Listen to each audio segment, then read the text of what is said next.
Hey everyone, we're back here live. This is day 4, our last day of live coverage at RSA conference.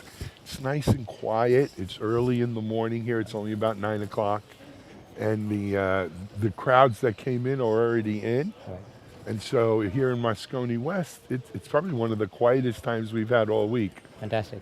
Uh-huh. Which makes for great live broadcasting. That's right. Let me introduce you to our guest for this segment. His name is Amol Kulkarni. That's Is correct. that You good? got it right. All right.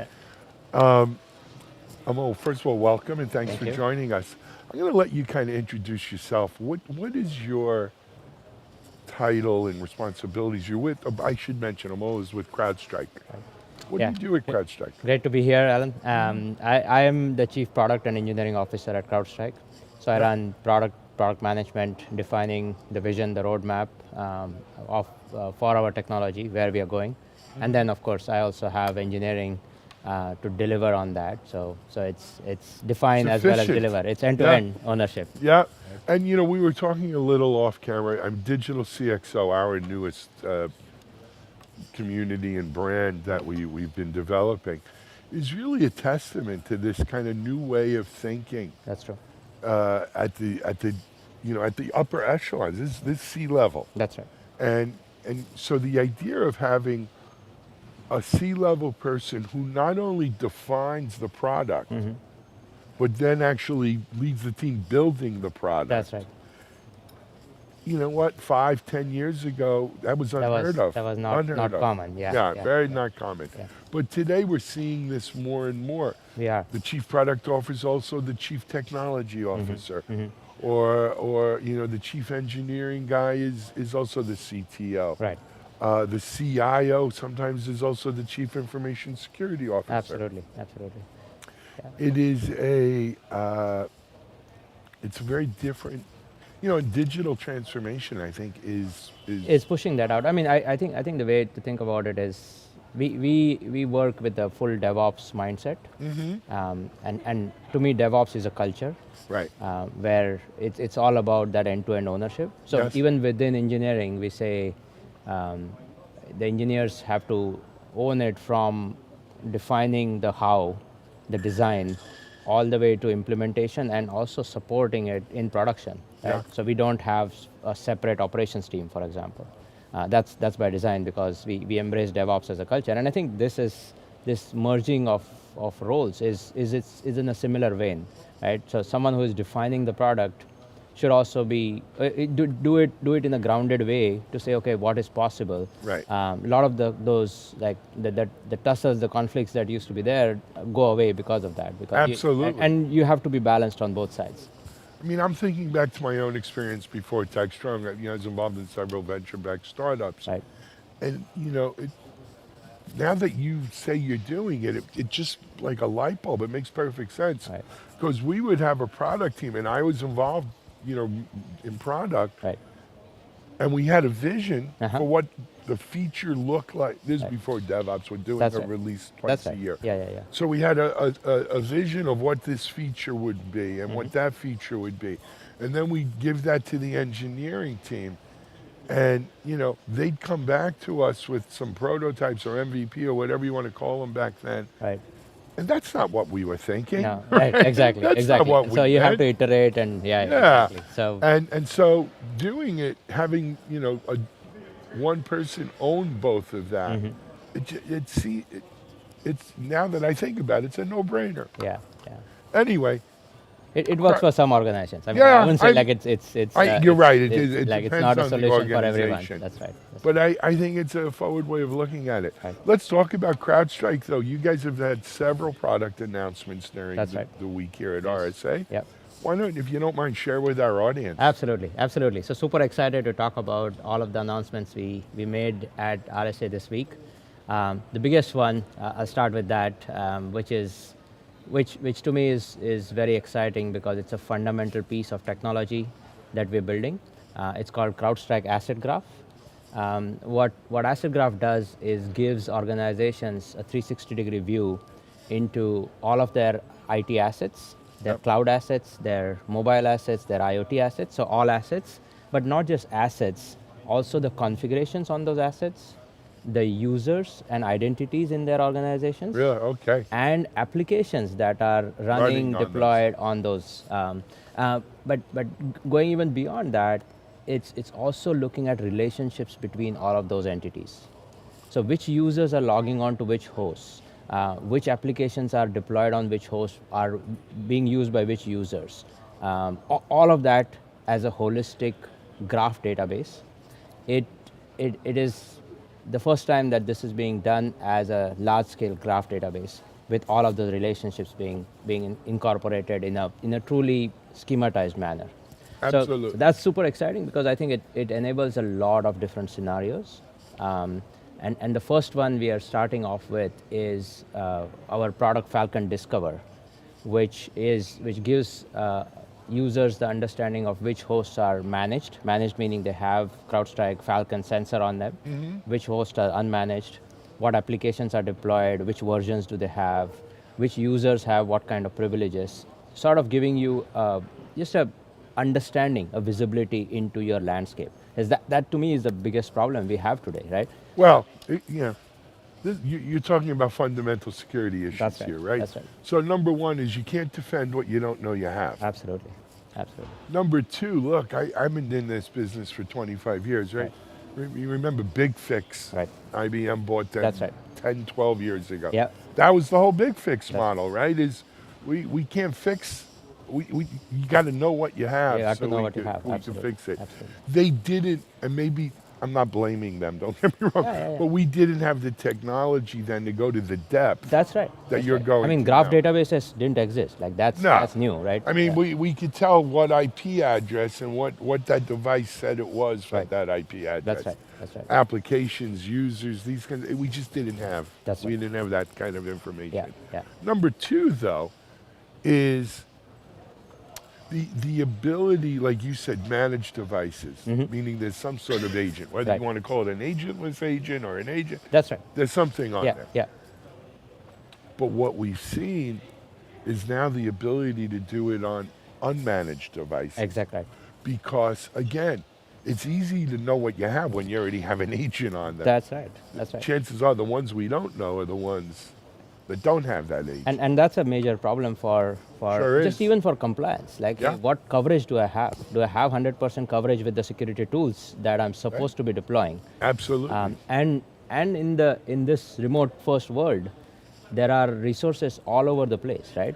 That are popping up. Yeah. That are part of the enterprise, but they are invisible to a large extent. Plus, shadow IT is a big thing. So all of those, like doing that sort of real-time updated 360-degree view into your assets and into your enterprise was a big hard problem. And one of the key things we solved within that is a problem of entity resolution, which is multiple data sources tell you about something, right? They may be telling you about, let's say, this computer, or another data source may be telling you some bits about the same computer, or could be about a different one.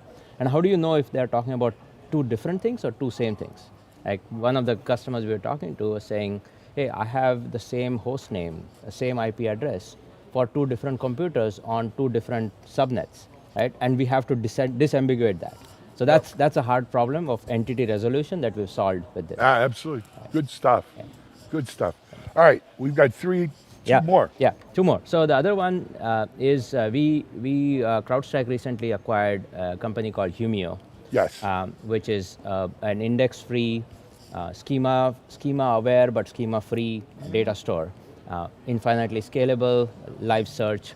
And what we're doing as part of this announcement is to connect CrowdStrike Falcon with Humio Yes.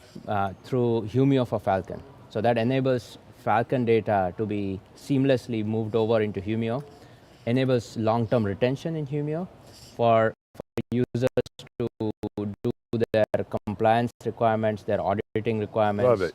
As well as retrospective hunting and forensics, right? Yep. So something happened, Falcon detected it, prevented it, mitigated it, but now 6 months later, you want to say, hey, what exactly happened?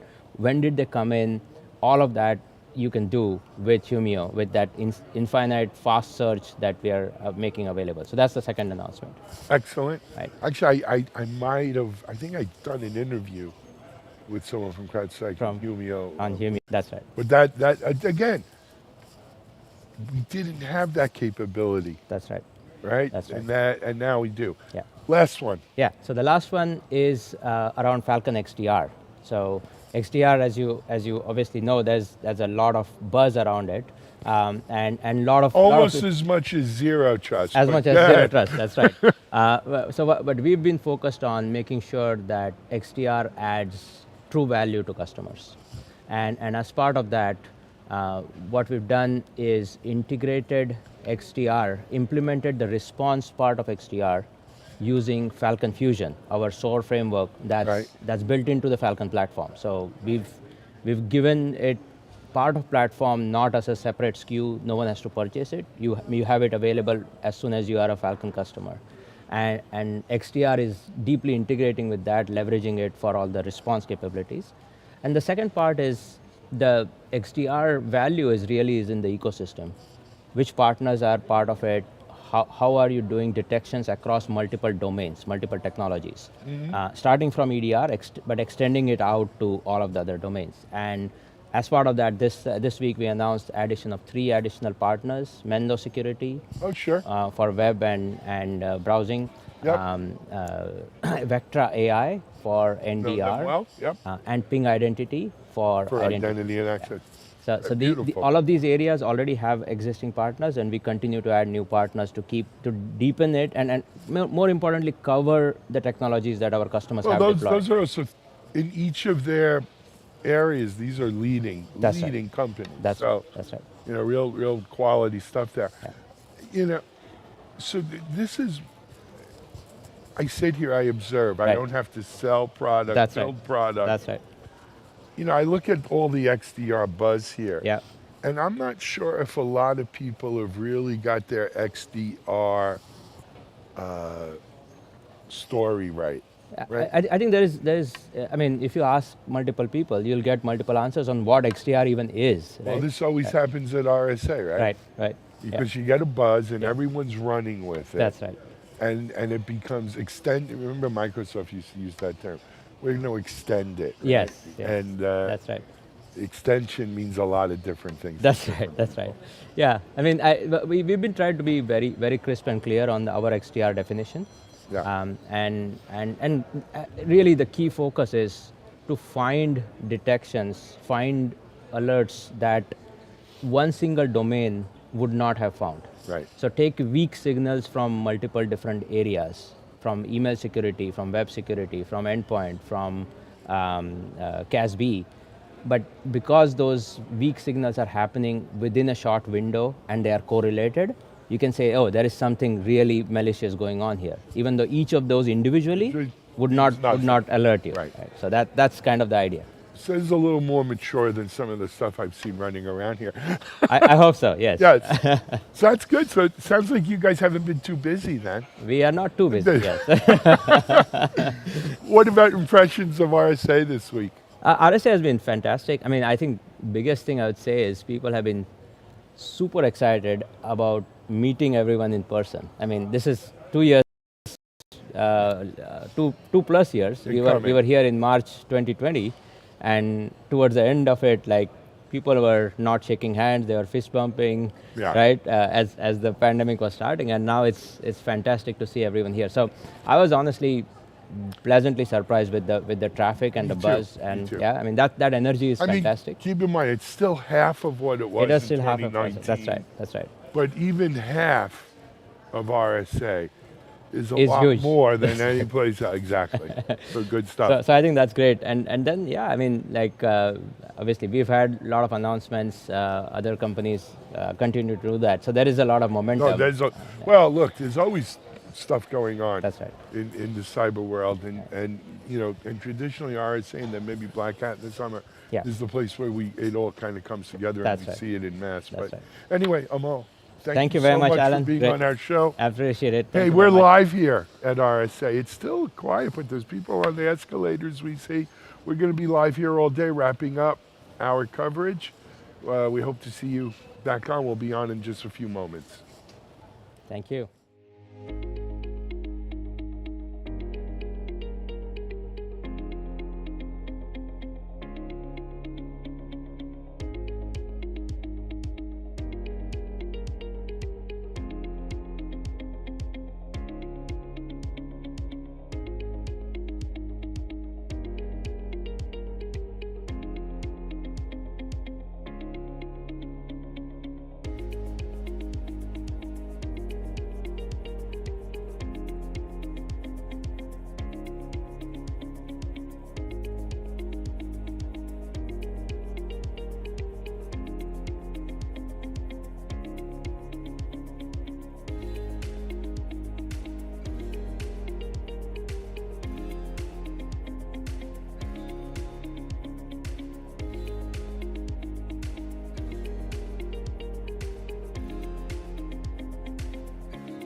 Hey everyone, we're back here live again. Thursday morning, Moscone West, RSA conference. The escalators are filled with people going up and down and up. Sessions are on, keynotes are starting. We're wrapping up our last day of RSA today. I'm really happy to be joined with someone who I've been interviewing at RSA for a really long Couple time. decades. Couple of decades. Actually, before we even were interviewing him, well, back in my still secure days, of course, we had a vulnerability solution, VAM, Vulnerability Access Yep. Management. And back then, a game changer in the vulnerability management space was the advent of the CVEs, Yep. right, from the MITRE Corp, where they started rating vulnerabilities by severity and criticality, etc. And it was about 15, no more, 18, 20? Well, they started rolling out in the fall of 1999. When did you present here? That was 2001. So, So this is when I first met this man. His name's Bob Martin. He's with MITRE. In 2001, Bob stood up on stage here at RSA and introduced the whole concept of CVEs for vulnerability management, and the world of vulnerability management has never been the same. Here we are 2 decades later, 2022. Bob is up on stage this year where he spoke about, supply chain security. and I have a feeling supply chain security may not be the same again. Well, from your lips to God's ears, right? Yes. I hear you, Bob. So welcome, first of all, Bob, welcome. Well, glad to And- be here. Glad to see everyone. Yep. It's really a lot of connections and new people too. And it is good to see the new people. But you know what? If no one's told you here this year, I'll tell you, thank you. Thank you for all that you've done over the last decades Well, at I'll MITRE. take that thanks and I'll spread it across the big team Yeah, it of is a big people team. in MITRE and in the community, and that's the key to these kinds of things. It is. It takes a team. Yep. It takes a community. And Well, and it has to also not just be some technically neat way of doing something. It has to make business sense. Yes. And that's, I think, a big part of this. And that's where our work in what we call the system of trust on supply chain really, we think, is going to be something that industry is going to find as much or more value than MITRE's customers in the federal government. MITRE is a not-for-profit. We run what are called federally funded research and development centers for many parts of the federal government in the US. But our mission is really to go out and change the problem space into something a little more tractable. Yep, agreed. So, well, I think most of our audience, they've heard MITRE, and Yep. your little definition there, I think helps out. Let's talk supply chain. Yep. Talk about your talk here. Why not session. us? Everybody else is talking about supply chain. Yes, that appears to be for sure. Yep. No, the whole approach we're taking on supply chain is that there are experts in supply chain, but then there's everyone else that's really struggling to get a grip on it and trying to understand what are the risks they need to get a handle on and look into.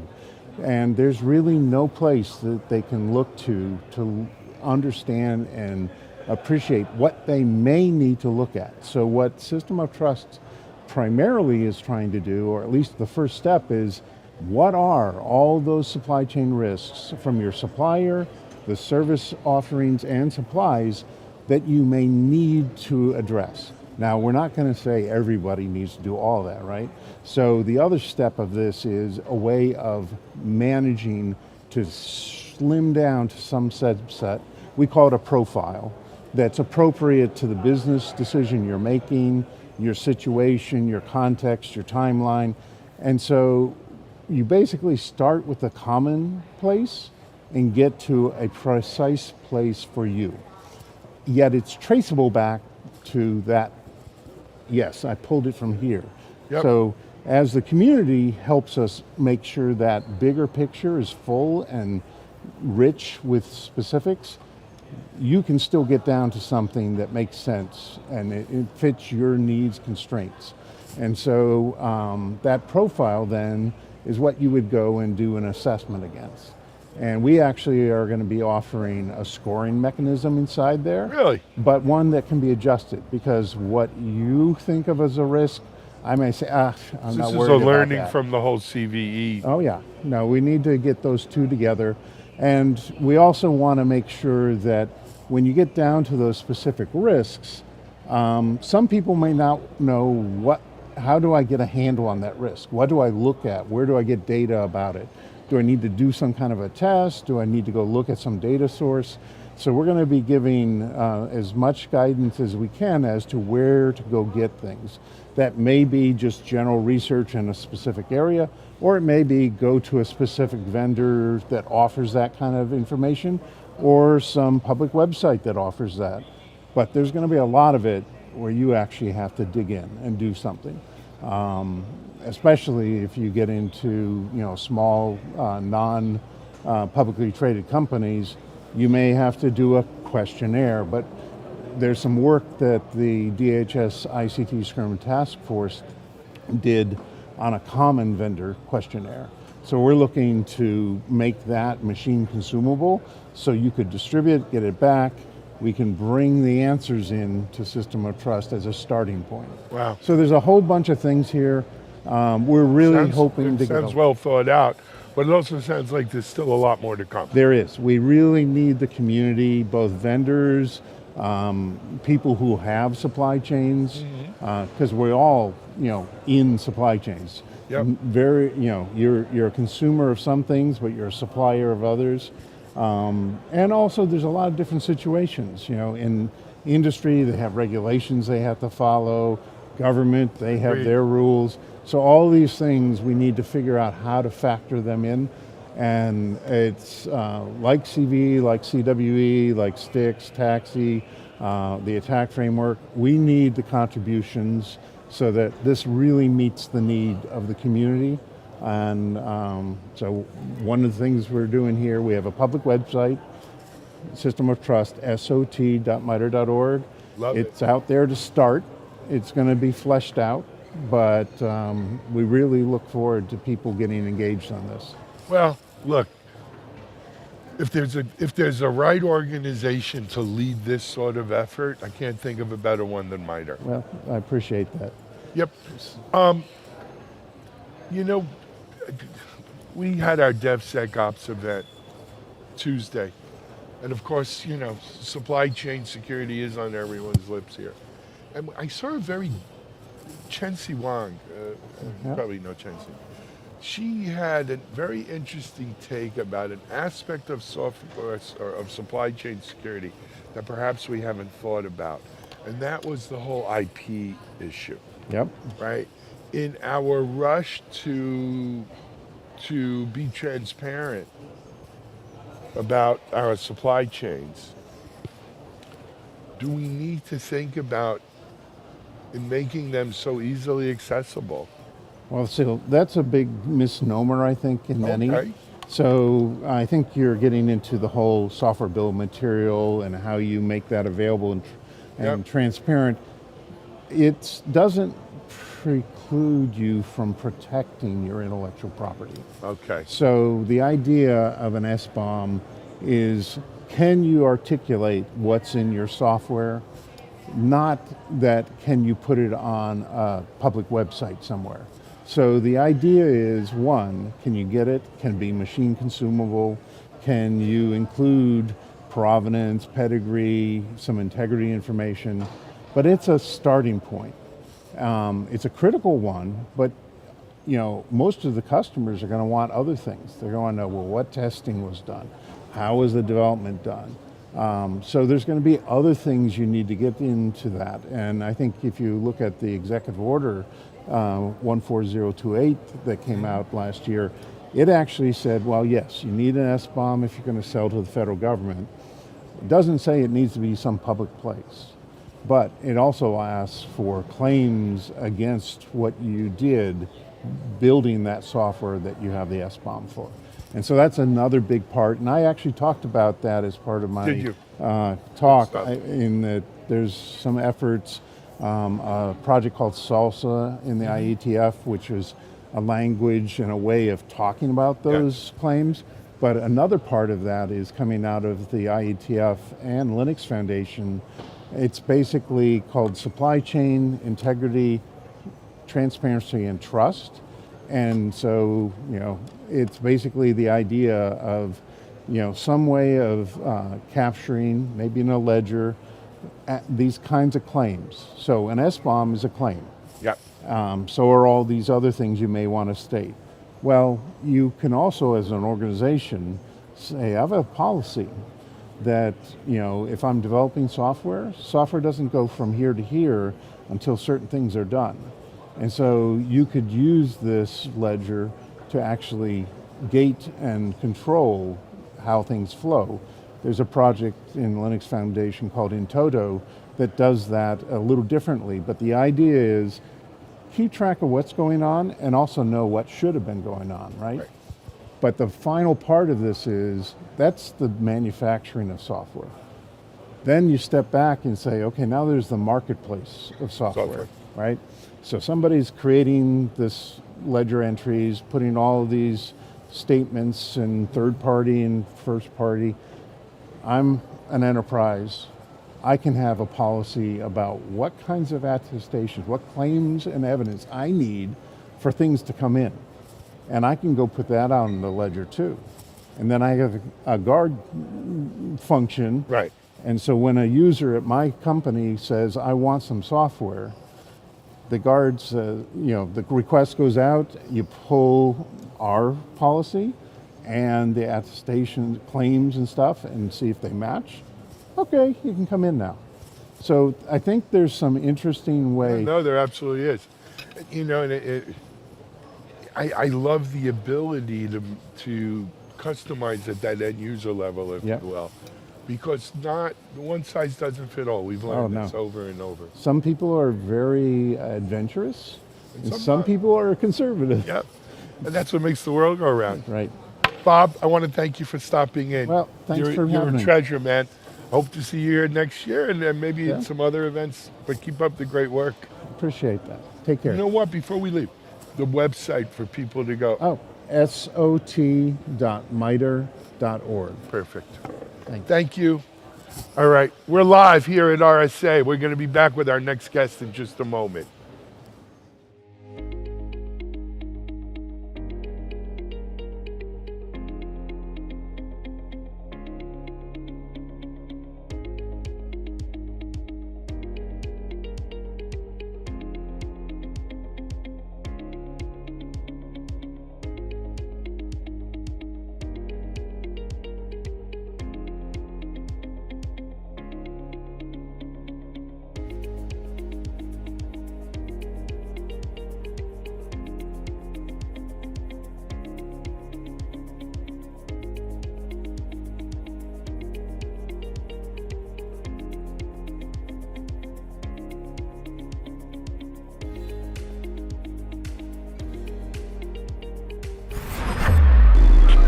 This is Digital Anarchist. I have the great pleasure of being joined by Anusha Iyer, who is co-founder and CTO with Corsia. Welcome. Thank you, Mitch. Happy to be here. Great to be talking with you. Good topic too. But before we get to that, I'm excited to talk with you. Would you introduce yourself, tell us a little bit about you, and tell us a little bit about your company, Corsia? Sure, of course. Yeah. So as you mentioned, I'm the CTO and co-founder of a startup in the DC area. And my personal background has been pretty much in the cybersecurity space in the DC area for about 20 years or so. Had some stints at the Naval Research Lab, working in the realm of DARPA programs, and jumped out a few years ago to start Corsia with a friend of mine. Awesome. Yeah. Corsia is it's an API security company in the DC area. We've been around for a few years, just closed a Series A round, and we're in the space of essentially API identity and access management. Okay, that's a hot topic too, of course. So thank you for introducing yourself and the company.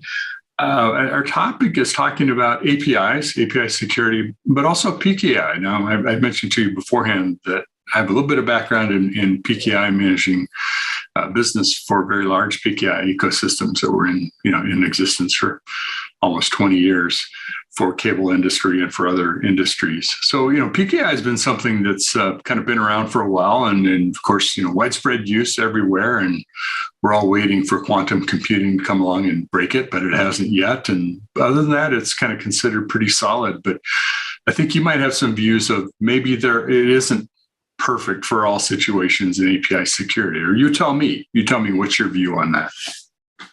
Yeah, absolutely. So you're right. PKI has been around for decades, and absolutely kind of solves a really important problem. I think what we're increasingly finding is that it's fantastic in practice, challenging to get right, or fantastic in theory, challenging to get right in practice, right? It's really kind of the key management, the security hygiene around it. And a lot of those kind of challenges with PKI in general are showing through more and more today as we are looking at hybrid environments, cloud, scale, kind of the proliferation of API-based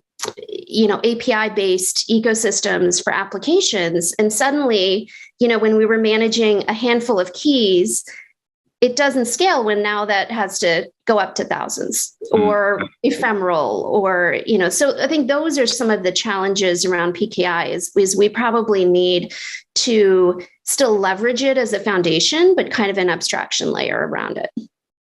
Yeah, it's interesting. The fundamentals of PKI, don't share your private key. I can't tell you how many times I've seen that happen, but it's kind of like, okay, now we get to start over. Are you thinking about it in terms of identity primarily? Or are you thinking it more of security and encryption side of security, or both?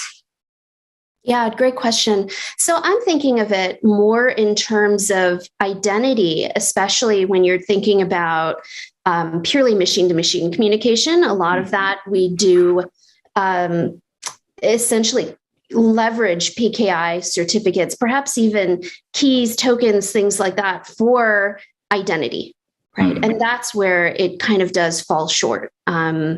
So that's kind of the issue around PKI, like you said. Don't lose your private keys. But then if that ends up being your identity, it doesn't end up being a very strong identity. Yeah, don't share it on your device either. Store it there. Yeah. What's interesting when we're talking about machine to machine, we're talking about API, and API economy, API centric software and applications being built. Certainly rely on PKI for a lot of that, and also access management to devices and servers and things like that. But you're right, it gets very complex very fast. And managing all of those keys and doing key rotation, whether it ever really happens or not, right. In my view, key rotation, it really has to be automated, or else, who knows whether you're going to, anytime you have a person touching it now, yeah. We have the opportunity for something to not be done quite right, or be put in the wrong place, or something happen. So while it is still secure today, it is a challenge to manage.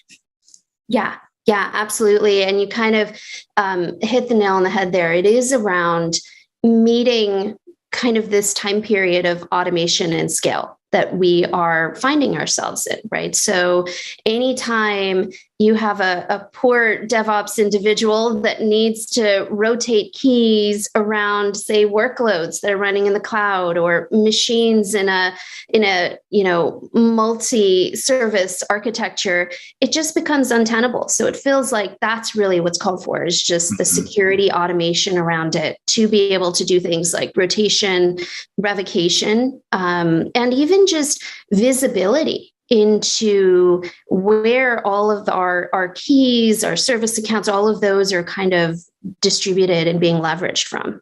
Mm-hmm. Are you are you more concerned about private PKI hierarchies versus service providers, the DigiCerts of the world and Sectigos and any number of folks that have PKI offering? Is there a drastic difference in that? Because I have seen, you can go set up your own hierarchy, your own PKI ecosystem, and you're only as good as whoever set it up and knew what they were doing, and those things don't go away. They tend to live a long time, and so you have to constantly maintain it, update the security in it, and it's not a static thing. Versus most of us kind of treat it as static. Let me go to whoever, download a certificate for my Apache server, and I'm good to go. Right, I run off and I'm done.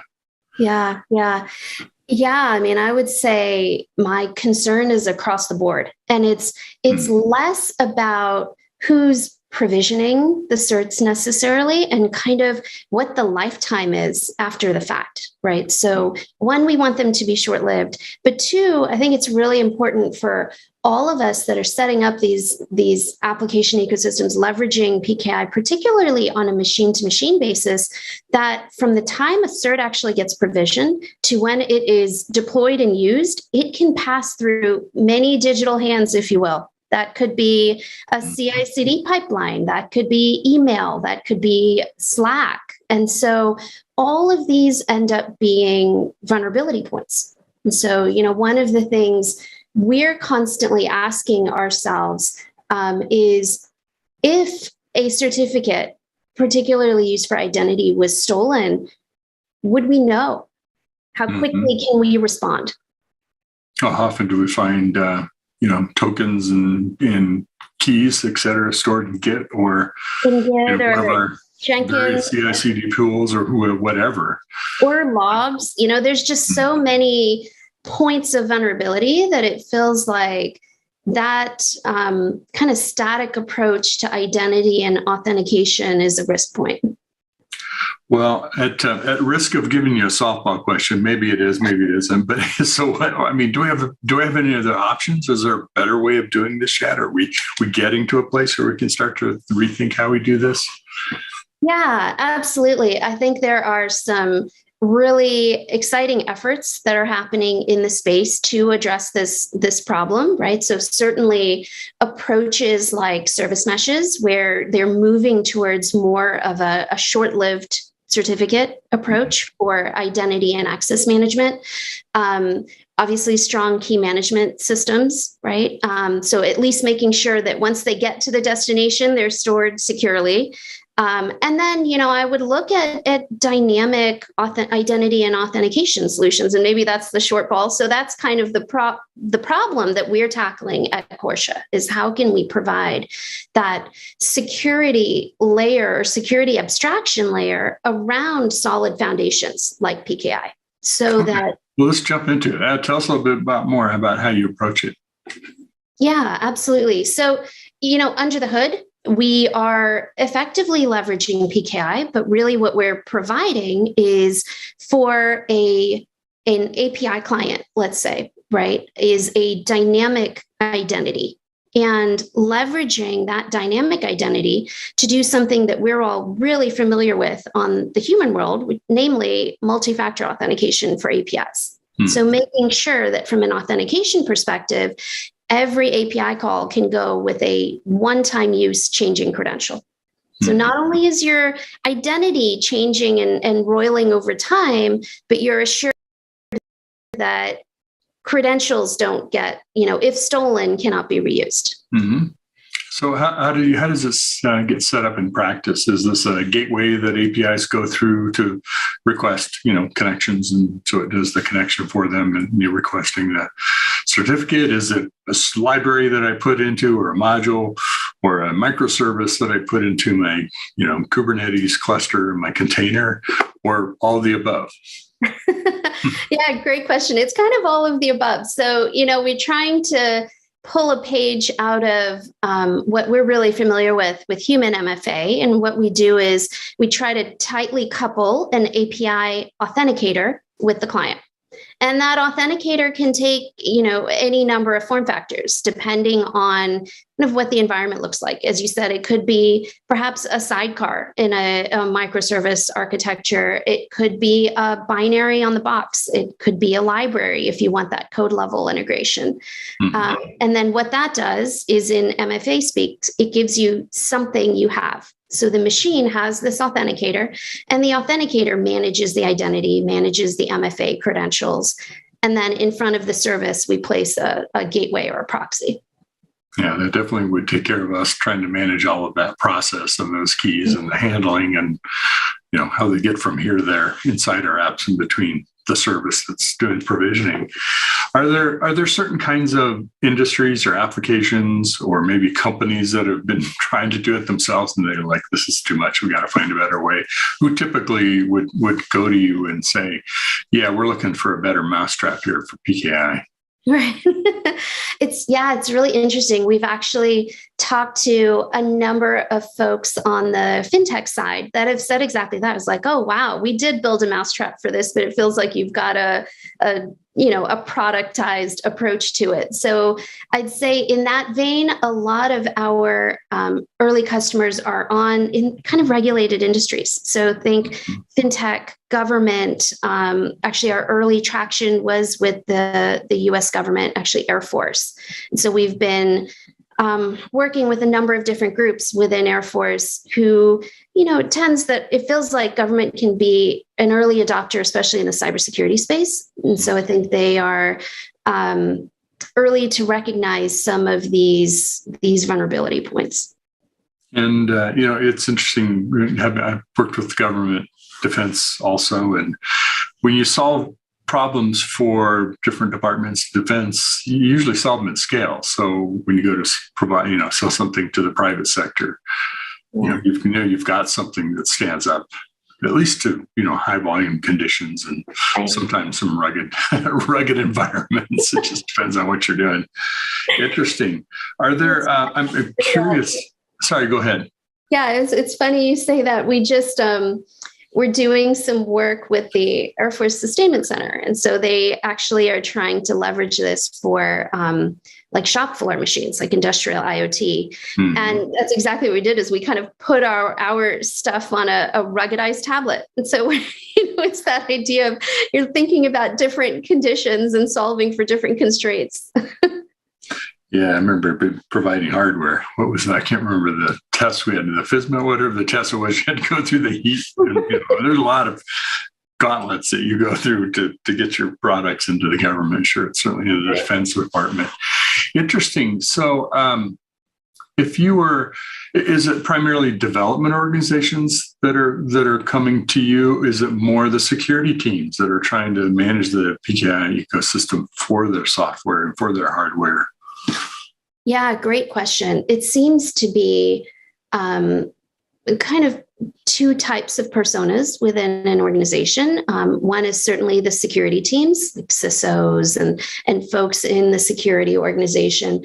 And then another, I think this speaks to kind of a lot of the digital transformation that many organizations are going through, is more platform architects, platform engineers that are looking at, say, perhaps taking what was traditionally a relatively monolithic application running in maybe on-premise networks and pushing it out to cloud. I think they're recognizing the aperture opens up in terms of vulnerability there a little bit more. Mm-hmm.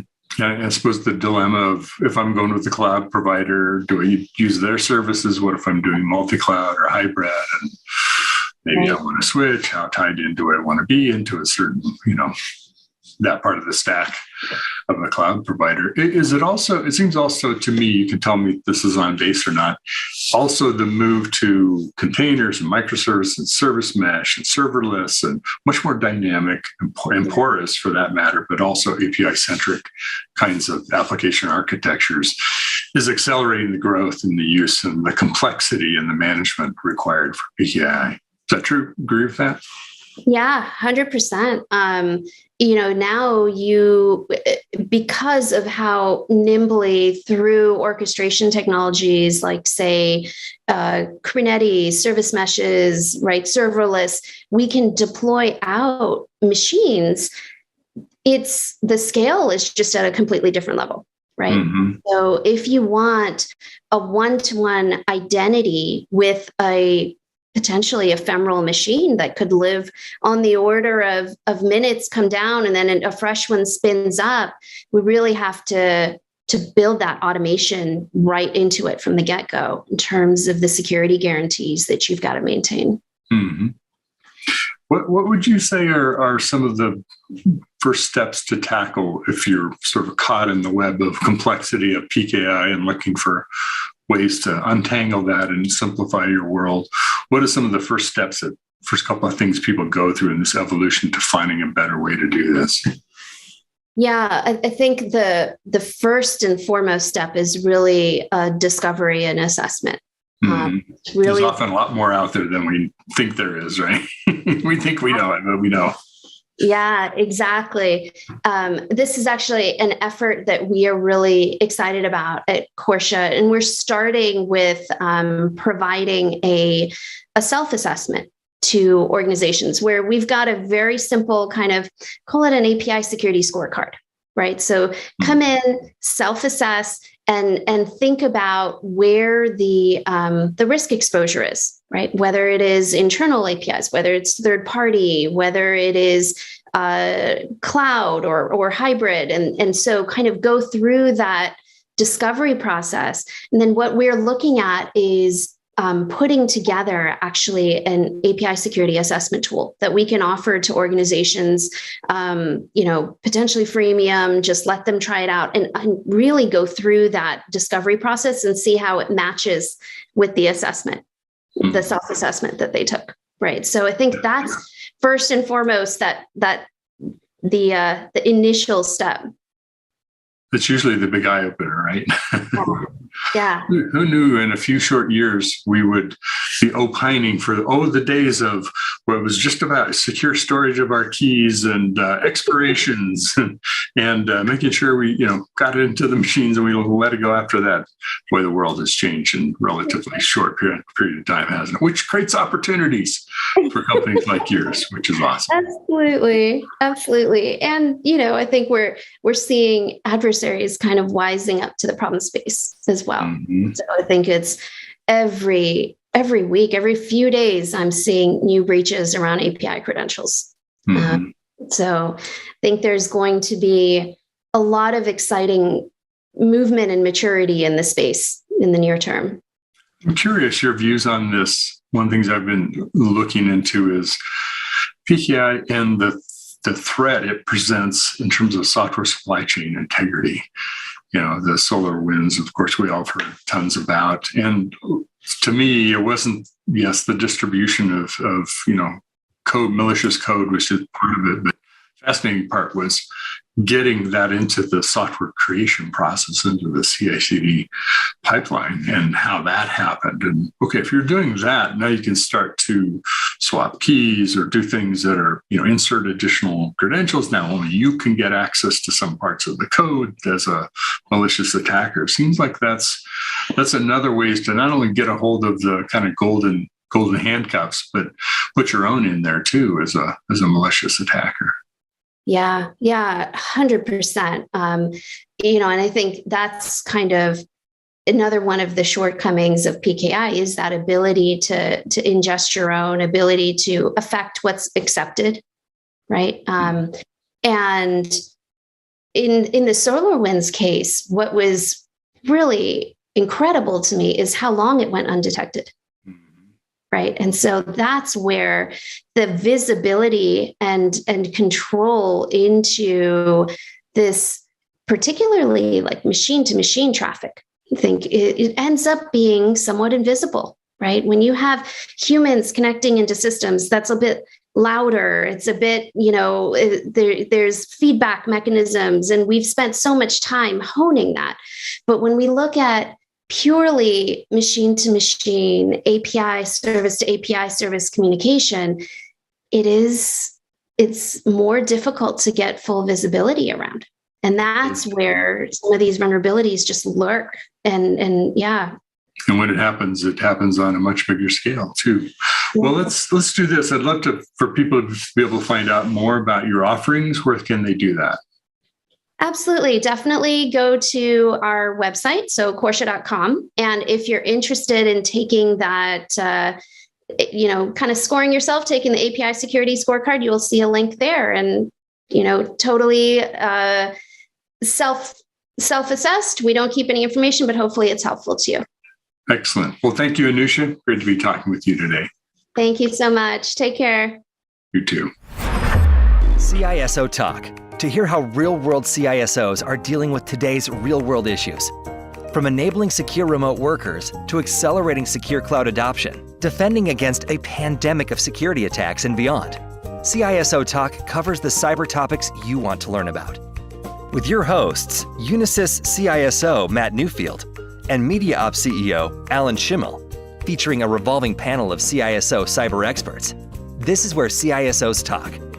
Join us on digitalanarchist.com and techstrong.tv. DevOps.com is the #1 online destination for DevOps education and community building.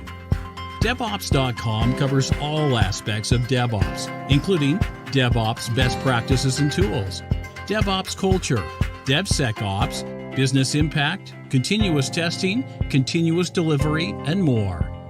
DevOps.com has the largest collection of original DevOps content, featuring breaking news, blog posts, podcasts, and more. Visit www.devops.com to learn more.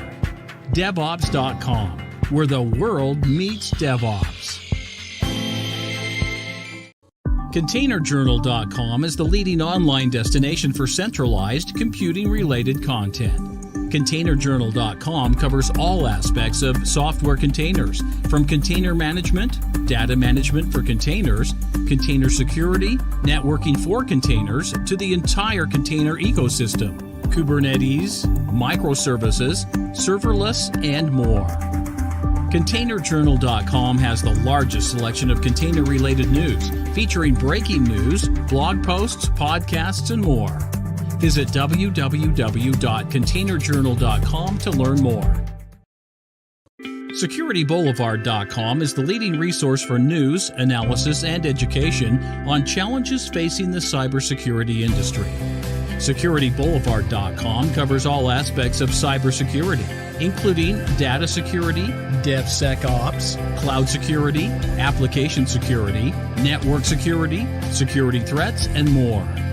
SecurityBoulevard.com has the largest selection of security content, featuring breaking news, blog posts, podcasts, and more. Visit www.securityboulevard.com to learn more.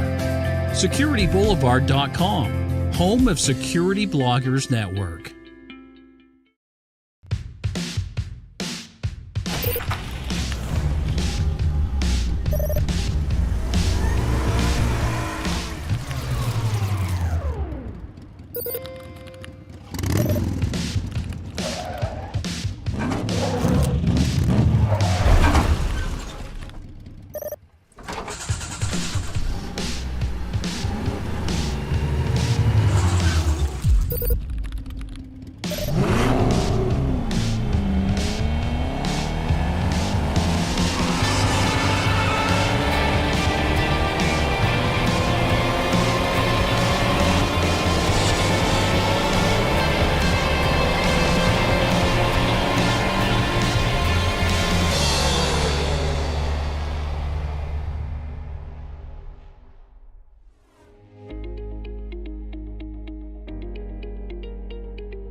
I'm telling you, my IMAX camera.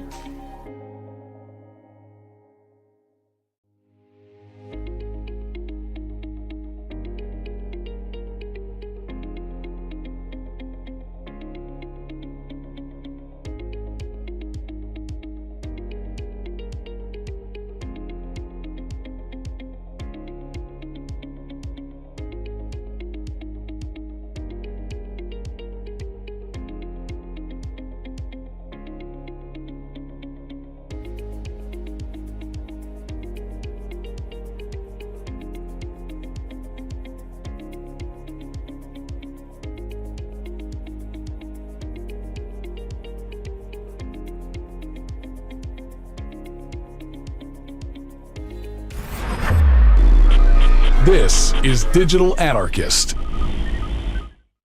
Hey everybody, welcome back to Techstrong TV. I'm Charlene O'Hanlon, and I'm here now with Jim Barkdahl, who is the CEO of Axiomatics. Jim, thank you so much for taking some time and joining me today. I do appreciate it. It's my pleasure, Charlene. That's great to be here. Appreciate the time. Absolutely. Well, I am interested in talking to you about zero trust security and NIST guidelines and how organizations can navigate these choppy waters that we are in when it comes to cybersecurity and making sure that they are compliant with some of the NIST guidelines. But first, before we dive into that, I wonder if you could tell us a little bit about Axiomatics.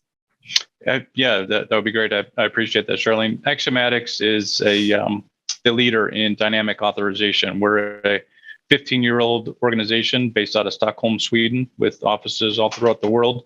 And more importantly, mostly Global 1000 customers spread across the world that have had to tackle the need of the issue that we'll talk a little bit about today, access, and making sure that secure access is given to the right people at the right time, in the right place, et cetera.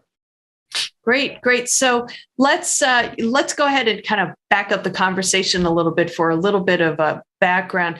What's actually happening when it comes to cybersecurity and I don't want to say government involvement because it sounds like Big Brother, but with everything that's been going on over the last year or so, we have been hearing about executive orders coming down from the White House regarding cybersecurity, and NIST has now come out with some new guidelines. So can you give us a little bit of background on that? Yeah, absolutely. So, NIST is a over 120-year-old organization itself.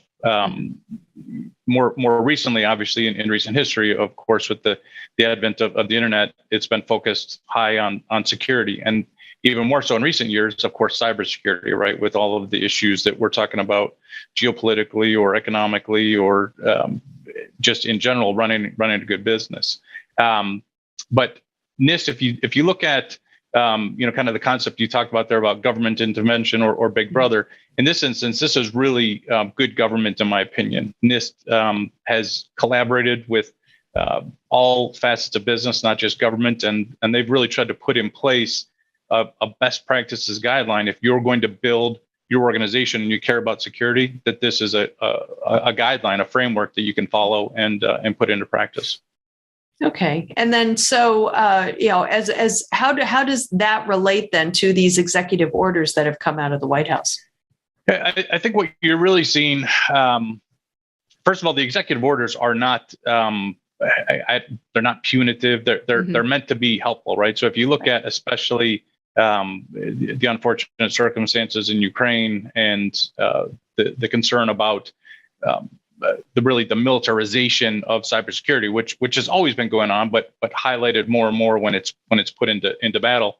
Of course, the White House is saying and looking and saying we're all vulnerable. So if we can say this is a best practices from a government perspective, and anyone that's dealing with the government, you should follow these policies, and we're going to start to inspect and ask that you follow these policies.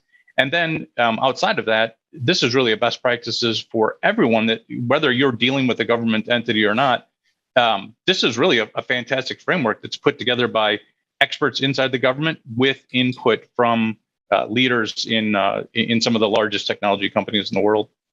Okay, so you mentioned access at the top of the conversation. Let's talk about that in the parameters of zero trust security and how that fits in with these NIST guidelines. What exactly are we talking about when we are talking about access, and how does it kind of fit into the whole picture? Yeah, so if you look at NIST best practices, certainly now the big buzzword that every software or security company talks about is zero trust. Mm-hmm. Zero trust is a core tenet embedded inside NIST, and the best practice is to get to a zero trust framework. The two key starters or kind of base policies that you need to put in place for zero trust is, number one, authentication, which is based around the identity. Is this a person or device who or what he or she says she is? And then the next step would be authorization. Authorization in this case then is, all right, I've validated that this individual is who I think they are, and now authorization is, what do I want to let this person do inside this in this application or with this data? That's very different than where we came before. Certainly cloud and all the new technologies we have, which you could use what we've historically used for 30 years, which would be more based on role-based. Mm-hmm. I'm this position, I should get this access into the company. I'm inside a firewall or a VPN, and I'm safe. And there's very little chance of leaking certain types of sensitive information or activities. Now that's certainly not the case. The pandemic certainly accelerated kind of the killing of the VPN, which is a popular hashtag out there, kill the VPN. But it really exposed this risk of people that we have remote, whether they're employees or customers. What do I want them doing on my system? And now that I'm, created more and more data every day, I've got technologies like microservices where I'm exposing more sensitive information. Do I want to control that access? And the answer is yes. And so NIST vis-a-vis then zero trust best practices: authenticate, know who you're talking to, and then authorize. Let's create a security policy that says, what's my risk tolerance? What do I want to allow people to do or access inside my application? So I understand the whole idea behind zero trust, and we've been talking about it for almost 2 years now, maybe even longer than that. I think we actually started talking about zero trust before the pandemic, and then it really ramped up over the course of the last couple of years. But it seems like organizations, for the most part, they're lagging behind. They're not really adopting a lot of the zero trust principles and technologies that are really have proven themselves critical in today's cybersecurity threat landscape. So how much of a lift is this going to be for organizations to kind of be in that zero trust security mindset and within those NIST guideline parameters? Yeah, it's a great question, Charlene. I don't know that it's a huge lift. It's more it's a mindset, right? Is security important to my company, and am I looking at it as a checkbox, and I just want to say I'm secure, or do I really want to be secure? And that's what every organization has to decide, right? Zero trust is a large framework, and there's no one solution that solves it. There's no one policy that solves it. It's a collection of ideas that says, I'm going to now treat this in a zero trust mindshare. So, I would say it's not a heavy lift, but there's also a lot of confusion out there because we all talk about zero trust. Every provider out there wants to attach themselves to zero trust and say they're a zero trust vendor. And so I think there's a lot, unfortunately, for every company, every CISO out there, there's a lot of confusion. How do I get to a zero trust implementation? Yeah, and if you ask 5 different people what zero trust means, you're going to get 5 different answers, right? Well, undoubtedly, I think that's a great point. Yeah. So I think to your point, there's a lot of confusion that still reigns when it comes to cybersecurity and zero trust, and certainly all of the hype around zero trust, especially during the pandemic, certainly hasn't helped things. So how can organizations then kind of separate the wheat from the chaff, if you will? One of the things I've seen, certainly the pandemic hasn't helped. The unfortunate circumstances around the world haven't helped. Staffing issues are abound, right? So security personnel are in high demand. I know of one of our customers, potential customers, has a opening 140 openings in security right now, right? Wow. So it's tough to find that staff. So my advice would be, there are integrators, there are expert cybersecurity technology providers out there, not necessarily a software provider, but the integrators that can come and help do some staff augmentation, do some planning, and really help the CISO, come up with his or her vision about the first steps of implementing zero trust. Yeah, so get help. Basically, Yeah. at the end of the day, it's like, don't try to do it yourself. Don't boil the ocean. Get the help you need from the, and I keep hearing that from a lot of organizations. It's like our cybersecurity strategy has become so complex because of all the threats out there that we just can't do it ourselves. And we really do need help from an MSSP or some other type of security provider, service provider. Absolutely. And again, on that note, the staff we have are, especially right now, a lot of them are in firefighting mode, especially when, when the war started, everyone was kind of scrambling, making sure is my antivirus up to speed, the kind of the plugging the low hanging fruit, if you will. And that was taking up a lot of time and still does take up a lot of the security time. So to try to put together another initiative against this tax team is very difficult. So you definitely have to have help to do it. Yeah. Well, it'll be interesting to see whether these new NIST guidelines are going to really move the needle when it comes to not only corporations' security strategies, but basically the nation's cybersecurity strategy as well. Because I would imagine that we're going to see some changes up at the governmental level when it comes to cybersecurity as well. Yeah, I think you're right. I'm sure you're the same as me and every American or citizen of the world, for that matter. I want this technology. I want to be able to do these things. It makes my life simpler, but I want to know that my information is protected, right? So privacy policies aren't really enough, right? That only goes so far. That says kind of governs how information should be protected or what information should be sensitive, versus NIST, which is really, it is an organization that I'm dealing with following NIST best practices. And then I can feel better about it because they've done all of the grassroots efforts that say, I've implemented a zero trust strategy, and thus make it more difficult for bad actors or quite frankly, just mistakes to happen. Yeah. Well, I guess we'll have to take a little bit of a wait and see attitude to see if we, if changes actually do happen and we see some improvements. But, in light of the fact that the cybersecurity threat landscape seems to be changing almost hourly, it seems like these days, we may not even recognize whether, changes have been made for the positive, because as fast as we are, the cyber criminals seem to be even faster. But maybe that's another conversation for another time.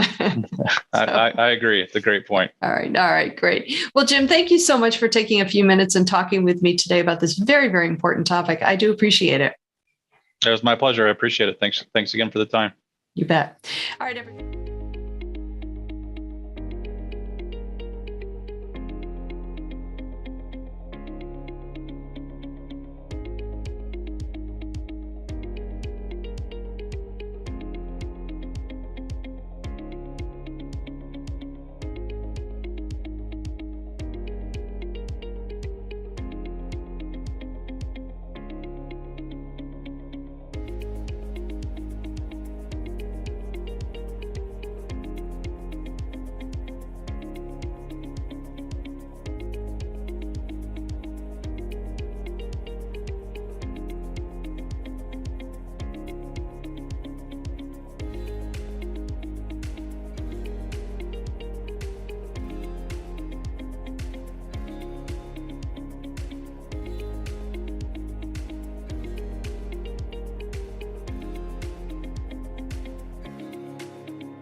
Hey everyone, welcome back here. We're live at RSA conference.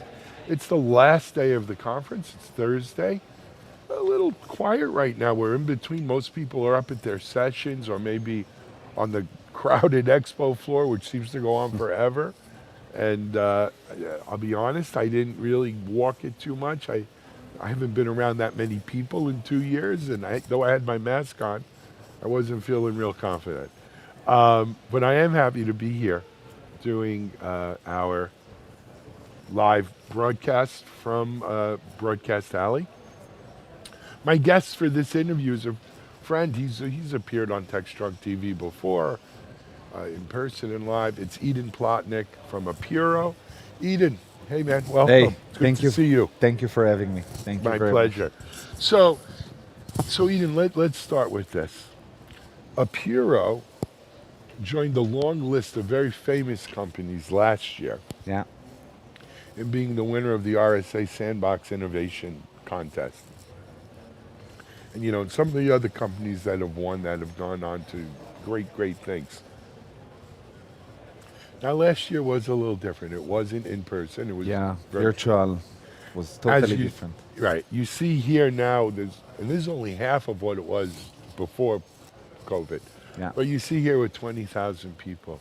Is part of you saying, boy, I think I would have liked to have won it this year rather than last year? Or are you building on what you did last year?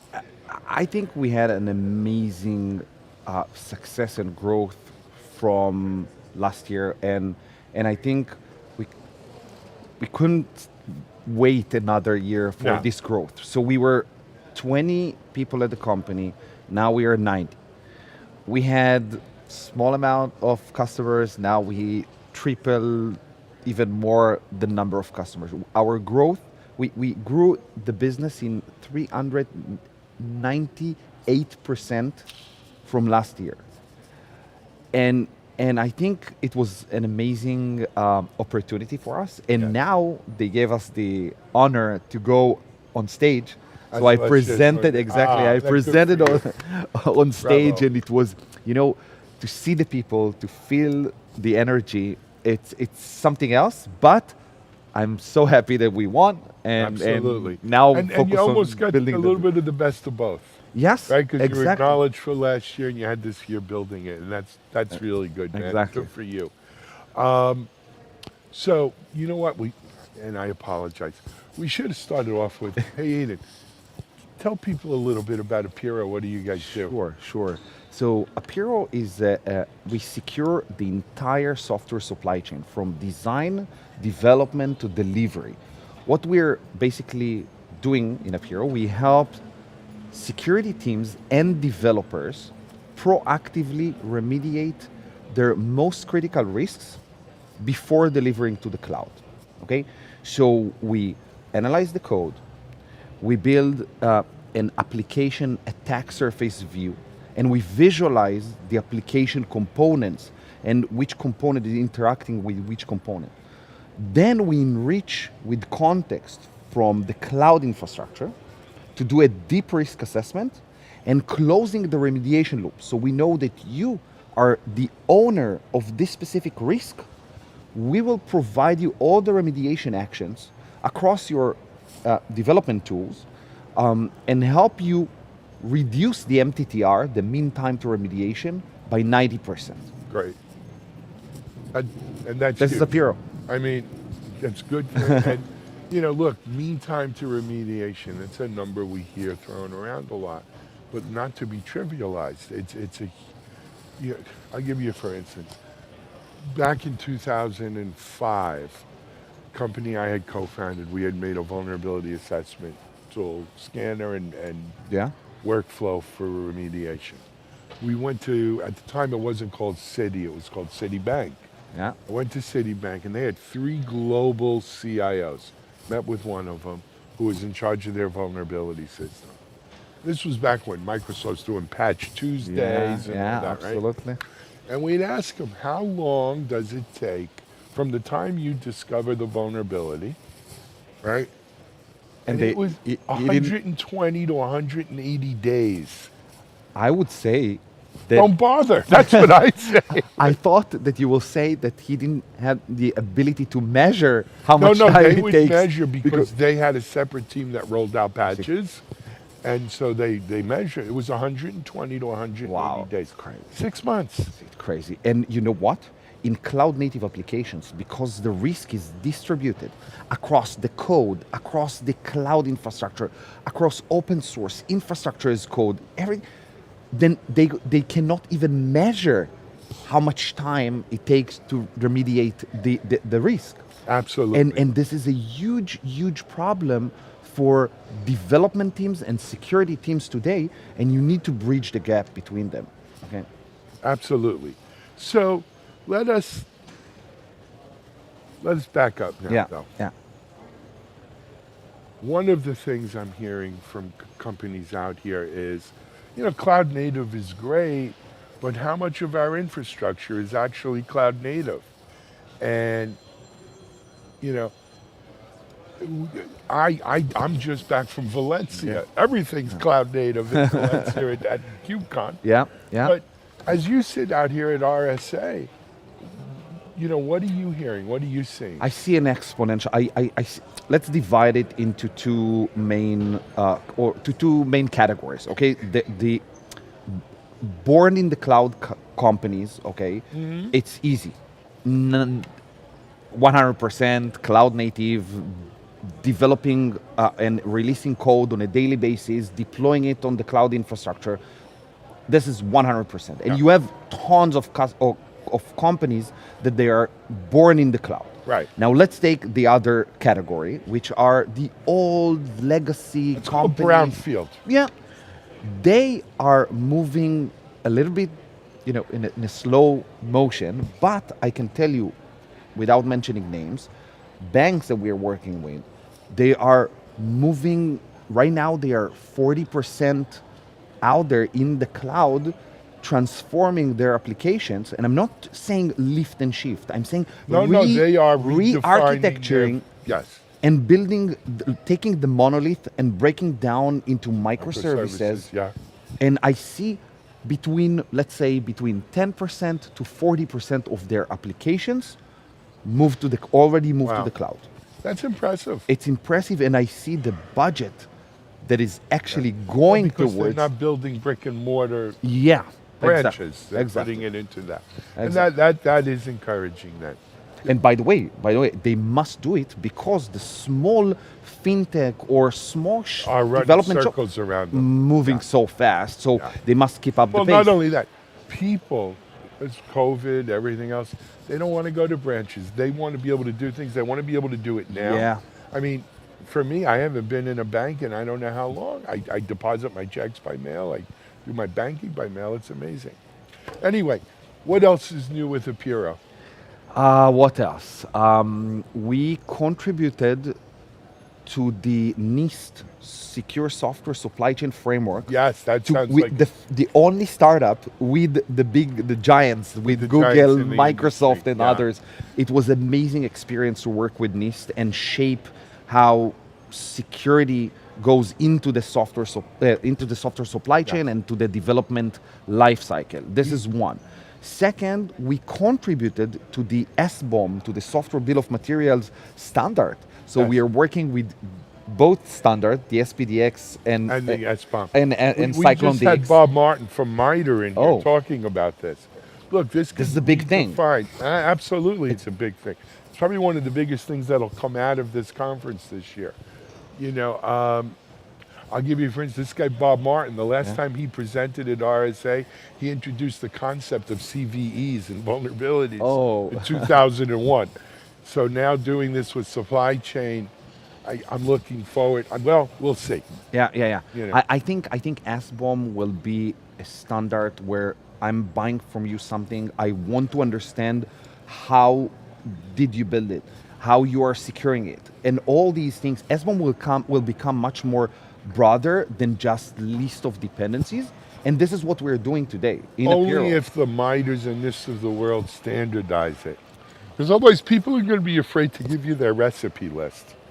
I agree, but you will always have a secure way to do that. And I'm saying if you want to go and sell to the government today, Absolutely. you must do it. For the government, Okay. you must. You must do it. I think let's see how it goes. See what So happens. we contributed to the SBOM, and we found a software supply chain 0-day exploit in Argo CD, which created a lot of noise and Yes.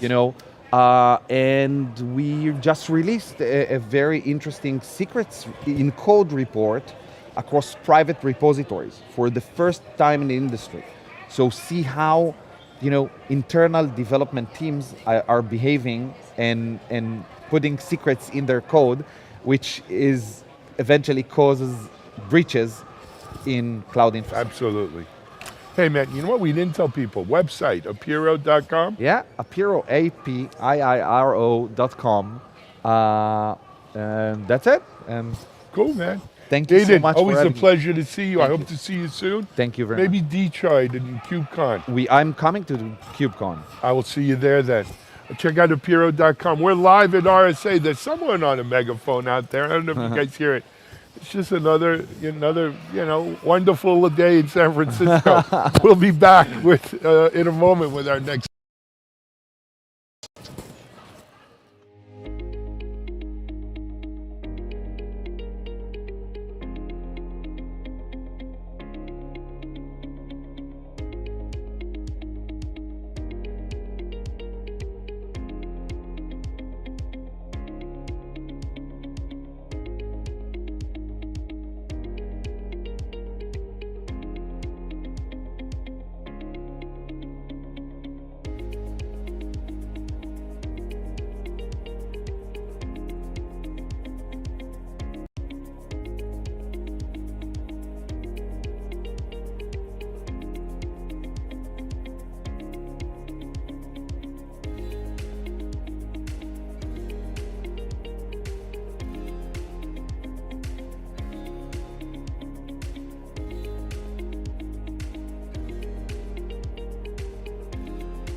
This is Digital Anarchist. Hey guys, thanks for the throw. We're here with Mike Malone, who's CEO for Small Step Labs. They just raised $26 million to automate the management of certificates. Mike, welcome to the show. Happy to be here. Thanks. Explain, if you would, your approach to this issue, and explain also to me how it is. What year is this, 2022, and we're still trying to figure out how to manage certificates? What's wrong with us? Good question. Well, I mean, yeah, certificates are some of the oldest security technologies on the internet. You know, the X509 standard dates back to pre-web. It was a telecommunications standard. I think they're broadly useful, and when you're talking about certificates in general, it's maybe a little bit too vague. So why are we still solving problems around that? I think because the rest of the world has changed and we're still using certificates for the same reason we're using passwords. Like, you know, they have their problems, but they also solve a problem in a diverse set of different scenarios. And I think what we're doing differently is we're bringing new capabilities around certificate management to address more modern needs in the sort of DevOps, cloud native, agile, CI/CD, heavily automated distributed system space. So when we get to the point where a website or an app just doesn't suddenly keel over because somebody forgot to renew the certificate because it's all automated within the process of the DevOps workflow? That is the goal. People don't manage certificates anymore. Computers manage them for themselves. Well, that sounds pretty nice. What makes that possible? I mean, we've been at this forever, so what's changed? Well, I think there's more of a desire now as systems have grown from small monolithic systems to these larger microservice systems, and practices like agile and stuff. Sort of things are moving more quickly, necessitates more use of certs. I think, there's some new protocols that are helpful. One of the most popular features of our open source toolchain, I guess I should mention, we are open core. So our core certificate management infrastructure is open source. And one of the most popular features of our open source and of our product is that we implement this protocol called ACME, ACME. That was developed originally, I think it's under IETF, but by Let's Encrypt. If you've heard of Let's Encrypt, they issue certificates for websites. So it's protocols like that and standardization efforts that are addressing the needs of these automation scenarios that are really helping. Will the usage of certificates get more granular? Are we going to start attaching them to smaller and smaller artifacts? Like we see microservices everywhere, and each of these things, it has an identity of its own. So does it get a certificate? That's what we're seeing. Certificates have some properties that make them really amenable to identifying components of a distributed system. Once they're issued, they're peer-to-peer. There's no central authority that needs to be referenced sort of over the network in order to validate a certificate, which is nice. It's scalable, and it's efficient and low latency and all that good stuff. So yeah, as the industry moves towards zero trust and shift left and like all of those things, and sort of with self-contained applications, those self-contained components need to be able to authenticate to one another. And, with our tool chain, we see certificates as a very good way of doing that. Will the cost of certificates then come down? Because I think one of the issues that people had over the years is there were certificate authorities, but they had different tiers of service. And as you went along, it got more expensive. Yeah, absolutely. I think they have come down and will continue to come down. One thing that we've done that's been a little bit tricky actually in our pricing model for our product is that we don't actually charge per certificate. We charge per endpoint, which is what we call just a thing that needs a certificate. The goal being you should pay us the same amount whether you're issuing one year certificate or 365 one-day certificates. either way, you're sort of authenticating some entity for a duration of time, and that's the unit of value, and that's what we want to be charging you for. Mm-hmm. As we go along, how does it occur to someone to integrate certificate management into the DevOps workflow? And I ask the question because there's so many gates and so many other things you got to add to that as it is. So what does it take to kind of get somebody to have this aha moment and say, we should add this to that process? Well, in my experience, I think it's when you start paying attention to security. And I have a background in startups, and I'll be honest, like a small startup, security probably isn't your first priority. And that's reasonable because rationally, it doesn't make sense to spend more to secure something than the value of that thing that you're securing. And security isn't free. Our goal, however, is to make it as low cost and as easy to use as possible. And the way we feel is that like a good public key infrastructure does a thing that you cannot do any other way. It gives you a new capability, and it's useful. It's broadly useful, and everybody deserves to have a tool that that can do this, that can achieve these goals. So we're working to make it cost effective and correct to integrate this sort of tooling earlier and earlier in the software lifecycle. What is your sense of the awareness or adoption of quote unquote DevSecOps best practices? We hear people talking a lot about that, but it's not quite clear that people are down that path. And I'm kind of assuming that certificate management is part of that conversation. So where are we on that journey in our relative maturity? That's a tough one to answer. The phrase DevSecOps is hard to even define. I think there is an increasing awareness. I mean, there are things around that. There's an economy there that is growing. I think products like Sneak and there's an awareness of sort of software supply chain issues that need to be addressed. And I like to think we are part of that sort of economy. One thing that has to happen is the tools need to become more approachable, which I think is part of what is happening. It's interesting with cryptography. It's one of the few areas of computer science where practitioners are told not to learn it, basically. Don't roll your own crypto is something that software engineers say to one another regularly. You don't say that about anything else. And a lot of people learn by doing.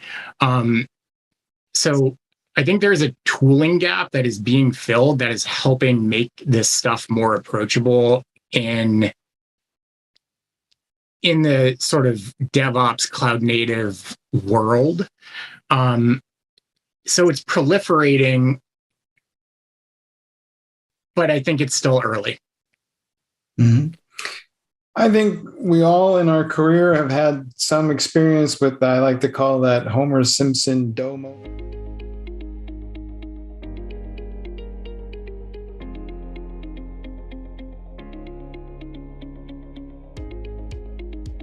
Hey, we're live back here again at Cyber World here at RSA 2022. We're in Moscone West. We had the usual someone here from San Francisco on a loudspeaker cursing outside. They've removed that person. Otherwise, it's actually pretty quiet here right now. I think a lot of people are in sessions or maybe down on the expo floor. I want to introduce you to my guest, Teresa Lee. Yes. She's with Cowbell. Who is Cowbell, you ask? Well, let's ask Teresa. Thanks, Anil. My name is Teresa Lee. I'm the head of claims and risk engineering at Cowbell. And we are a cyber insurer for small to medium-sized businesses.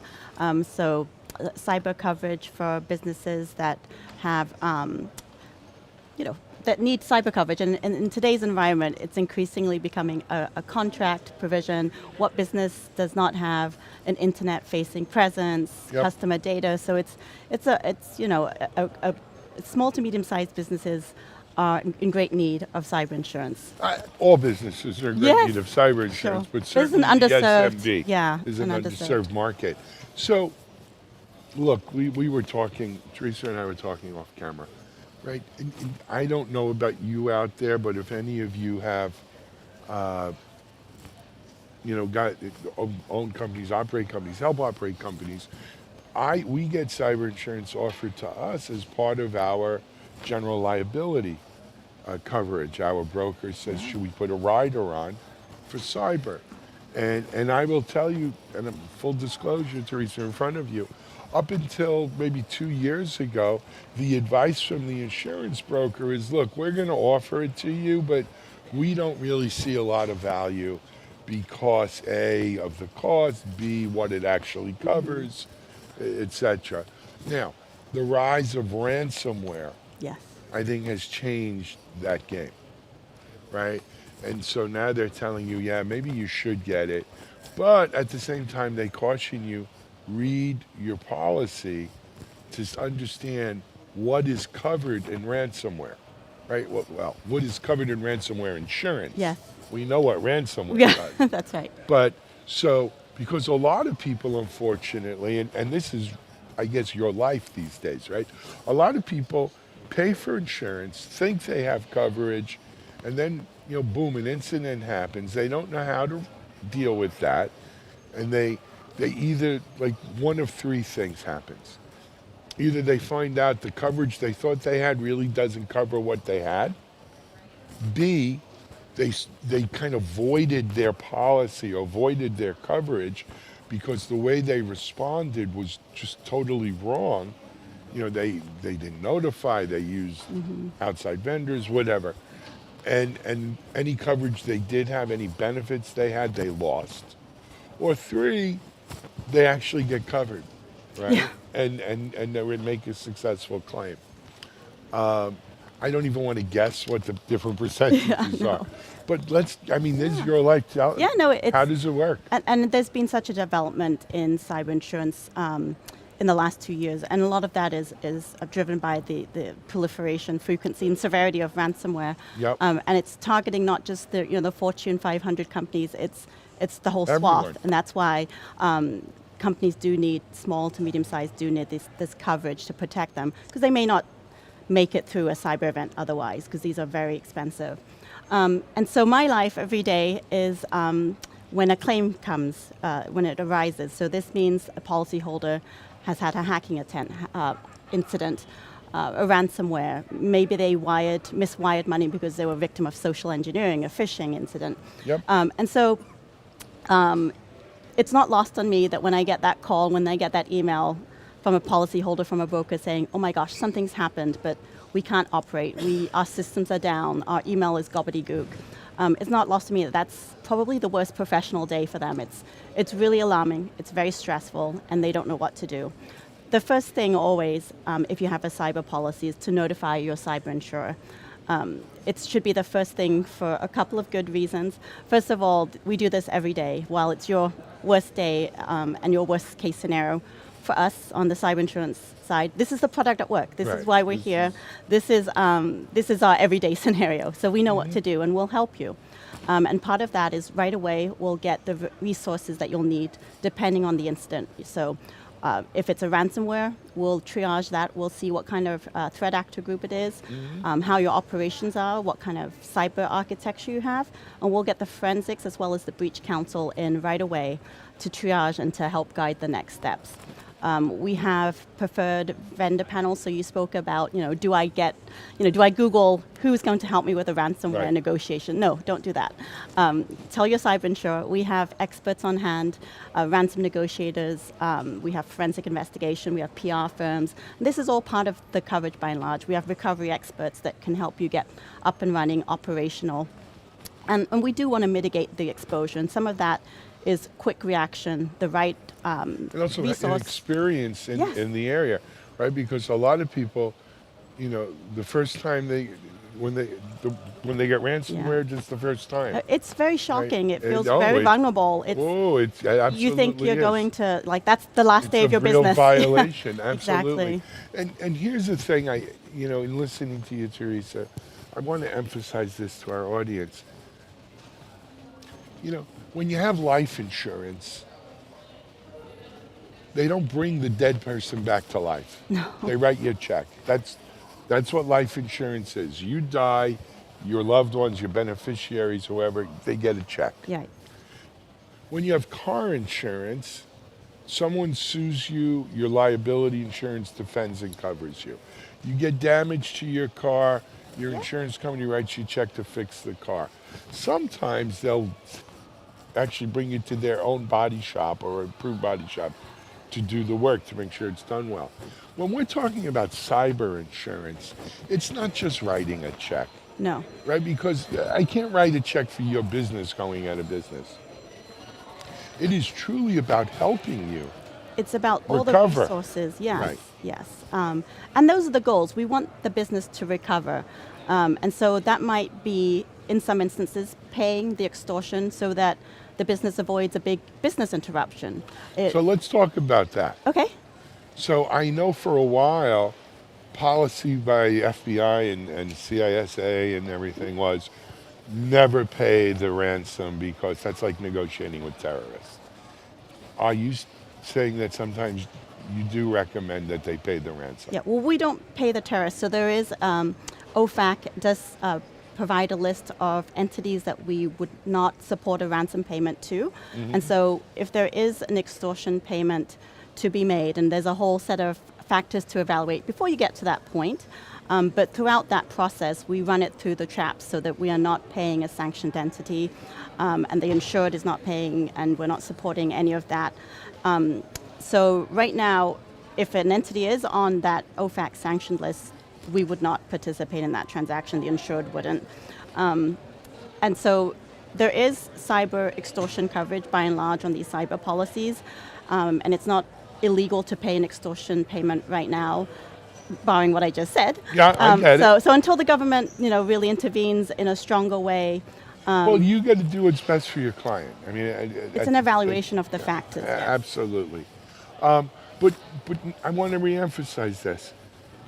When you're taking cyber insurance, you're hiring an expert that if and when you are the victim, you've got some real expertise to help you recover, whether it's recovering your data, paying a ransom, getting your business up and running as quickly as possible.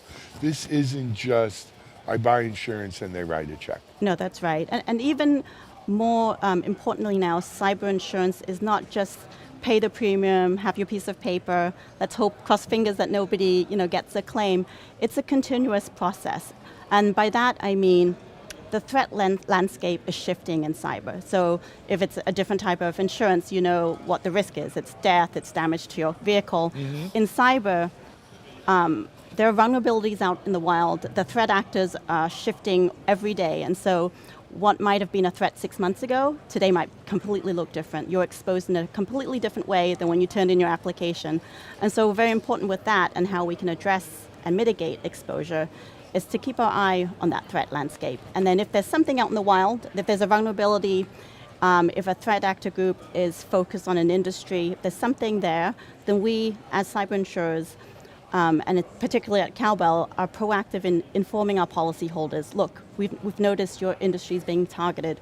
We notice a vulnerability in your software and that you haven't patched it. So it's a proactive engagement, and we have risk engineers at Cowbell who are watching what's going out in the wild. We learn from our claims, so if I see a bunch of claims targeting, a threat actor group targeting a particular scope of our policyholders, we're going to contact them and proactively help them be more resilient. And so that's a different approach to insurance than maybe some other lines, and it really is effective, and it has to be this way because, like I said, the threats are changing. We have to keep up. We have to keep up. Well, and that's just unfortunately the nature of this security game. It's a cat and mouse. I'm going to ask, and you may not know the answer to this because I realize you're on the claim side of the house, but for the typical small to medium business, what does cyber insurance cost? Well, you have a yeah. Well, rule of thumb? you know, it depends, and you know, the market is changing. It's pretty dynamic right now, and so it would depend on a few factors. And so I'll outline some of those factors. But it depends on their cybersecurity posture, right? So if you're just like in anything else where you're trying to buy insurance, what is your exposure? How are you protected? What's your level of cybersecurity? If you have better controls in place, you're probably going to get a better rate, right? Because you're more resilient. You're going to be able to mitigate claims. And so we look at those factors. Do you have multi-factor authentication? Do you have viable backups? So if you're hit with ransomware, you don't have to pay for decryptor because you can restore from viable backups that are offline and tested. Do you have an incident response plan? All these things will make you a more attractive potential insured. Yep. So you know what to do when something happens. Do you have best practices in place? Do you care about cybersecurity? Do you train your employees so they are aware? You know, phishing emails are a great way, a very common way, and it's a human element. As well, we've been getting a lot of those. The text messages. It's a proliferation of anything that can have a human kind of vulnerability too. So we have software vulnerabilities and we have humans, and so we do need to take care of that, and that's through training, through education. And so if an organization cares and is educating its workforce, then that can prevent a lot too. Segregation of systems, so if one part of the house is impacted, maybe it won't spread to the rest of it. And so all of these are taken into consideration, as well as what kind of data the organization might have. So as we know, the threat actors can trying to monetize, and so if they see an organization with the kind of juicy data that no one's watching, it's not being protected, and they can resell that, or that's a pressure. Yeah, it's a pressure point, right? So if they say, "Oh, we've taken your data in a ransomware transaction," that's going to be the pressure point for an organization to not be shamed and like, "Oh no, our business partners are going to know we didn't look after their data." So it's all, you know, it's a group of factors that are in that evaluation of what an organization might pay, but. No, for sure, it's becoming more expensive. The market is harder. There's more claims that are being paid, of course, and so part of that is driving the pricing. But also, you know, I think part of it is that maybe I've heard comments that cyber insurance may be more difficult to get because of these maybe subjectivities or things that we as an insurer feel more comfortable if a policyholder has or cares about. So that to me, though, is the difference between dealing with enterprise and small medium. Enterprises will have incident response plans and teams. Enterprises will have contingencies. Enterprises have really thought about this. A lot of small to medium companies, the biggest hurdle is doing the paperwork around it, right? I don't have an incident response. Can you give me a vanilla one? I'll just put my name on it. I don't have, you know, do we have two-factor authentication? Oh, no one how do I wants get to what? do that. Well, no, they make it easy to do, whether you're using a Google Gmail or Microsoft or you know, many apps. You could install it. Your employees are going to yell bloody murder because they hate doing it. But nevertheless, it's an important part of, I mean, we just did it with our Google accounts, for instance, because we use, you know, Google Suite backend. Yeah. We put 2FA in across the board. Our employees push back. Why do I have to do this? Well, because we said so. I'm sorry. What do you want me to tell you? Well, it is a hassle. Some of this is a hassle, but you know what's more of a hassle? When your business goes down. Exactly. When you can't operate. Well, you can't access email at all. Absolutely. And this is, you know, that's the alternative. Yeah. Anyway, you know what we didn't tell people? Cowbell, where do they go to find out more?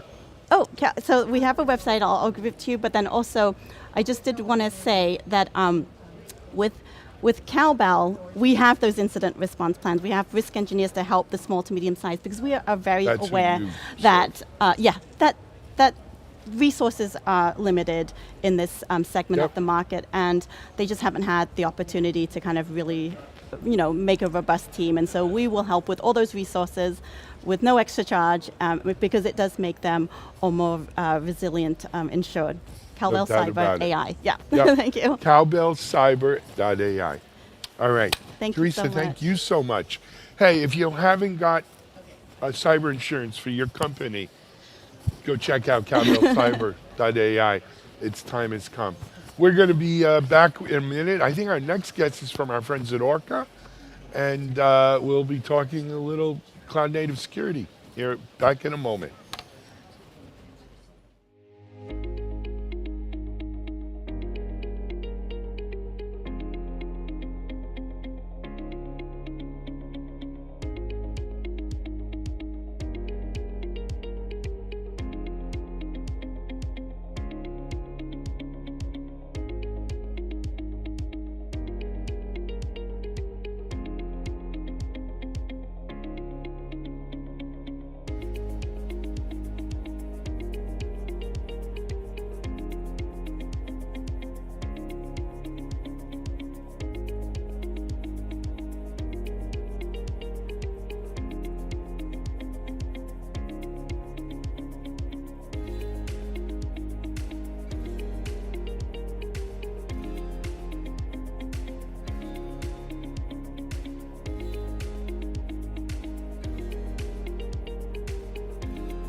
Hey everyone, we're back here live at RSA. Last day coverage, we're coming up around noon, I guess. or a little before. It's still kind of quiet in West today. I'm wondering if a lot of people have gone home already or they're all on the expo floor, which seems to go on forever. Anyway, our next guest is from Orca Security. Orca is a company, of course, we cover extensively on Techstrong TV, Security Boulevard, DevOps.com. We usually have Avi Schuler, their CEO, with us. Avi's a friend. But today we're very happy to have Gil Yaron with us. Gil, I didn't even ask you what your title was. I'm the Chief Product Officer and co-founder of Orca Security. There we go, CPO co-founder. Gil, this is your first time. It's usually Avi, as I said, so welcome. Thank you. Thank you for coming in. Look, most of our audience does know Orca, right? We cover them a lot. But we may be, there's a lot of people just coming in for the RSA coverage, and maybe they don't. So why don't we talk a little bit about Orca, if you don't mind? Sure. So for those that are not familiar with Orca, Orca is a cloud security platform. We've created an agentless approach to provide full visibility into your cloud. Yep. It means that you can get full coverage of vulnerabilities, malware, PII, misconfiguration, lateral movement risk, and basically anything that you need in terms of understanding what you have in the cloud and what are the risks that poses that. Excellent. And I just want to mention that also my good friend Andy Ellis is an advisor to Orca and talked to, I saw Andy actually last night and we spoke a little bit about Orca. But anyway, so Gil, RSA is where the world comes to meet security. Orca's here. Well, actually, I'm trying to think. I think I interviewed Avi about a month ago. Not even less, about some new features coming out that were pretty exciting. But what new news here at RSA have you come up with? So, during RSA, we've showed our customers or prospects, we've showed them our new approach for shift left, and basically how we are able to combine what's being built as part of the pipeline and what will be the impact in production when it is deployed. But the cool thing is it also allows attribution from production to the shift left, to the CI/CD. So let's say, for example, if you have an issue in production and you want to know who should fix it, because you have that visibility into that pipeline, you can understand which team is responsible, how it will affect them. In addition to that, we've released additional features in our attack path. For those who doesn't know, Orca has the ability to simulate and to calculate attack path into your organization. Yep.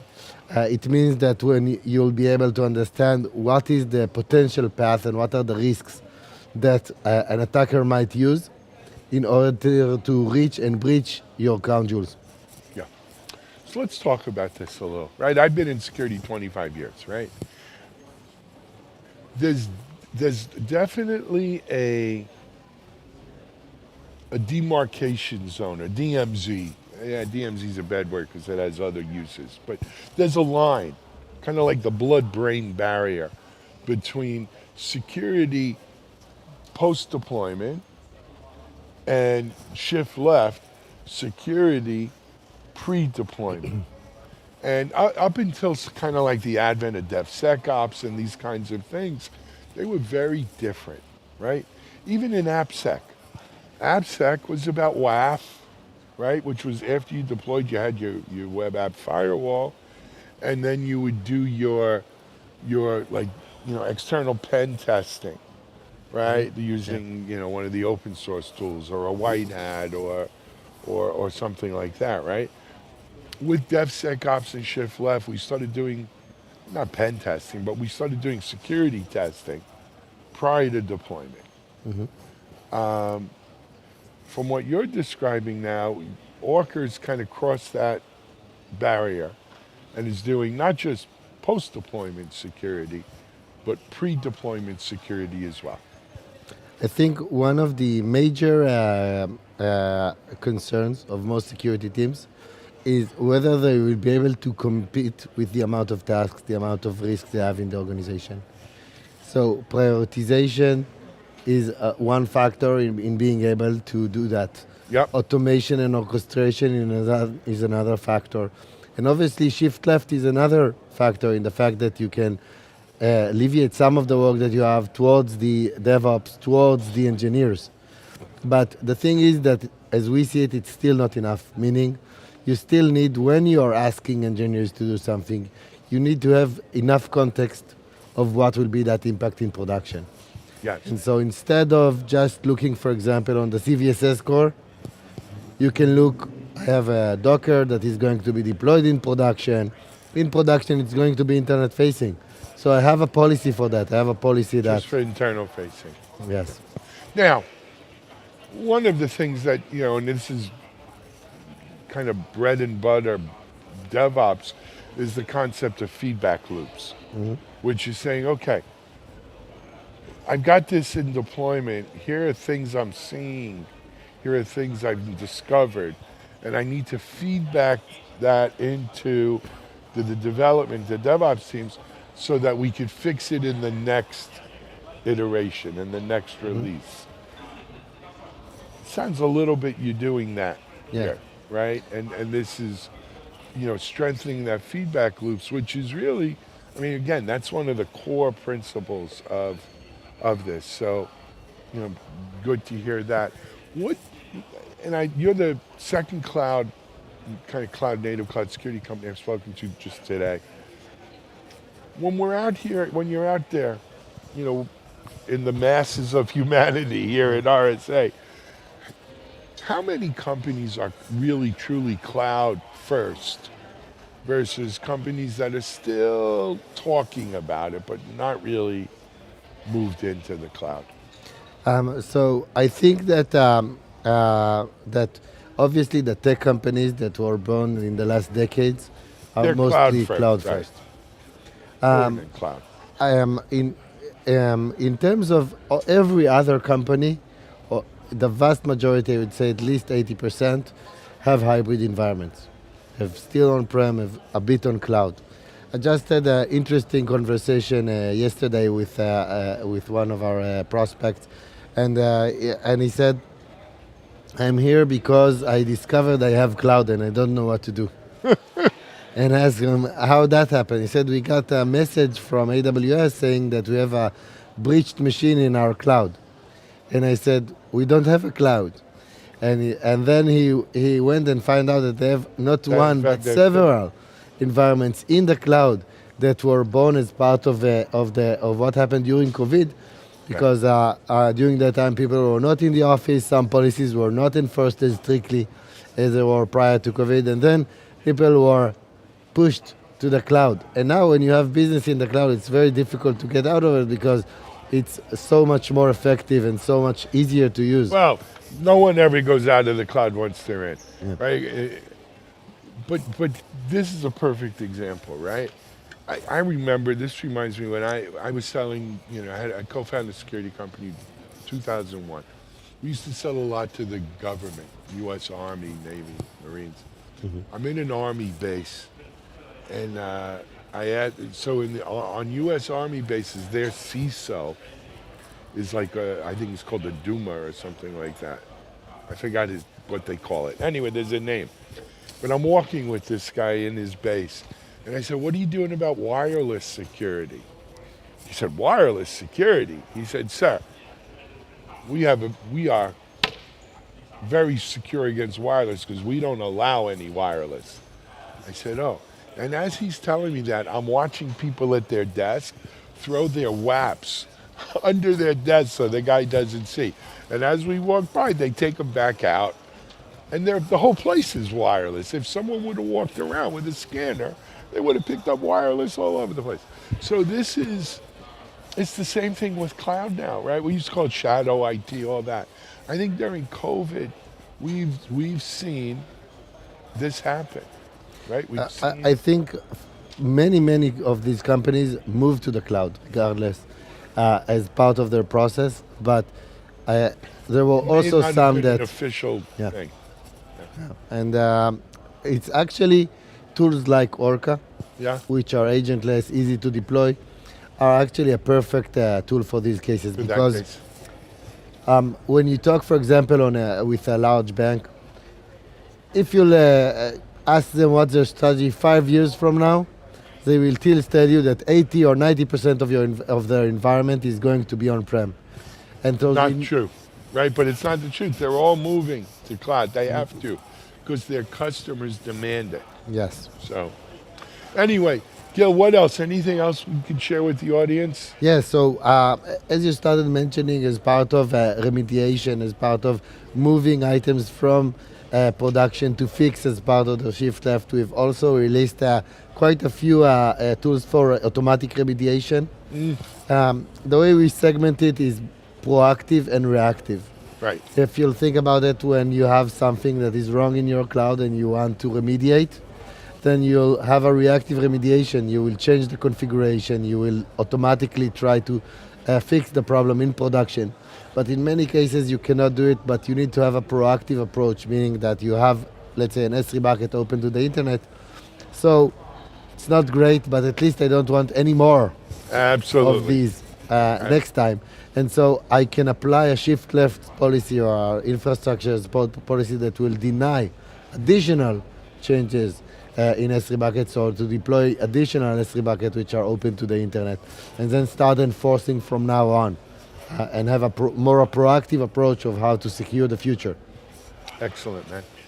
Gil, we didn't mention, most people are orcasecurity.com. So please go visit our website. We have at orca.security.com. We have a free trial as well. You can onboard, you can scan and see the results for yourselves. It helped a lot of organizations, especially during Log4j and other incidents. Yeah. So feel free to use it and try it out. Thank you so much. Thank you, Gil. Say hello to Avi and to everyone at Orca, and best of luck to you. Thank you. It was a pleasure. All right, we're here live. We're at RSA. We are going to get our next guest mic'd up, and we'll be back in just a little bit.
Hey everyone, we're back here live at RSA conference. It's our last day of RSA coverage. Well, it's also the last day of RSA conference, so it's a good thing that it's our last day of coverage. There wouldn't be much to cover tomorrow. Continuing interviewing some really interesting folks and companies here at RSA. I want to introduce you to Mike Beck. Mike is with Darktrace, and hey Mike, welcome to Techstrong TV. Thank you for having me. It's our pleasure to have you on here. So Mike, well, I'm going to bet a lot of people here don't know Darktrace. A lot of people here at the show, as well as a lot of people watching us live right now. So I guess we should need to start there. What's Darktrace about, and maybe a little bit about you? Cool, yeah, thank you very much. So Darktrace is 9 years old now. We were born out of Cambridge in the United Kingdom, and we've always done machine learning and AI. So that's always been what we've done.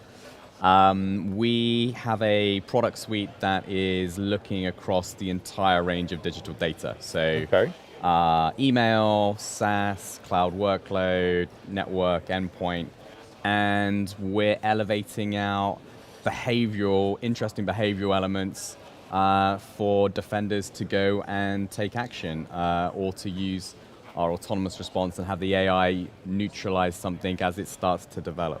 So that's what we've been doing. We've been talking a lot with our contacts here and talking about where Darktrace is heading into the future. We're doing a lot more in the prevent space for us. So we've got new technology coming out in the next few months that's going to focus around risk, which, I'm a CISO, I protect Darktrace as well. So I have the pressures of every other CISO. Like everyone else does, exactly. In understanding that operational risk and being able to report that upwards. So a lot of what we've been doing is actually not just waiting for the attack to take place, but how do we start to look at technology that can help us understand how the attack might happen to us, so that as CISOs we can start to take action earlier. Yeah, you brought up something, and I want to emphasize that for the audience. Just because you're a security vendor, as a matter of fact, because you're a security vendor, you're more of a target perhaps than companies, other companies, other kinds of companies. And so even security vendors, especially security vendors, need CISOs. Yeah. And so it's important we have that. But now, let's talk a little bit about what Darktrace does. We were talking off camera.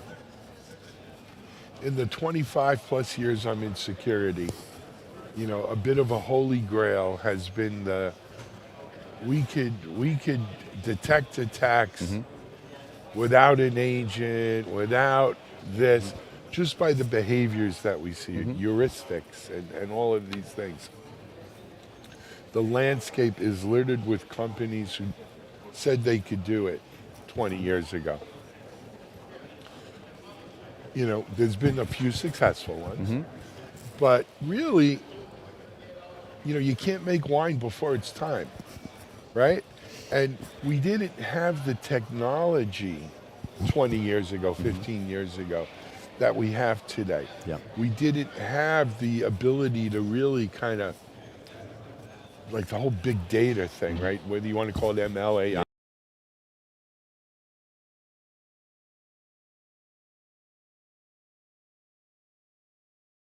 Massive amounts of data and do the analysis to see the patterns, to see the anomalies, if you will, right? That can clue us in to something's, not right here.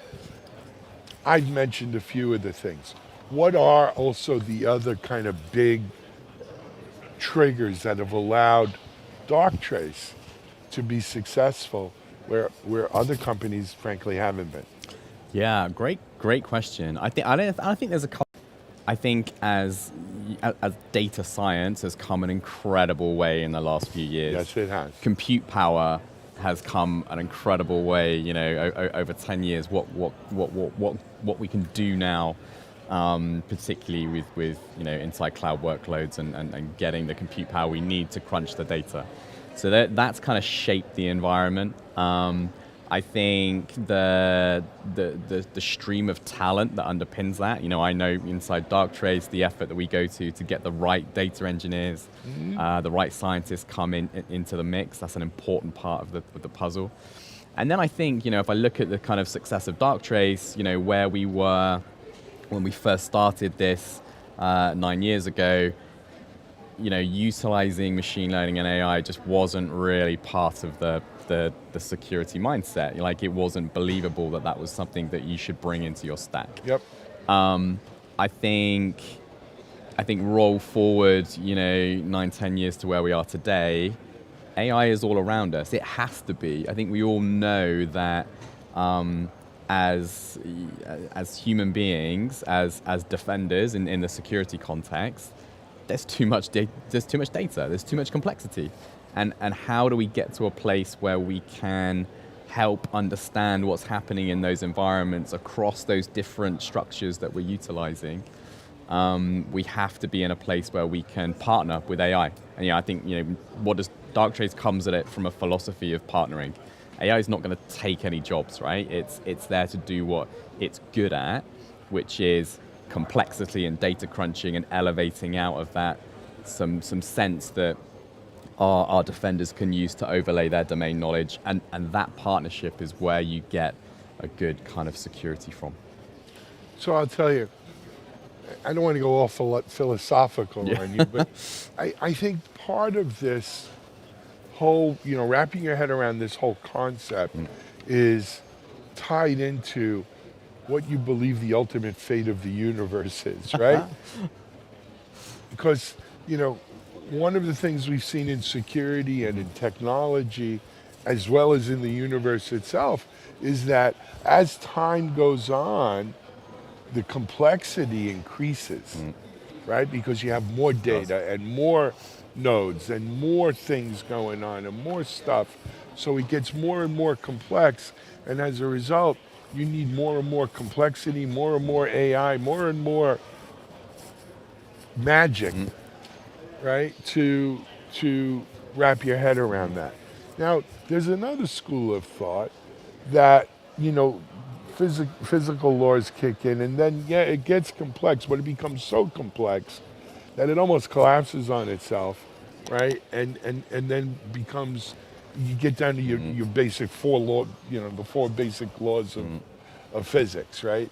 And that, by and taking it to this analogy, utilizing the technologies like AI, and our AI gets better, and our ability to handle bigger data, graphs and so forth get better, we actually can simplify and become elementary about recognizing these kinds of things. So what school of thought are you in? Love these questions. I think I'm in the first camp. I think, when we look at the transformation that we're seeing today, if you look at the kind of new technologies that are available, I think, even if we take kind of a different domain like fintech, right? I think, there's a changing shape to how we want to conduct transactions and interact in financial systems, and the new technology, blockchain technology that kind of wraps around that. You can't walk around, kind of major cities now without seeing kind of crypto advertising kind of all around you. And I think that's a really interesting space that it's heading. I think you're going to see, again, with compute power, there's still so much possibility of where digital transactions take shape. We hear about the metaverse all the time. We don't quite understand it yet, where that's going to take us. True. But I think, technologies that help us understand what's happening in amongst that, and a construct that we use a lot in Darktrace is explainable AI, right? How do we kind of understand and not black box it in a way that, we can make sure end users understand what the AI is picking up on and why it's picking up on it. So I think when you augment those technologies, you get to a space where you have to be using AI to help understand what's happening there, because I do think, my opinion, is that it's going to keep going. All right, cool enough. Let's talk a little bit about RSA and Darktrace. Please. What's been your experience this week?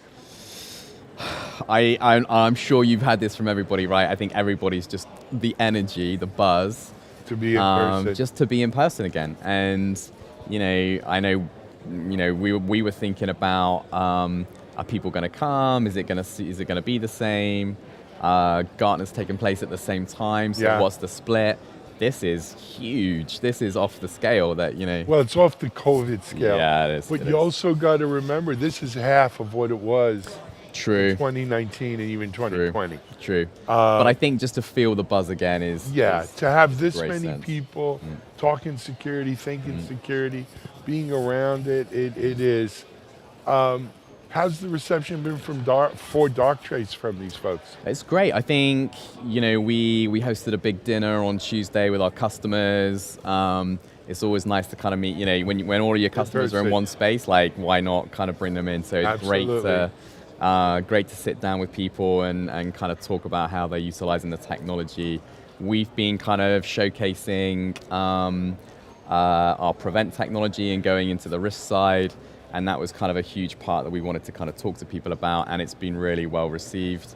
I can feel in the conference as well, and in some of the talks, a lot of people are feeling like the cyber insurance premiums are going up. I was in a talk on Tuesday, and somebody mentioned insurance and the whole room like just groaned, right? Like everybody. I just had someone from a cyber insurance company here. Yeah, it's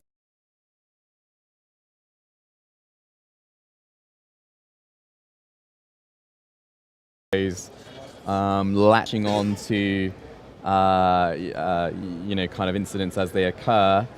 How do we kind of move to the left again and bring about an understanding to the CISO is how do we mature the controls without trying to get into incident response. So I think that's been really interesting.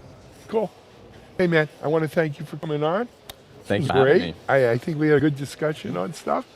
You know what, we didn't mention websites. How can people get more information on Darktrace? Thank you, I appreciate it. Darktrace.com. Easy enough. And yeah, go there and you'll pick up on our technology and how to contact us. So yeah, please. Excellent, man. Check it out, darktrace.com. It's a technology whose time has come. We're going to take a break here at RSA. We're getting close to lunch. I think we have another interview or two maybe before we break. So stay tuned. We'll be right back.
Hey everyone, welcome to Techstrong TV Today.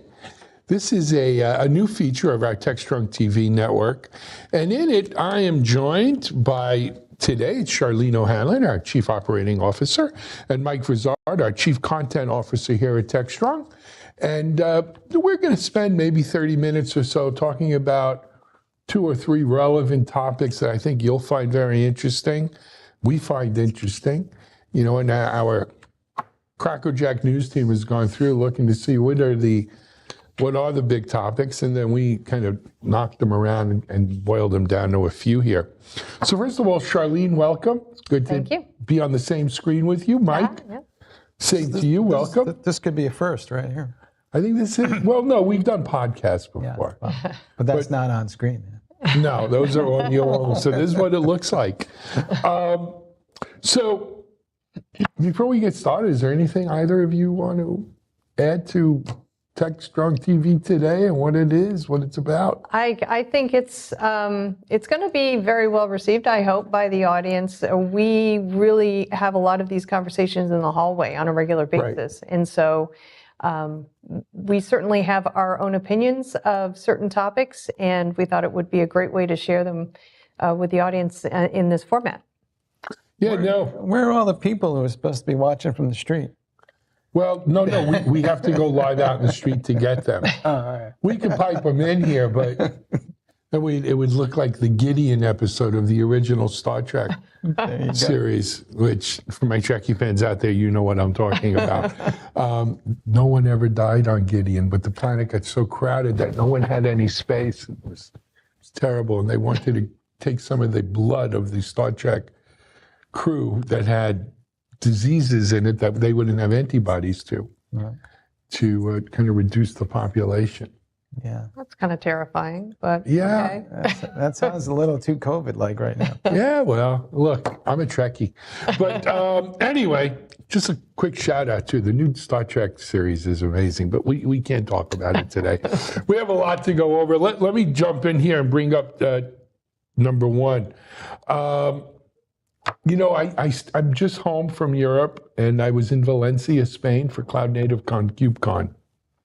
8,000 people. I haven't been in the same area with 8,000 people in a long time. I'll admit I was a little freaked out. Some people did get sick, in spite of, I think, really reasonable, beyond reasonable, good efforts by the Linux Foundation. However, though, certainly, it was an enthusiastic crowd. The rate of cloud native adoption is going up. But is it going up? Does the reality match the hype, I guess, is the question.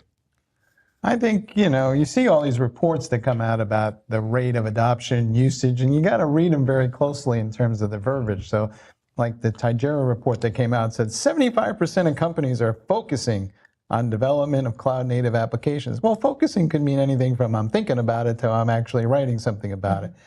If you look at the numbers that people are bouncing around, the CNCF says there's 7.1 million cloud-native developers, but where they are on that journey, nobody knows. Docker claims that there's 14 million developers using Docker Desktop, but are all those people building cloud-native applications? Probably not. And then you got to look around and say, well, how many developers are there out there? Well, there's 40 to 50 million. So you got to figure then maybe somewhere between 75 to 80% of the total developer population still isn't building cloud native applications. So there's a long way to go here. I think also we've got a problem with the amount of the number of developers who actually can create cloud native applications. There's a lot of interest around it. There's certainly a lot of hype around it. But when it comes to actually doing the implementation, I think we still have a ways to go as far as training the developers and helping them understand what exactly, how it's different from, say, developing, regular applications. There are issues around non-cloud native. Exactly. Yeah. Complexity, observability, visibility, security certainly is a very, very large challenge for a lot of developers in developing cloud native applications. Not to mention the fact that it's a different environment. And so you have to approach managing that environment much differently. So I'm going to take a contrarian position of both of you. To me, it's classic shiny trinket, right? And it really is a greenfield, brownfield proposition. If you are building a greenfield application, you are 75 to 80% likely building it in a cloud-native Kubernetes environment, whether it be in public cloud, bare metal, serverless, or what have you. You're using a cloud-native computing stack if it's greenfield. And there are a lot of developers working in greenfield. If you have a brownfield application or a muddy field, right, something, a legacy, porting that from, let's call it non-cloud native to cloud native is a mess, because that's the issue, right? The issue is Kubernetes especially, but all of cloud native, it's not easy. It makes sense once you understand it, but it's not easy to actually implement. So if you're starting fresh on it's a lot easier than if you're looking to port your existing thing. But issues around security, observability, portability, some of the other things you mentioned, Shar, are not cloud native specific. All applications have these things. So, but I do think that the momentum behind this, no one wants to step out in front of the cannonball or that boulder rolling down, that avalanche coming down the hill. And it is an avalanche. Well, something has changed in the way the IT organizations are operating. Used to be, these so-called full stack developers were driving cloud native and Kubernetes. But there's only so many of those folks. And now the IT ops people are driving more of this conversation because they discovered that Kubernetes allows them to scale up and down the resources being consumed, and they like that. So now they're actually flipping around and forcing the rest of the developers in the enterprise to kind of come around on cloud native and start building all this stuff. I'm not sure, though, that most developers want to be, quote unquote, full stack in the sense that they want to manage infrastructure. They'd rather write code. So I think there's a small subset of developers that want to write and control the whole thing, but I think there's more that would prefer just to write the applications and have an ops team or a DevOps team manage the back end for them. And we're going to have this kind of pendulum swing across the spectrum all over the place. So I think you bring up an excellent point. When we talk about cloud native, it's not just the code, the developers aspect of it. It truly is a DevOps kind of world where SREs, the ops folks, the DevOps team, and the developers, right? So much of the action in cloud native today isn't around developing application code. It's around observability. It's around on gathering data. Look at the graduated open source projects are from CNCF. Well, there's Kubernetes. There's actually a bunch now. There's like 14 of them, believe it or not. But a lot of them deal with strictly ops. I would put forth the proposition that today's cloud native is as much about ops as it is about development. It's about the stack. You don't, and a full stack developer, that's kind of a misnomer. Because full stack developers, are they really ops people using, infrastructure as code or code to manage the infrastructure? Those are two different animals. And they're all over the place. And the bigger the company is, the less likely they are to want to go do that, because they're going to say, I want developers to write code. That's where we add value. I don't want them managing infrastructure. I got a bunch of engineers and ops guys to do that, and it's a waste of time for the developer to do that. So I think that's something that GitOps plays into a lot, right? Where you can develop your code, put it in Git, and let the DevOps team take it from there, automate a lot of it as well. What do you think security is? Why do you think it's such a challenge in cloud native environments? Security is a challenge in every environment. I don't think it's a bigger challenge in cloud native. But is it a different motion altogether? Is it something that because it is a cloud native environment, we do have to have more developers and DevOps teams involved in the security of shifting it so far left that it isn't even under the purview of the I think security you team. could shift security left. It has nothing to do with cloud native. Shifting security left is making developers think about developing more secure code. Sure. I think specifically the security in cloud native is the APIs. That's what's, when we talk about cloud native specific security, not just security in development. Cloud native specific security, your issues are coming in because cloud native runs on APIs. And when I first became involved and became aware of APIs, it was I had an application and I wanted to talk to a third-party application, and the way we talked was via an API. It used to be a plugin, a one-off. Now I have an API, and Mike and Charlene and whoever else sitting here could plug into my API and talk to me. But you were foreigners. You were not internal. Right. The beauty of that cloud native microservices infrastructure is this isn't a monolith here anymore. This is a series of microservices distributed, being managed and orchestrated by Kubernetes, but they need to communicate with each other. So, and how do they communicate? APIs. Internal, if we could call them internal APIs, make the world go round. And that's the security challenge in cloud native. Every other security challenge in cloud native is pretty much the same security challenge it is developing secure code, making sure your infrastructure is locked down, whether you have a WAF or OWASP and all that kind of good stuff. But the unique API challenge in cloud native is a monster. It's not a monster, but it's a challenge. Yeah.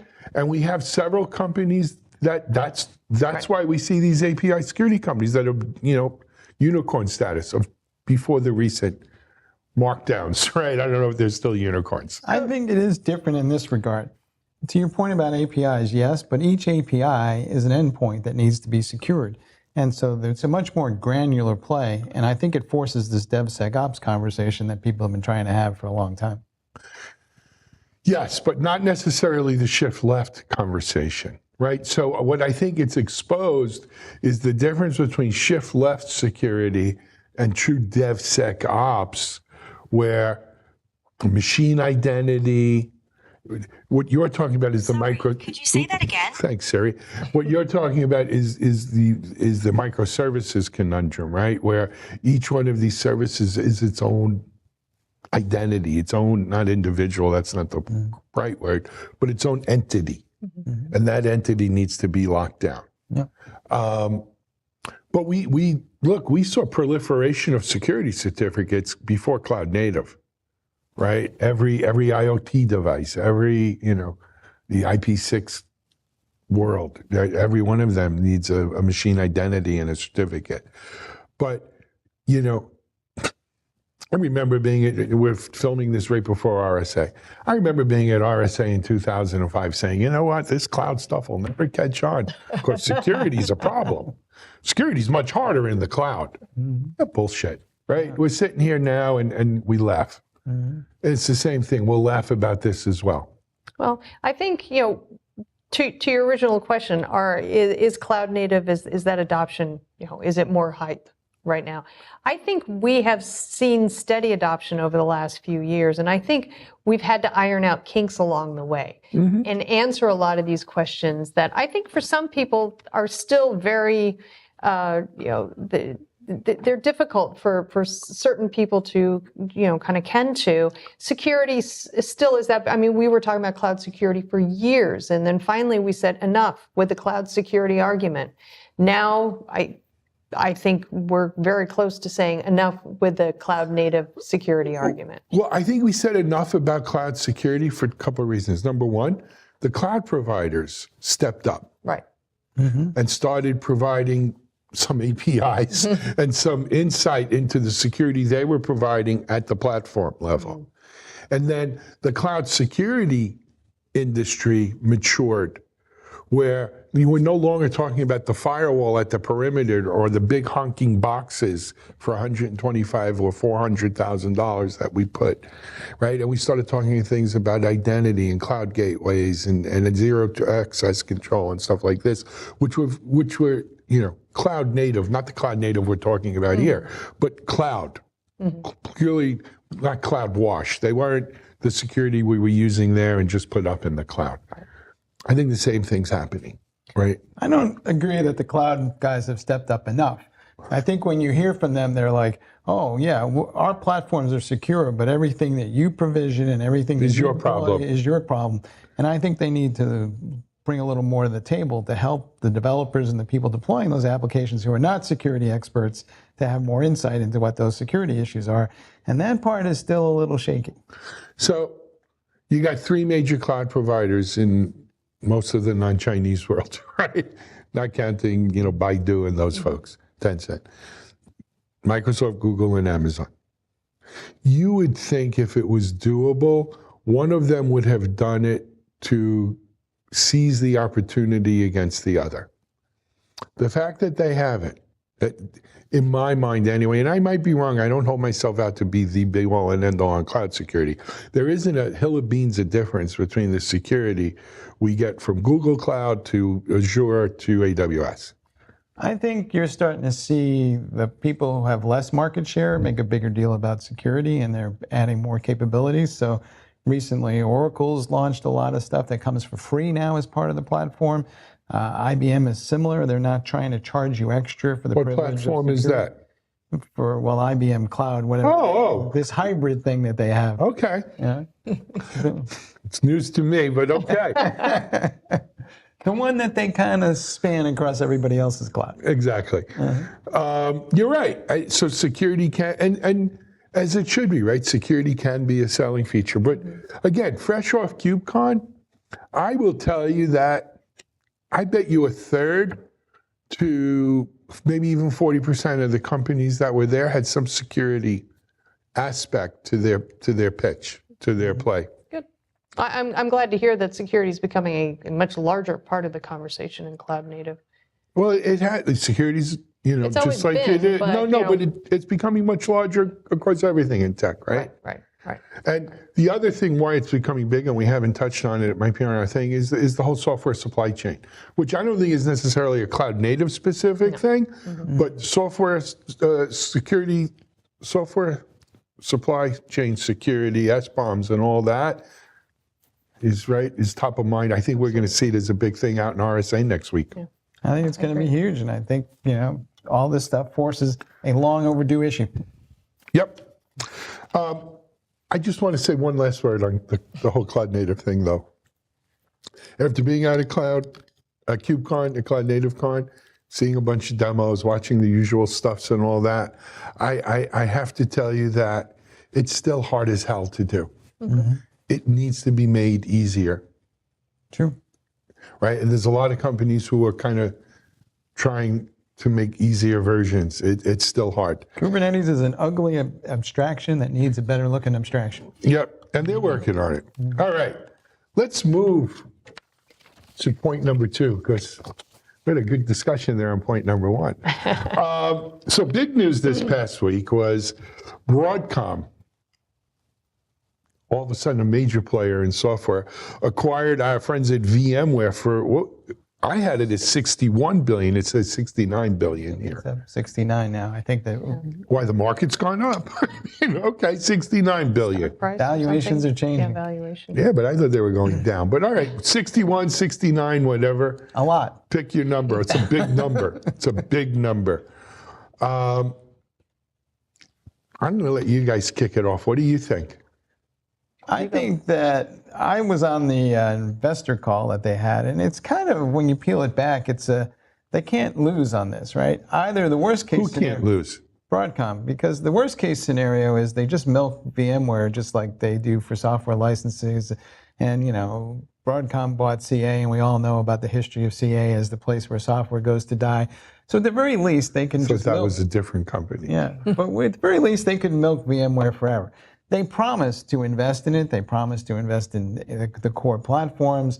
They're going to continue driving around with Tanzu and trying to make that cloud native shift that we were just talking about and be relevant. They said all the right things. Whether they actually do the right things is a whole other issue, but I think a lot of companies can at least take, from Broadcom's perspective, you can understand why they did it. If you're the customer, you're nervous as all hell because you don't know if they're going to do the A part of this thing, which is just milk it, or B, actually deliver those investments. So from a VM perspective, virtual machine perspective, that technology, I know it continues to be relevant. Is it as relevant as it once was? Well, not proprietary ones, because most of the ones in the cloud are open source. So if you look at all the virtual machines that are used in the cloud, what percentage of those are VMware? Very small.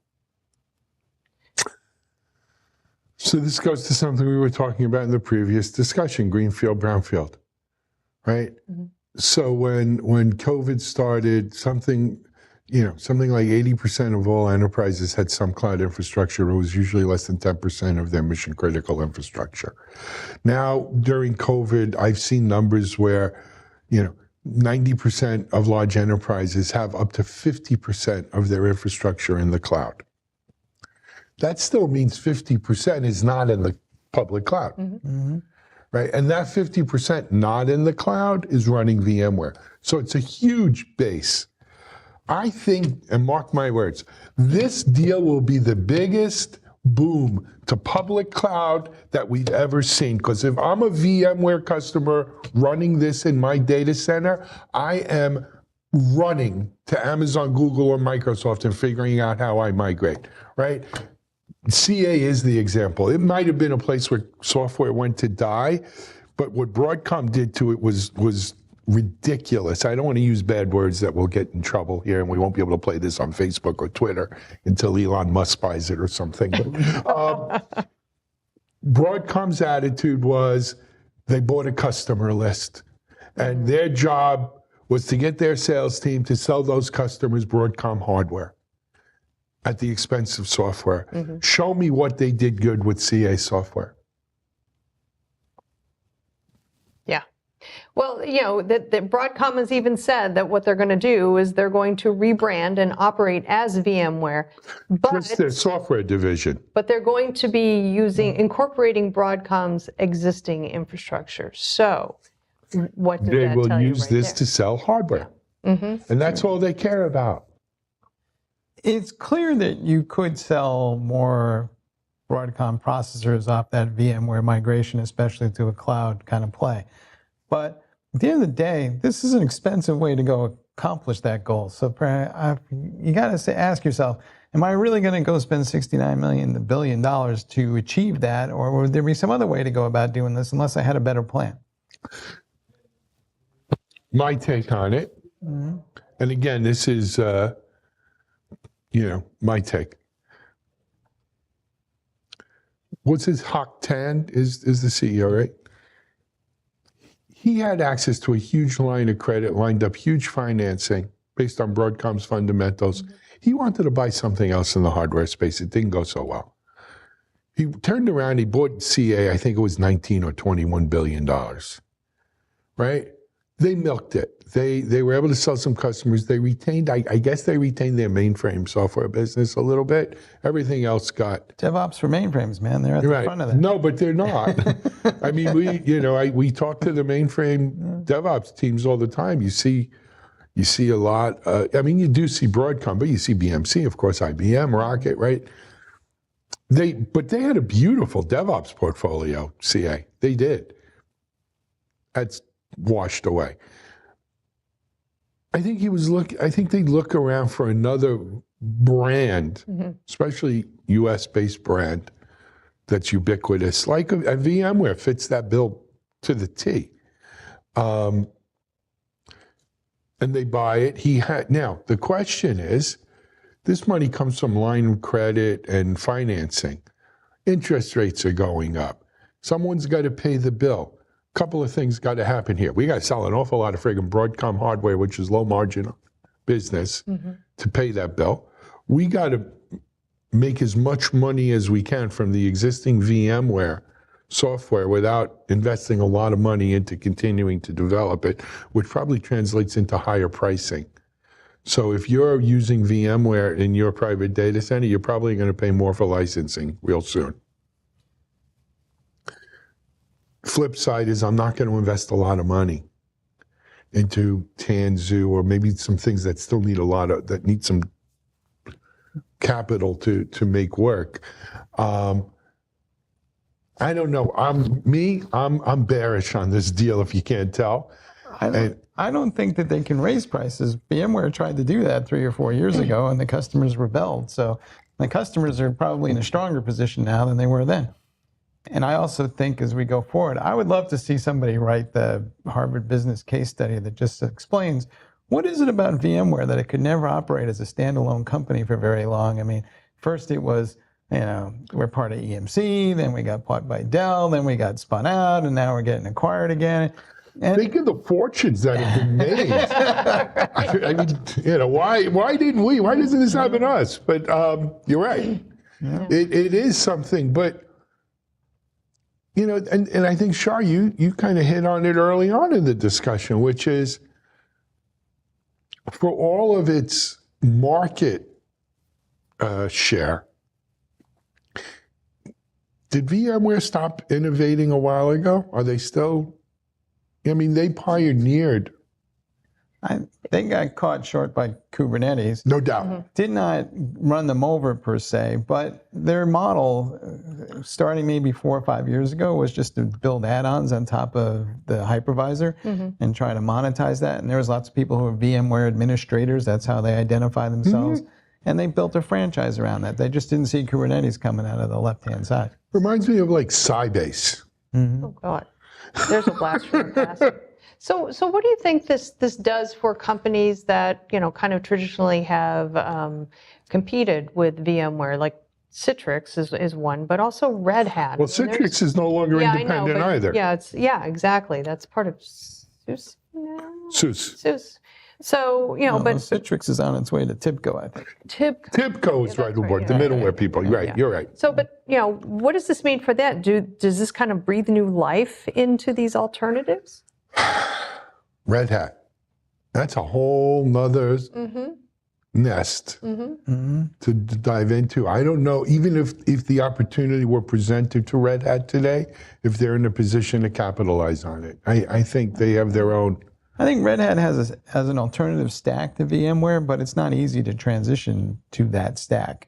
So I think Red Hat does better. But it is easier if you're saying, hey, this is a good time to hedge my bets with public cloud and something else.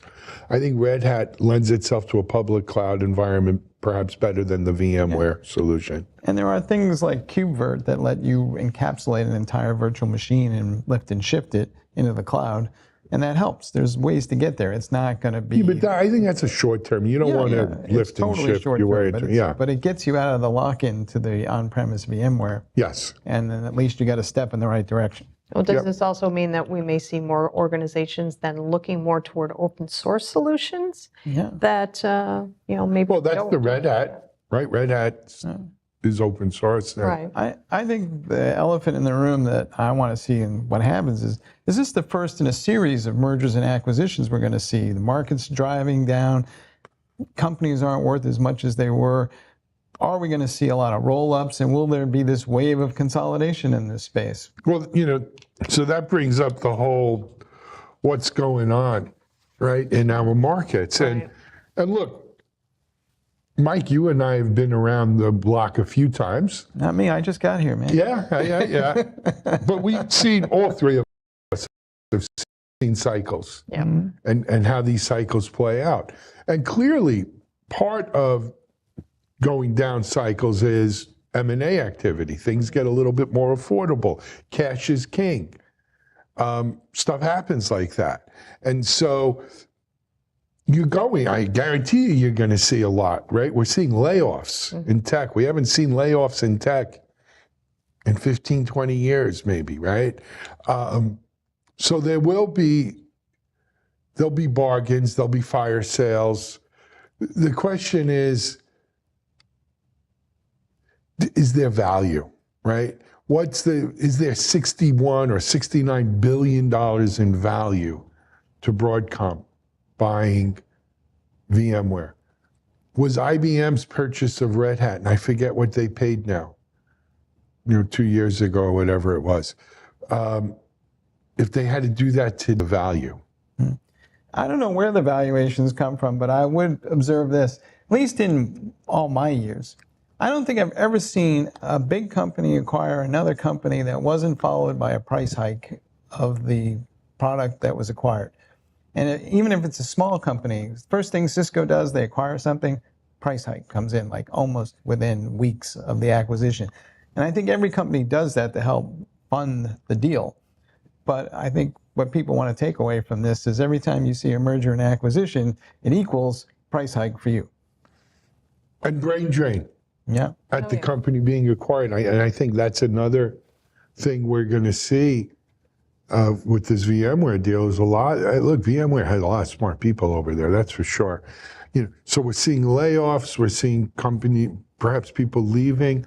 I think it creates opportunities for companies who maybe have a stronger balance sheet, in a better position to hire some top-rate talent, which frankly has been really hard to come by over the last few years. Some of them may take the year off. Might be difficult. They're going to sit it out for a year and then they'll come back. Could be. Could be. All right. Let's move into topic 3. And we got a couple of minutes we can talk. Yeah. Pandemic tech, is it here to stay? So I guess we've got to first define, what do you mean by pandemic tech? Well, one of the things that, you had to do, I'm sure with KubeCon, one of the things that we are doing with RSA is we have to prove that we're vaccinated and that we have a vaccination card or we have a negative COVID test. Well, no, only in the U.S. do you have such a thing as a vaccination card. Well, yeah.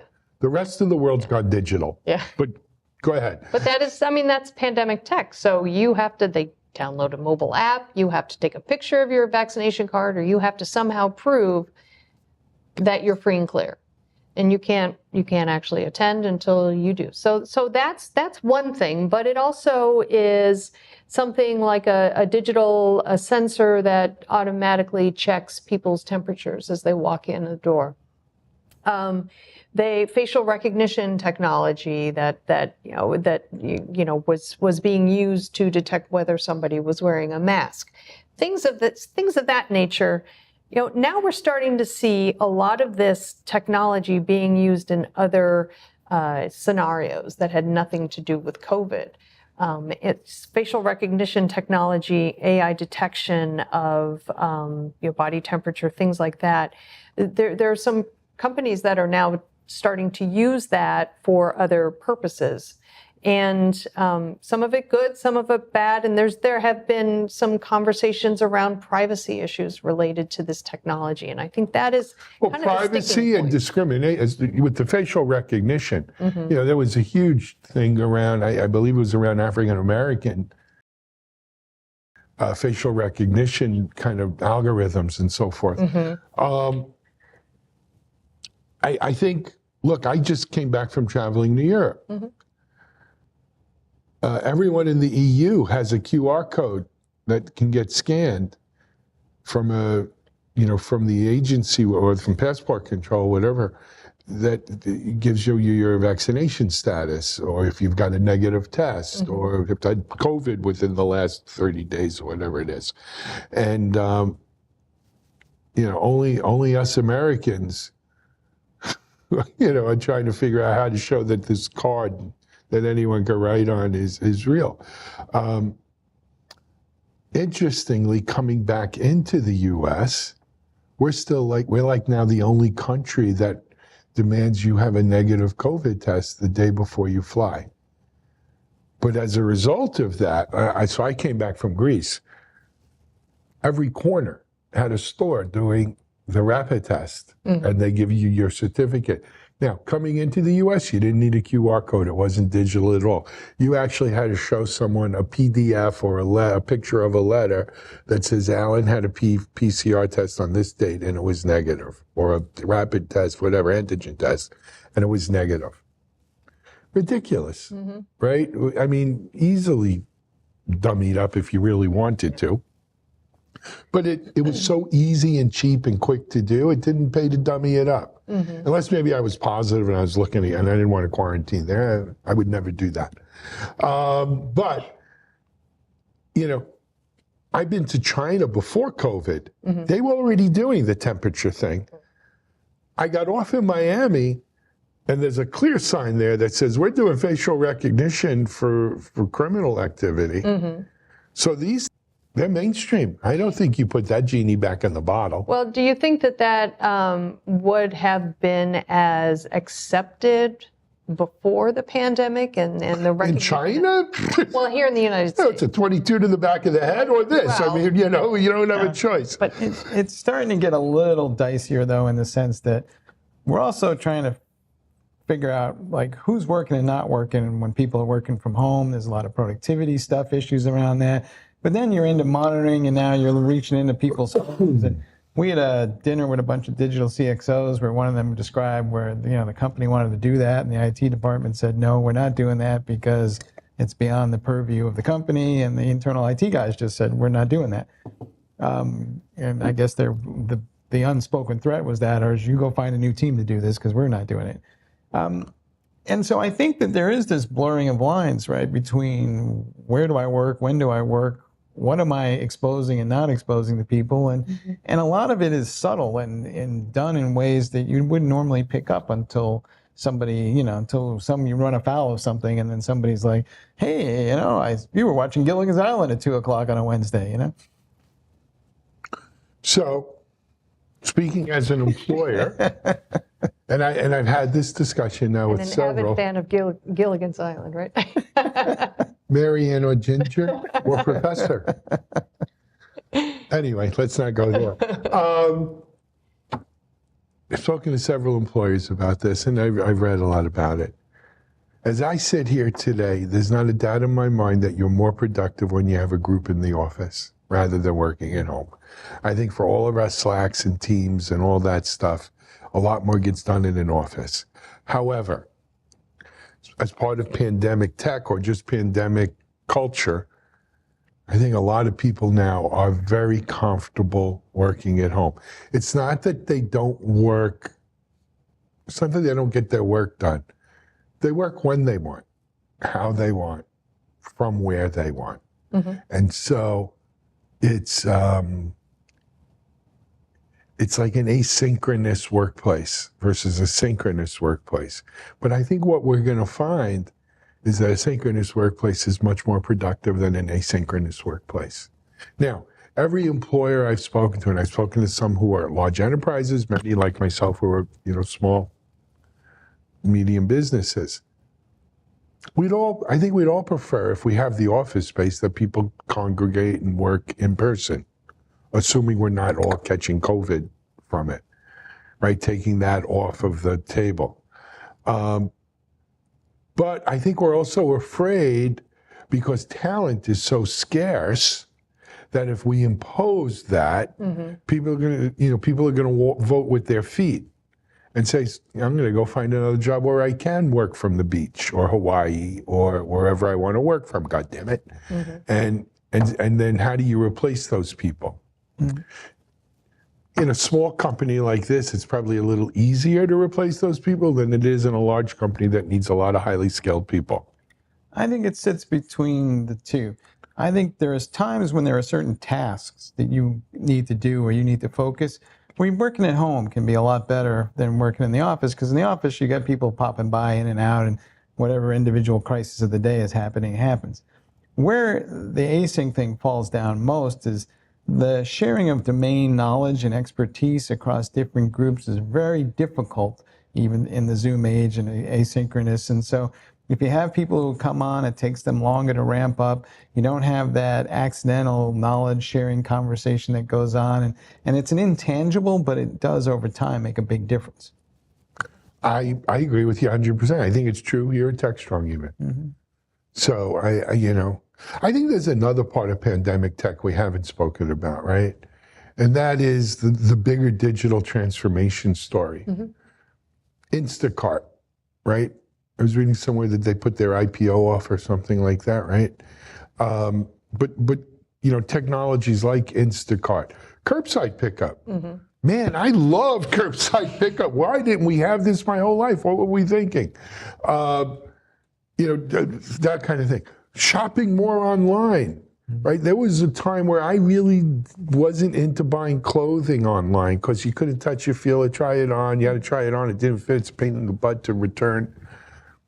I don't go to stores to buy clothes anymore. So when we talk about pandemic tech, I think about the enabling, not the privacy issue or controversial ones, but how it's already kind of worked its way into our everyday life, where these are the things we take for granted now. Sure. Yeah. I think sometimes, though, we in the U.S. are pretty far behind other countries on that digital transformation, and things that we're marveling about, people in other countries are kind of laughing at us about, like, dude, we were doing that 5-6 years ago. Yeah. You walk around South Korea, you would take a picture of a wall and shop off your phone, and that stuff would be sitting in your house before you got off the train. Yeah. Well, no, certainly so. Yeah. But again, I was in Spain and Greece. It still amazes me, though, that over there, even though they have good internet, good stuff, they still think we have great things here. Like, somehow we still, we're superior when it comes to this. And I spoke to a few people who said, no, we don't. Not true. Don't give it away. Yeah, I mean, I felt like I was, just giving away state secrets. But, no, we're not all that advanced, believe you me, right? My internet stinks. But, yeah. Well, I also think that we've kind of been craving a lot of these new technologies, that, the Instacarts and the online shopping and the ability to do curbside, things like that. Obviously, the pandemic accelerated that. But I do believe that had the pandemic not occurred, we probably would still be where we were 3 years ago. Right, because this is accelerated. Yeah. I mean, just think about things like working out, right? We've seen Peloton go up and Peloton go down. But, standing in the mirror and having the person be your trainer, that's pretty freaky, right? When you 5 years ago, it's lonely though, too.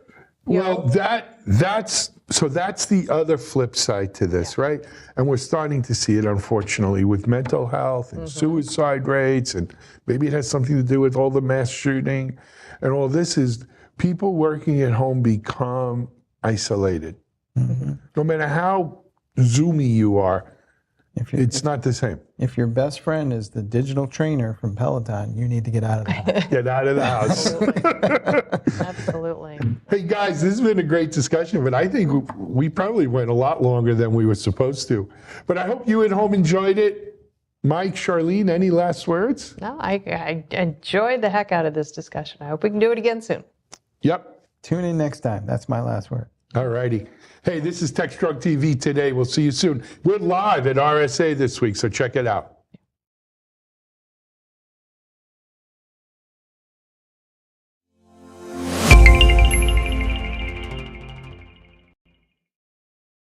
Hey everybody, welcome back to Techstrong TV and welcome to another episode of Techstrong Women, the ongoing series that elevates the conversation about gender equity and parity by celebrating the successes of females in IT and so much more. We have so many great conversations.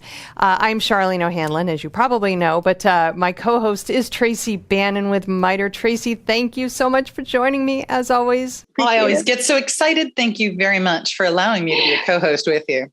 Oh, listen, we're equals.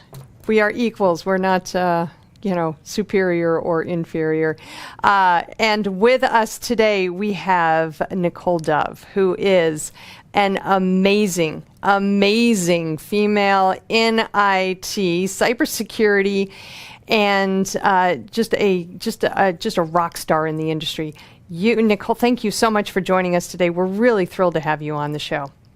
Thanks for having me. I love anything, effort, or people who celebrate women in tech. So this is like the party to be at. Thank you for having me. Excellent. All right. Well, hopefully we'll do right by you today. But do want to thank you again for being here. We've got a lot to unpack in today's show. But really what I want to do is start out by telling us a little bit about what you're doing today, and maybe how you got to be where you are. Yeah.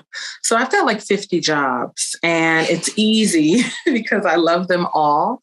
So by day, I'm head of security at Riot Games, which is super exciting. It's a new role for me. So I'm really, really happy to be there. Fantastic team, fantastic products and services. I'm also a visiting lecturer at a local university, Clark Atlanta University. And I also extend my teaching into being a LinkedIn Learning instructor, where I create cybersecurity courses.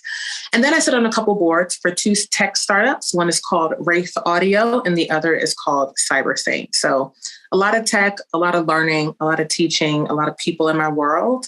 But I love all of it, and I wouldn't change it for anything. So how did you find your way, though, to this most recent, right? The head of security. You're one of the few females that I've met so far who are truly head of security. I've got lots of women who are on the rise, and in the security area in particular, it is booming, and that's awesome. It's completely amazing. How did you find your way into that role? I slipped and fell into tech, and this role was something that I don't know that I expected, but I think that I found myself looking for an opportunity to have impact, right? So my career started, I went to school for accounting and finance. I started my career on Wall Street. It was all I wanted to do. And when I got there, I quickly realized this may not be it, right? So I've got, I don't know if it translates, but I've got purple hair. Oh, it does. I see it. Yeah, right? So, back in the day, 20 years ago, it wasn't as accepted as it is now. Or, a young woman of color who looks different, presents, different than the typical Wall Streeter. Maybe to be accepted or to rise through the ranks. But I learned a lot. I learned so much. Got into consulting. I loved solving people's problems, right? I loved working on different engagements with different teams and different clients. And I really, really loved the travel. But again, much of the Big Four consulting culture did mimic Wall Street. So I said, I've got to figure out how to actually make a change, because I began to see how culture impacts business. So I went all the way to a video game company. I worked at Take-Two that owns Rockstar, had a blast, stayed there about 5 years, did some video game voiceover work, got my first promotion. I was like, I found my people.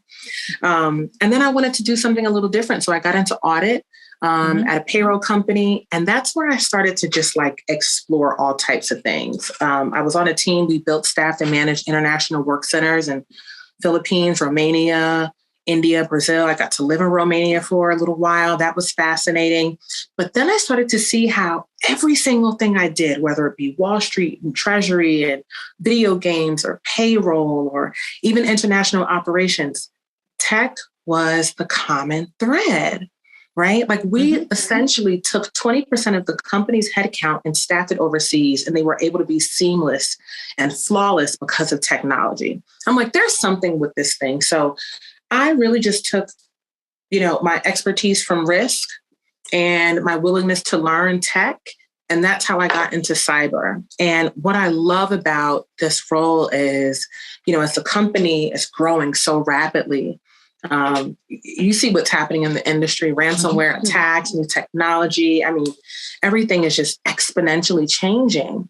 What I like is that I get to bring that business background to cyber, to tech, and help people understand that tech is not, it doesn't slow you down. If you position it correctly, it can actually enable innovation and speed and agility and creativity. And that's what I love most. I would have never, ever thought I would work in tech. I can barely hook up a printer, but I know risk, right? And I know people. And a lot of tech is people and risk and really just getting the best product and service to the customer. And that's essentially what brought me right here today. What I love about that story is the fact that you did not swim in your own lane. You were you're going back and forth. So many people, I think, just kind of create a vision for themselves and they go for it. This is my goal in life is to be a cybersecurity professional. Great. But you've had a lot of so many varied experiences that you've been able to kind of parlay into what you're doing now. And I wonder how did you create the narrative behind that? Because, when you're thinking about say a job title or a job description, and you're maybe going for a particular job or something like that, so many women, we've had this discussion before, if they don't check all the boxes, they'll never apply for a particular job. And so, so many times you look at a job description, you're like, I'm just not sure that, people, what my skills are will resonate or will translate very well without me actually having to explain how things go and how they do actually work. So how have you created the narrative around your experience into what you're doing today and how it all fits together? Yeah. So creating and changing narratives is the story, right? And I think the important part was not allowing these unicorn job descriptions to intimidate me, right? I think a second motivation was seeing men in positions that they didn't qualify for. I'm like, well, you know what? If they could do it, why not? Right. And so, but as a woman, like we think a lot, we're very tactical, right? We think things through. I tried to not think so much about what I couldn't do and thought about what I could do. Mm-hmm. Right. So I'll look at a job description, everything I have, I'll cross that out. I've got that in the bag. Then I look at the things that I don't have and think through, how can I get these things? Or what in my experience may not be exactly this, but lends another perspective on this that I can bring. And then the last part is I'm a non-traditional technologist. So there's going to be a host of things that I bring that nobody else is going to bring. Right. And that's going to be like the magic potion. So, I often challenge women. One of my mentors said, I don't even read the job description. Right. But it takes away that intimidation factor because there's so much of the job that's not on the paper. That's always something I ask in interviews. What do I need to know about this job that I cannot read on this paper? And those are the things that, we need to be prepared for, because it's not so much what you expect to happen. The challenges are always the unexpected. And so just by digging in that tool belt and keeping an inventory for my own self, it helps you have something to pull from when you're changing that story or wanting to change your story and wanting to know what you can leverage to unlock that next level. Well, you bring up a really good point, a side conversation, which is what has happened with job descriptions. They've become magic unicorn listings. Right. And quite frankly, anybody that I interview, any that I look at, there's never anybody who can check all of the boxes. Yes. And it was an important message 20 years ago, but it's an even more important message now. And there's a reverse to that, which is the folks who are putting those things out need to not focus on finding unicorns. You might run across one by accident, or the 4-leaf clover in that one yard that you walked by. But in general, what are those applicable skills? What are the crossovers? And what you had was a lot of crossover skills and a uniqueness that other people didn't bring to the table. That's thought diversity, right? Educational diversity, background diversity, right? That's what has helped to jettison you forward. That's fantastic advice. Yeah, thank you. So, I'd be interested when you are going through and working and mentoring with other people and helping them to figure out what they want to do with their career. Are there times where they'll bring a job description and you'll help them to walk through, like, don't look at this or interpret it in that way? Do you help them apply the same skills that you've done for yourself? Absolutely. So this is an exercise that I've used. So this exercise actually was a big part of me coming into tech, right? I was very intimidated by the job descriptions and technology. And it was only because of amazing mentors who were just like, no, you can do this. Go in the room and sell what you have, right? You can do this.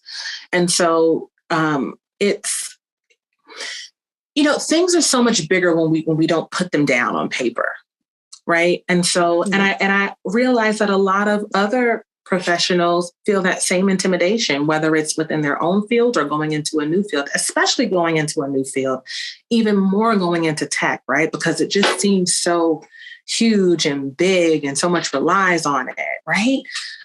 And so because that exercise was so successful for me, it's something I walk people through when they have something that they want to do, when they have a big role they want to apply for. Like, it's a great way to pressure test it, right? Because now you walk in pretty much knowing what they want and what they expect. And now you have the opportunity to align yourself with that and be honest about what you don't have, right? But what your thought process is to how you will get it. Because nobody knows everything, right?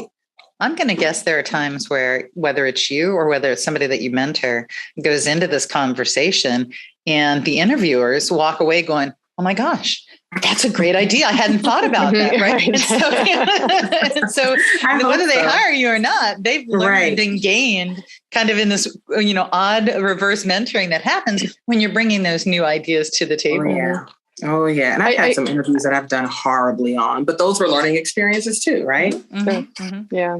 I feel like, with these job descriptions in particular, I think companies do that on purpose so that they can kind of gauge the type of people who do end up applying for those jobs, because those are the ones who are the mavericks, if you will. Those are the ones who really feel as though they can bring as much as possible to the table.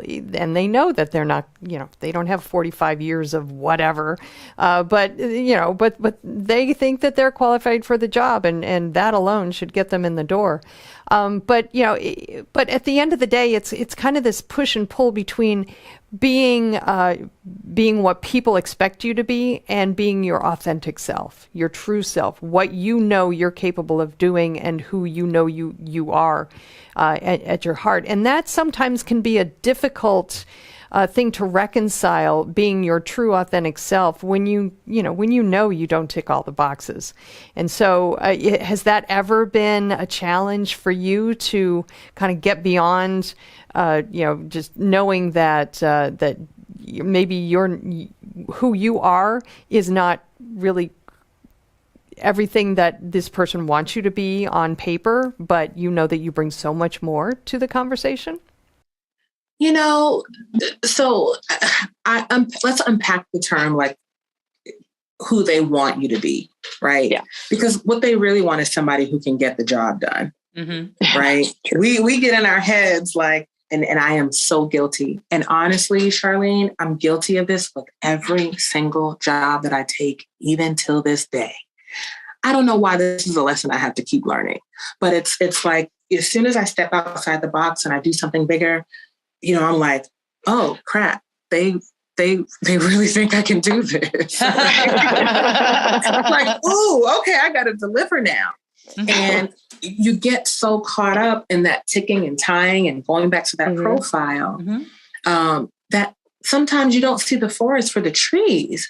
Because when you really take a look, it's like, it's not about knowing those things. It's about it's not even about knowing everything. It's about being relentless about finding the solution, being resourceful about looking for the answer, right? If there's something that you don't know, instead of just going to ask someone, figure out a couple options. Do you know how much I Google like all the time, right? And I felt so bad about that at first, but now that I've been in cyber for a while, I realized there are so many domains. Like, I know a little bit about everything, right? But sometimes I need that deep expertise. I'm not expected to be an expert across the board. So I think it's more about taking a step back and understanding what's needed to thrive and be successful in the role, and making sure that I'm checking those boxes as opposed to like a set of technical aptitudes and expertises, because I'm not going to have that. I study all the time now, and it's never going to happen. But it takes some time. And as much as I'm saying this, I'm probably going to be going through this tomorrow anyway. So. I think that it's common, and I'm finding that at first I thought that it was more women. Sometimes we call it the imposter syndrome, and I used to think maybe it was more with females, but I'm actually realizing that it's not. It's everywhere. It's everybody. However, to your point earlier, I do see a difference with a woman looking at the list and wanting to be a perfectionist and looking to check mark everything on that list, where sometimes a man goes, I got 3 out of 5. That's good enough. And I think what you're saying is, don't worry about everything that's there.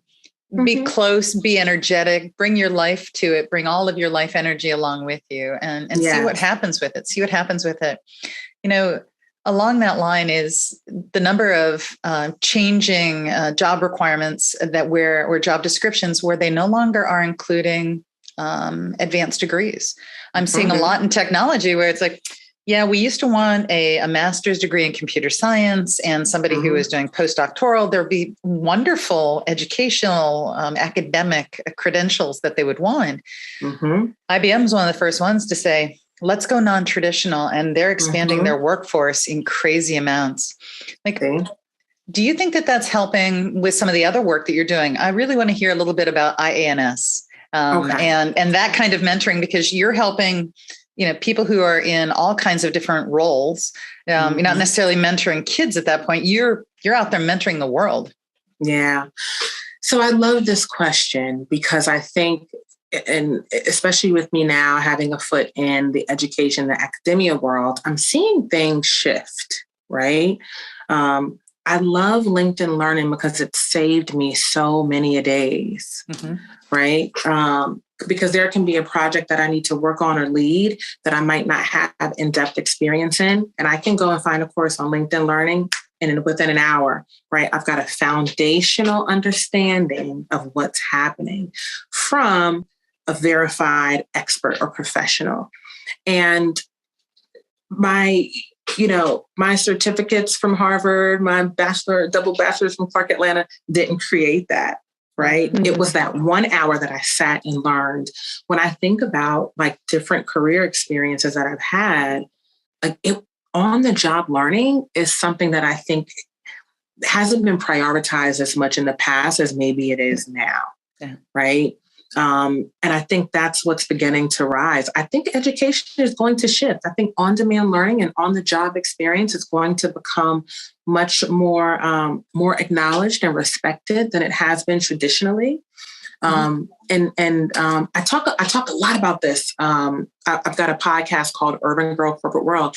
You'd be surprised at like what I had a CISO who went to school for women's studies. Right? The head of risk and security at TikTok, she went to school for finance. She was a former Wall Streeter too, right? But as leaders, it gives us so many different lenses. And that's what I really love about working with IANS as faculty. So IANS is a service that organizations can subscribe to, and they provide a ton of support in different ways. So they've got forums and conferences and online classes, but they have this service called Ask an Expert. And essentially you can look across any cybersecurity domain. We've got about 85 to 100 faculty, typically CISO or CISO directs. And you can spend an hour on the phone with this professional expert and talk about anything. I have helped CISOs look at their strat plans, develop security awareness programs, help government agencies enhance their third-party risk management programs, right? This is different from, again, they could go on LinkedIn Learning and get that foundational aspect, but they want the experience, right? And I think to your point, Tracy, that's what mentorship is about. Getting the firsthand perspective from somebody with experience, because theory is great, but execution is so much better. And, what I'm able to share is, hey, I've done that before, or, oh, you're thinking about doing this? Well, I did that and it flopped. And here's why. Here's what you need to be mindful of. And that's what I find really, really special about that offering with IANS. I think you're going to see, to the point you just made, the education system is changing. Higher education. One of my besties is a tenured professor, and we talk about this all the time, how it changed with the GI Bill, how it's changing now. But we are always going to need, especially in STEM, we're always going to need those researchers. We're always going to need the theorists. So the theorists won't go away.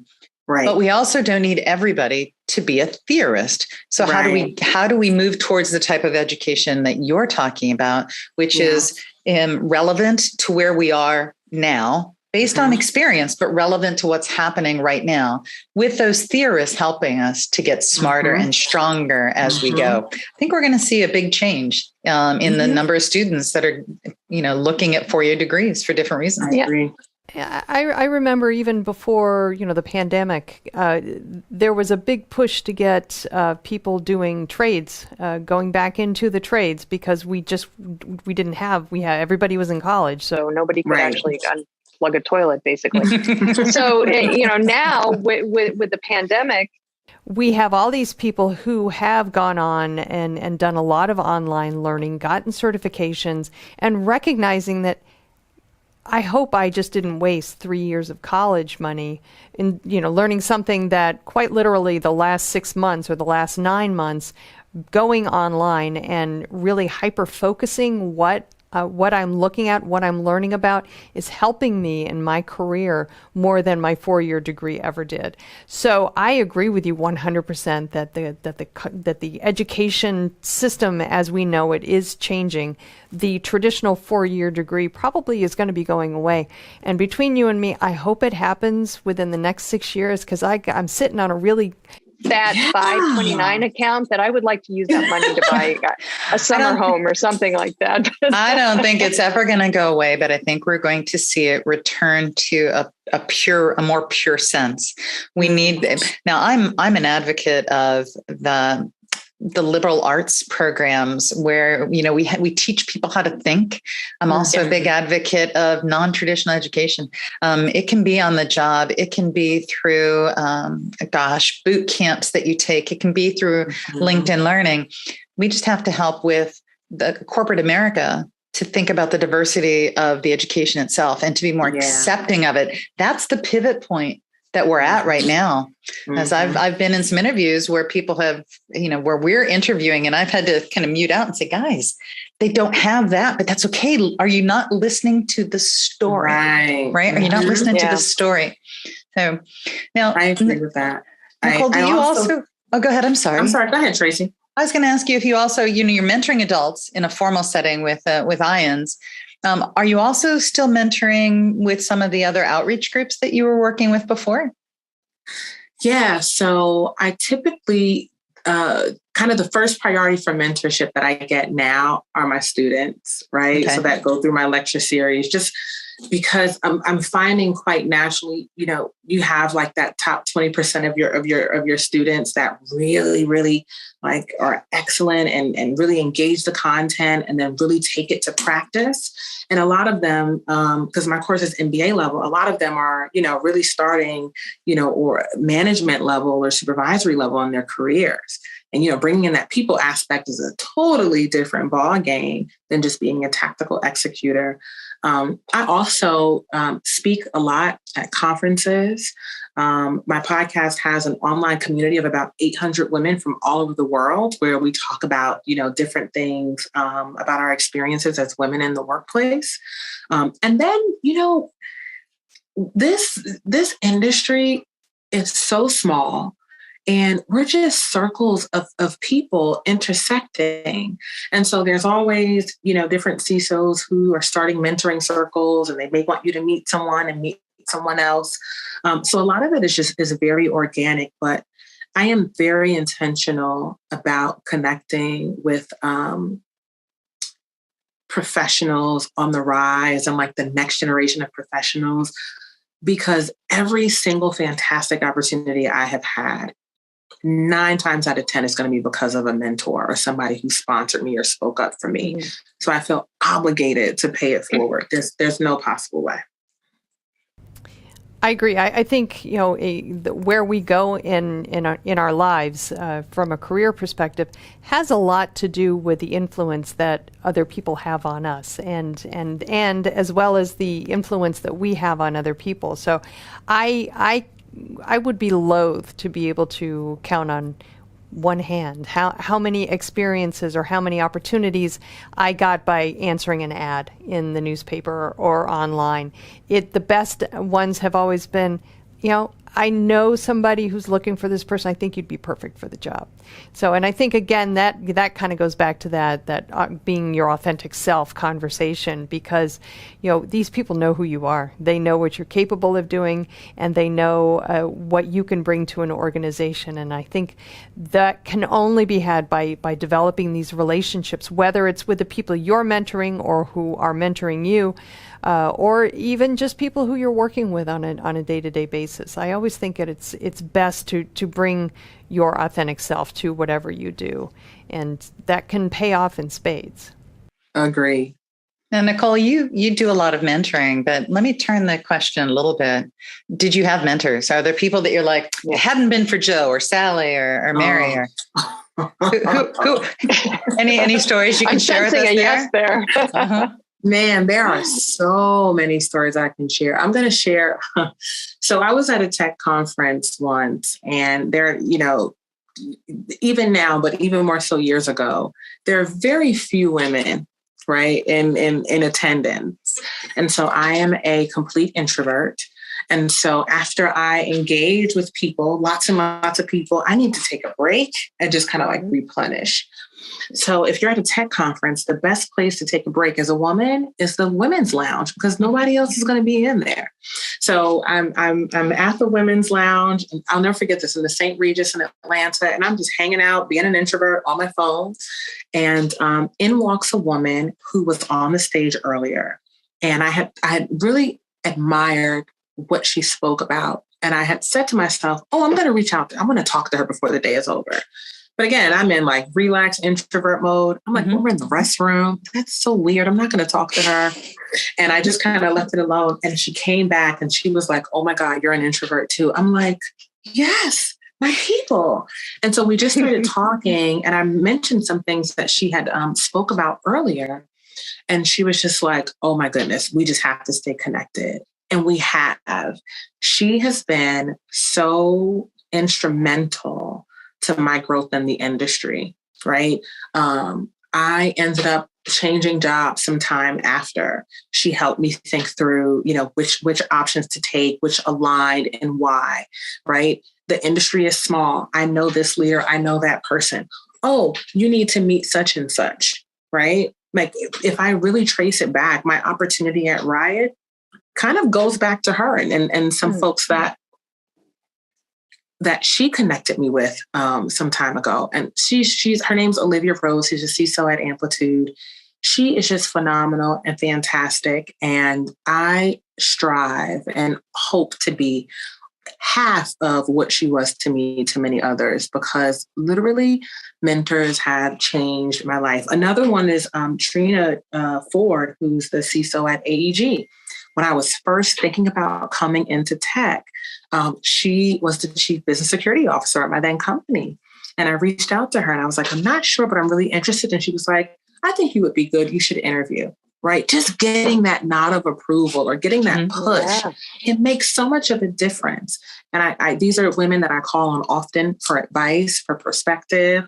And they're just fabulous. And I only can imagine what challenges they had to overcome to get where they are, right? And so I'm really grateful to have amazing women like that in my space, in my circle. And do you have any mentors? Go ahead, Charlene, please. I was just going to say, it sounds like they were all organic. Mentoring, they weren't set up, it's just like you click with somebody or you don't. And if you click with somebody, then those are the best relationships to have, because you know each other. You know where your strengths and weaknesses are. Yeah. Sorry, a lot go of people ahead. try to force fit. Yeah, exactly. And that's why I love the idea of mentoring programs. And I love them when they work, but I really do think that the best mentors are the ones who you actually kind of find on your own, whether intentionally or unintentionally. Yeah, I agree. Now, have all of your mentors been women? And the reason I ask that is that when I look back over my career, a lot of my career, I've been the only woman in the room. Mm-hmm. So one of the most impactful mentors to me was a fellow by the name of Scott Barr, and he was the wind beneath my wings. He just said, no, why are you are this, go and do this. And he would open doors, not literally open the doors. He would open the door of opportunity and say, you need to charge through that. And we would talk it through. And I know that I would not be where I am right now had he not, looked at this person a couple of years younger and said, what are you doing over there being quiet? Get up here at the table. Yeah. So they have not all been women. One of my favorite and most impactful mentors was a man, Steve Chiono. I was working in audit and I audited him. And I think he was just really impressed with my... Hey, everyone. Welcome back to RSA Conference, wrapping up our final day of coverage here from beautiful Moscone West, where it's a little less crowded, a little safer. We're in our bubble here of our studio. Speaking of safe, let me introduce you to Rich Mogul, who, he tries to stay safe well, but in all honesty, my friend Rich Mogul, if you don't know him, has a background as a paramedic, and over the last 2 years, while we haven't been able to be RSAing it, Rich has been on the front lines working with mobile and yeah, I do teams. So I do Team Rubicon as the volunteer thing, but I'm also a federal responder, but I'm not supposed to talk about that because then I have to get federal government approval to talk about that. And so we will not talk about it, Rich. But we could talk about Team Rubicon, and that's actually a good thing. Let's talk about it for a second. Team Rubicon has a great presence at RSA conference this year. It's amazing. They did a keynote yesterday, and they do God's work, right? They're out there helping a lot of folks from the services, yeah, it's pretty cool. Fortunately, we still have a lot of problems with service people's mental health. Yeah, and so the goal of Team Rubicon, there's kind of basically the mission provides two things. One is for veterans to continue to serve. Now, I'm not a veteran myself, but I come out of the emergency services community. So we're like 75% vets, another like 5 to 10% like what we call kick-ass civilians, which is first responder types like myself. And then we have just anybody who wants to sign up. So like a buddy of mine from college, it turns out, I found out, another friend ran into him on an op. He has no background in any of this, in operations, we call it. Yep. But it can really help with the mental health aspects of people because it gives them the camaraderie and the teamwork and the support structures. We have mental health built in and baked into the program. And then yet we go out, we do disasters. So like I'm getting text messages while we're sitting here because like the wheel went flat on one of our trailers as they're hauling it up to Flagstaff, Arizona to go do a fire mitigation operation. Chop down trees so when the rains come, it doesn't, all these dead trees don't destroy the town nearby.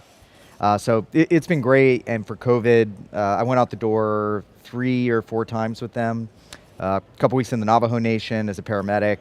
I actually helped them run vaccine operations for Maricopa County, 6th county in the country. We worked with the Maricopa County Department of Health Medical Reserve Corps. We were helping at food banks, stuff like that. Absolutely. God's work. And thank you for that, by the way. Well, I had to pitch it. So. Well, I know, but it makes me proud to say I know you when you do stuff like that, as opposed to some of the other stuff you do. No one's proud of that. Right. But, and when Rich isn't busy helping people, though, he's probably one of the, in our industry, in our little security community, Rich is very well known. He has a background as a Gartner analyst. Then he left Gartner and partnered with our friend Mike Rothman in Securosis, which has been a successful analyst firm now for, about 12 to 15 years? Yeah, I think 13, 14. Yeah, right in that range. And, it was always kind of Rich's dream, well, not dream, but he was driven to develop something around cloud security, right? And as the advent as cloud security became more mature, as DevSecOps and so forth started to emerge, Rich has been working for it. He used to tell us about it every year. He wasn't secretive. For the last 5, 6 years at least. Yeah. Building in his own laboratory a product that actually, became known as DisruptOps was the company, right? Yep. And it was, originally explained to me as guardrails for developers. Fair? Yeah, and it's it's changed over time. Yes, it has. And focus on cloud security operations. Yep. And so doing a lot of like automation within cloud, but less like there's this CSPM tools that focus on assessments. We have some of those capabilities, but our stuff was far more focused on operations, getting shit done. Sorry to steal from Team Rubicon again. It's okay. Yeah. Absolutely. And so Rich and Mike, I just want to lay the foundations here. Bear with me. So Rich and Mike formed Disrupt Ops as a company, and they were joined with two other friends of ours. You can tell this is sort of an incestuous thing. Two other friends of ours joined in with them. My friend Jody Brazil, and Brandy Peterson, excuse me, who come from the Kansas City security family, Gary Fish and them. And of course, Jody, besides being CTO of FishNet, was the co-founder and CEO of Firemon. Yep. And Brandy, I think when Jody left, Brandy took over as CTO at FishNet. He was CTO at FishNet for a while, and then also he went to came over Firemon for a little while as well. Yep. Well, they both left Firemon, got together with Rich and Mike and formed... I think I'm giving away the end of the story here. Yeah, I am. It's okay, but it's okay. They're following along. Bear with me, folks. So they formed Disrupt Ops, and doing their thing about, maybe a year into Disrupt Ops, year and a half? No, it was 2 years? More than 2 years, so yeah. 2 years, just when Jody thought he was out of Firemon, they pulled him back in, and along with Jody, they pulled in Rich and Brandy and Mike and the whole Disrupt Ops team. And Disrupt Ops is now part of Firemon. Yeah, so they acquired us, but they wanted us to It was a little bit of, not your over. typical acquisition. It was kind of reverse merger. It was, because Jody took over as CEO and Brandy took over as CTO. Our Matt Eberhardt, COO product, our team became the executive team at Firemon. So it's kind of interesting. And it took me a while, about 6 months, and then I decided to go over. All right, net. After all these years, my friend Rich Mogul has joined the dark side and is now a vendor. It's awesome. Yeah, it's not as bad as they told you. You just got to bathe a little more often. But what officially is your title? So I'm a SVP of Cloud Security. Excellent. All right, so we've got that out of the way. Rich, let's talk about what is Firemon doing with the Disrupt Ops product, with their existing portfolio. You know, Firemon historically kind of managed security operations. Firewall was a big part of it. Yeah, so the Firemon had two products before the acquisition, or two product lines. Security Manager, which is firewall, network security, policy management. Yep. So all of for places you have 1,000, 100,000, 10,000 firewalls, if you want to make a rule change, we can do all the analysis and the compliance checks and do all the kind of manage all the workflow for that, make sure you're not going to break things. And it came out to Jody. He wrote scripts because he made a firewall rule change and it broke a production app back in his FishNet consulting days. He wrote some scripts to make sure that wouldn't happen again. And 15 years later, it's Firemon. It's Firemon. I mean, it was Firemon before 15 years. We also have Lumeta, which is cybersecurity asset management. And so Disrupt Ops came in because those products weren't really cloud centric at all. They're very traditional data center. That's the bread and butter of Firemon's business. But then we brought our Disrupt Ops in. And so kind of three things that we do on the Disrupt Ops side.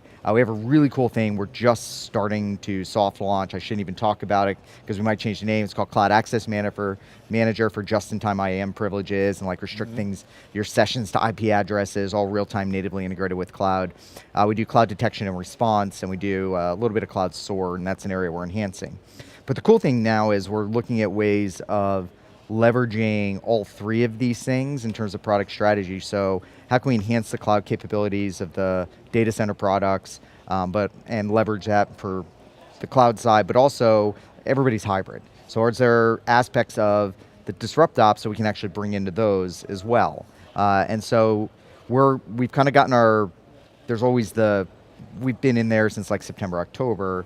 Now we're getting to the point of we've got a good kind of handle on what that's going to look like. And I'm not gonna lie, it's a challenge to move, make these kinds of changes, but it's happening and everybody's excited, so. You know what? Yes, it's a challenge. Yes, you have 15 years kind of inertia built into Firemon. Because look, they had a successful business. Well, please don't say the past tense. We still do make money. No, I'm saying even before the cloud security. Yeah. They had it's an ongoing business here. Though we in the security industry love to focus on whatever the shiny new trinket of today is, there's still a lot of stuff in people's data centers. Yeah. There's still a lot of firewalls out there. There's and network gear and all of that stuff. So there's still money to be made there. But of course, in the security business, well, what's your cloud strategy, right? Yeah. And we all hear that. And that was always kind of an Achilles heel for Firemon. Well, it's not anymore. No, I mean, not just what we have, because for the older, there's a time it takes to implement some of the changes on the product, and some of those are all well in motion already. But there's also the fact that you just brought in a cloud startup team to run this company. We've got some new product manager types in there, and on the development side as well, a new VP engineering. So it's changing, but it takes time to change. 15 years, and I'm not saying it's a cloud first mentality, because you don't walk away from your customers, you don't walk away from your heritage, but it's certainly, it's like grafting a new branch onto a healthy tree. Yeah. How's that sound? I like that. You like that? I'm going to use that. Yeah, do it. So let me call our CMO. Call him. You know what? Well, how CMOs are.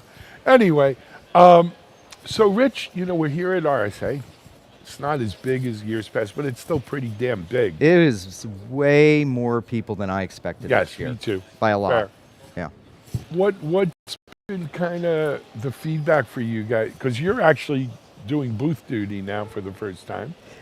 Maybe not as much as I was scheduled for. Yeah, well, you've been hiding out. I've had meetings. Rumor has it you're up on the second floor there, and on a need-to-know basis. And since it's the last day, we could say it. Yeah, well, I had to go do an interview. Yeah. And, but what's the feedback been on the floor? So, there's a couple of ways of looking at it. Our team is actually pretty happy. The numbers, the quality of, I hate to look at it this way, but now I'm on the vendor side. I have to, the people, the leads, the kind of questions they got, that part was happy. But just talking to attendees, I had breakfast with a friend of mine who works in a large org this morning, and he really appreciated, because he was able to kind of get down there, and he's like, hey, we're looking at these 5 products, and I don't have to set a schedule, and then I'm going to get my regional sales guy and the regional SE, whatever. He's like, I go to the show floor, and they bring their demoers. Right. I'm like, I didn't even think about that, because I've not had to do that. Never I'm had like, to do it. Yep. So I'm like, yeah, I look at our SEs, and those are the SEs I see, the same SEs at all of our big events, because they're our best people for doing the demos, and the executives are right there. Yep. I was at the booth, and some guy showed up because there was a meeting scheduled and it got mismatched, and they're like, I'm like, yeah, let me, pull them in. Yeah, let's pull them in. We had, an exec right there. We didn't have to run around and find anybody and schedule crazy calls. So no, so that is one of the nice things about the RSA show floor. Yeah. Right. You do get to the people.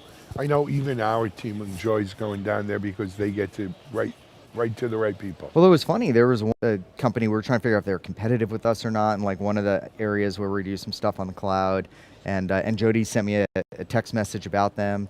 And it turns out a friend of mine is VP of product there, a guy I've known for 20 years since I was a Gartner analyst. And I didn't know he had moved over there. And then, all right, let's go. And we went, we grabbed beers, we compared notes. We're going to swap some demos. Beautiful. It was great. well, that's the nice thing about RSA too, is I said it last night at our party, as much as it's about products and security and the industry, it really is about people. And it's those people connections that you've made in 20 plus years in this industry. If you are on Twitter as we are, which does not represent the world, but there's a lot of people who like to crap on bash. You say bash, I said the other word. Okay. On RSA. And other conferences in general. Oh, it's too expensive, nobody can afford it, or whatever. They come up with all these reasons. I go, okay. So first of all, I'm on the conference committee.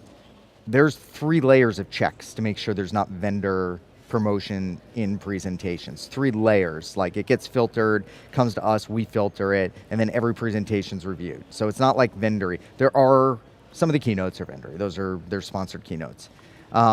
There's scholarships and stuff and other things that are done to try and help more people get here. It's easy to get expo passes if you just want to do that part. It's free.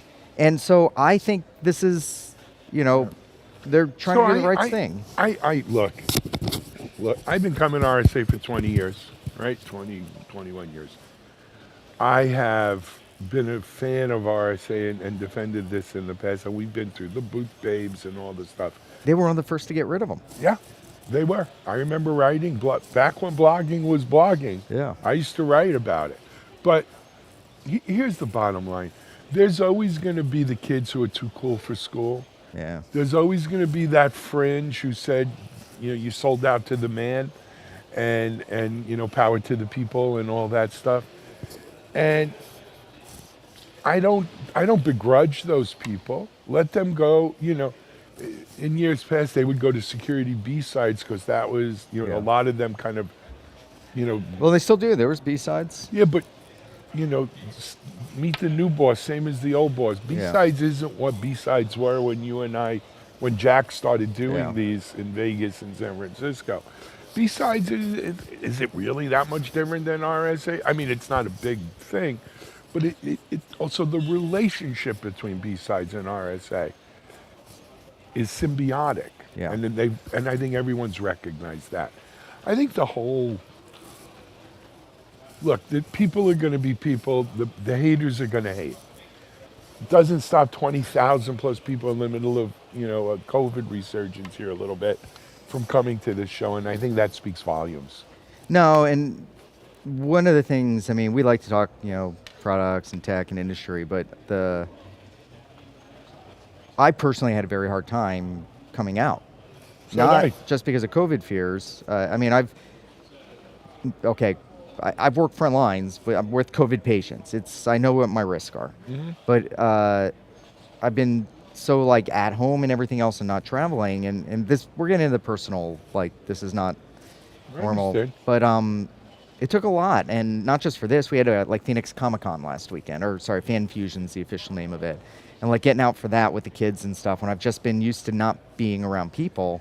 But I came here, and I see you and so many of our other friends. And not everybody, because not everybody's around anymore. Some are retired, some are no longer with us, and we were talking about that last night, and I don't want to bring things down.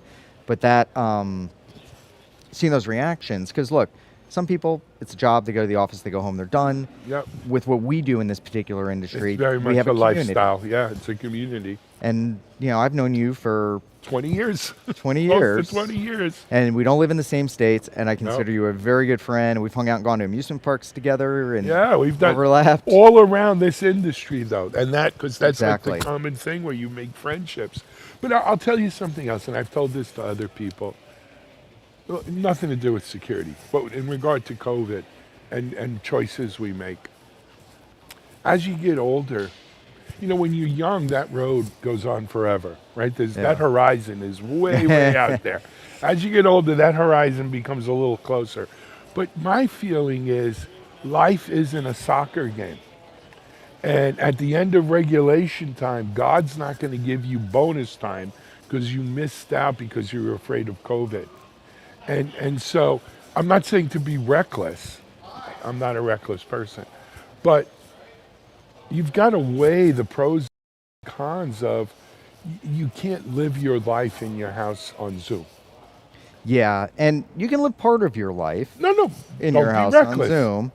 But there are certain things I think you got to live. I'm sitting here with my mask. I have mine in my pocket too, and when I'm not in my bubble, I have my mask. But it's risk management. So I saw people on Twitter oh, you're an idiot if you go to RSA. You can't say you don't understand risk management. I go, well, okay, I do. And I guarantee most of those people, I understand COVID better than they do. They haven't innovated I too don't many doubt people it in for their a lives. second, Rich. And the way I looked at it, for example, to go with you in the math is, 1 was the opportunity to see people. 2 was I am masking almost everywhere. 3 is I'm vaxxed and double boosted. Yep.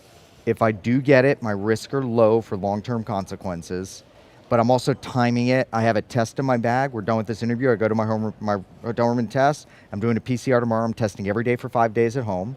And I'm going to actually mask up around my kids to make sure, because they have summer camp coming up. Absolutely. You don't want them to miss camp over this. We are now moving in it. There's the assume breach mentality we talk about. And with COVID, I have an assume infect mentality. And it's about managing when you are exposed to your infections and then knowing how that will impact your life. What's 2 weeks, what's 4 weeks out? And can you mitigate that and control? So I'm okay being exposed here because I know I can go home, I can still protect my family, and even if I get sick, it's not gonna, and I don't want long COVID. I don't want to get sick. I've never had it. No one I don't think anyone, that's like developers who stand up and say, I want to make insecure code. There's no one doing that. Yeah. And there's no one who wants COVID. I think the people who say you don't know about risk management, that's just their latest excuse why not to go to RSA, in all honesty. You want to say, I don't want to go to RSA because of COVID. That's totally it, because that's your risk assessment. I respect it, right. Yep, 100%. But don't think, well, look, I'm not going to change the world. I live in Florida. I've learned I can't change the whole world. Just worry about doing the right thing for myself and my family. Yep. Anyway, man, hey, Rich. Interviewing a vendor here for the first time, Rich Mogul. Wish you a lot of luck with Firemon, though. But in all honesty, you guys got a great team there.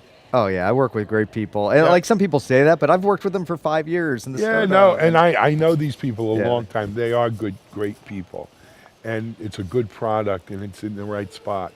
So we're expecting big things from you. Oh, I hope so. Keep us posted. All right, man. Thank you. Rich Mogul, VP Cloud Security. Yeah. At Firemon here at RSA Live. We're going to take a break. We'll have someone else on here in just a moment.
Hey everyone, we're back here live, wrapping up our last day of coverage at RSA. We've just got a few more hours here before we'll shut the lights on this year's broadcast.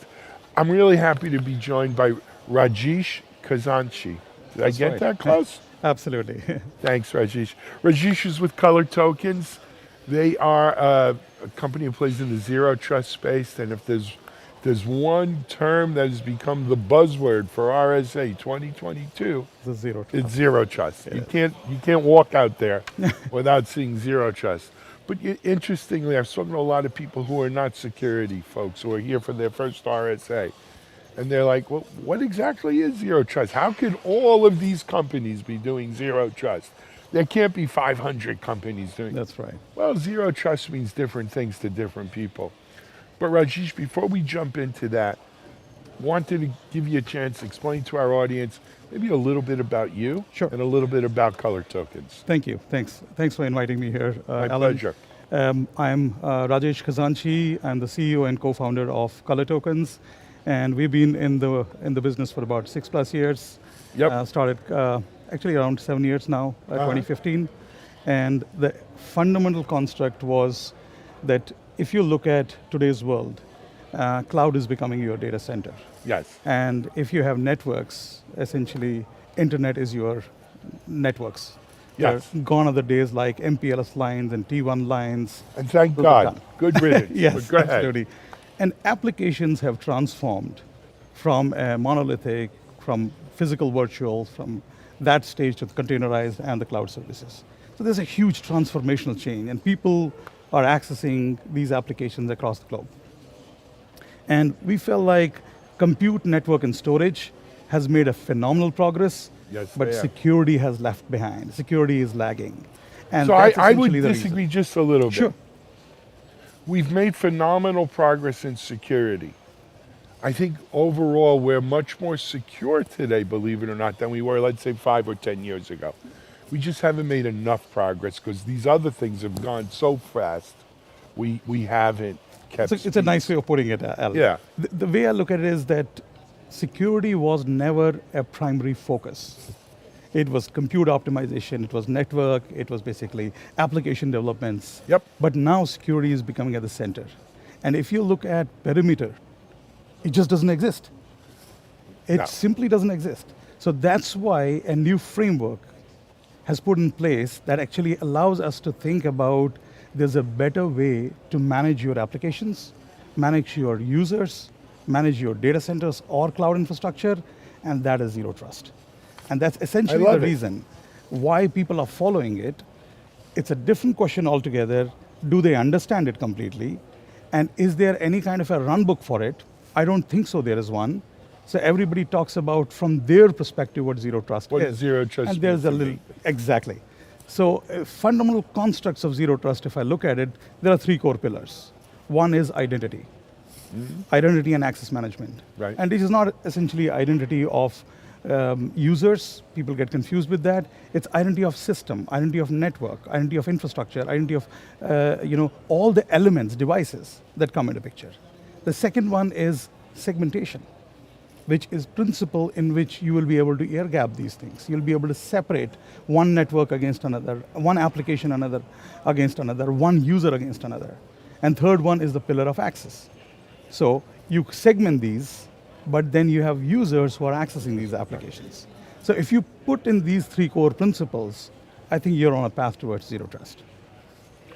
So for those of you at home who've wondered about zero trust, I haven't heard it explained better than what you just did. Thank you, Eldon. Thank you. Excellent. We should just take this 2 or 3 minute clip and use that when you look up zero trust in the dictionary, right? And that explains it well. It's interesting. I've been in security a long time, 25+ years.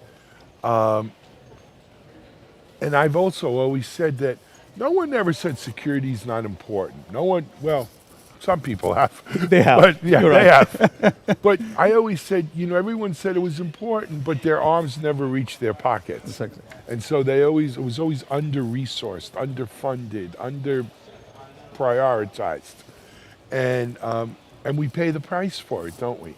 So now, as we sit here, it is time for a new. I remember being here at RSA 10 years ago, 12 years ago. Remember the Jericho? Oh, yeah.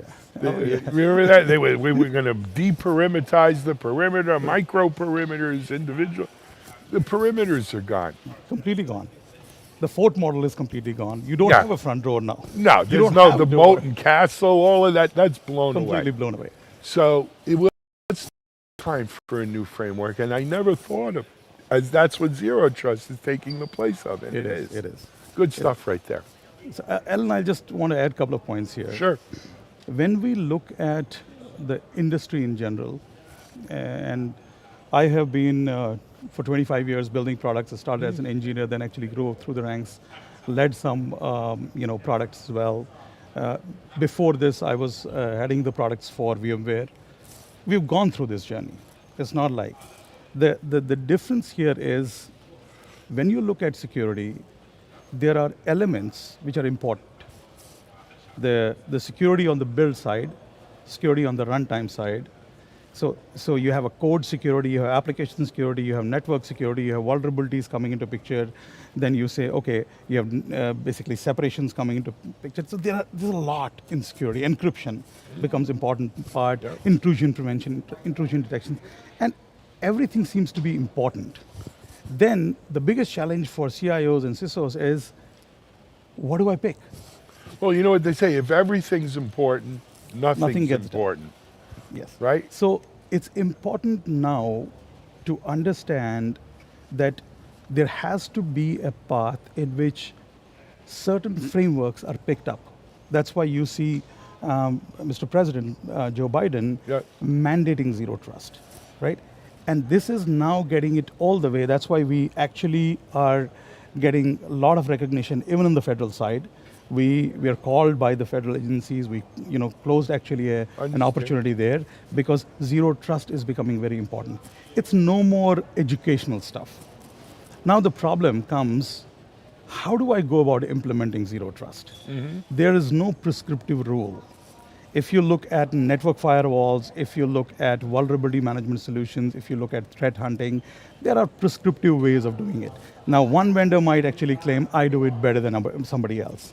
So from SIM to EDR to XDR to XDR, whatever that is. Whatever tomorrow's hot one, so I'm doing it better. But today, when you look at Zero Trust, there is no prescriptive approach. There is no methodology to it. A stage 1, stage 2, phase 1, phase 2, phase 3. It's important for vendors like us to come together and basically give that prescriptive approach so that customers start actually taking it in smaller chunks and implementing it. Because the biggest concern I hear is we don't know enough about Zero Trust. Then they pick it like, okay, let me do something with identity, let me do something with segmentation, and let me do something with access control. Where we come into picture, we fundamentally start breaking down this problem in prescribing what needs to be done on the segmentation side. So educate them, especially around their environment. Help them progressively move towards the journey of segmentation.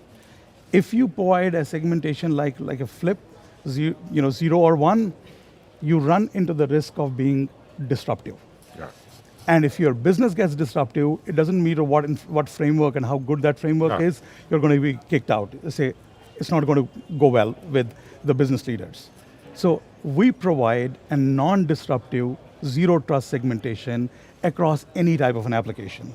Be it a data center application where you run these legacy servers or Windows systems or Linux servers, or be it a containerized platform, it's Kubernetes platform, either in the cloud or in the data center, or applications like that are completely born on cloud. Your RD S3 is completely cloud native. And we are a single platform that delivers it. It's a SaaS platform across any type of an application. Love it. Excellent. So Rajesh, I know you guys recently announced it was a cloud product. Yes, yes, absolutely. Tell us a little about that. So what we realized that essentially in data centers, there are a lot of tools already available. Some of them are actually on the NAC, network security. So there is a prescriptive way of actually handling security. But when you take to cloud, people are not even following 101s of security. So we felt that there's a need to actually help them into a fundamental constructs of misconfigurations, vulnerabilities, exploits, and take them towards that path of zero trust. So we released a product which is completely agentless. So all you have to do is basically, if you have a user account in Amazon or Google or Azure, we plug it in.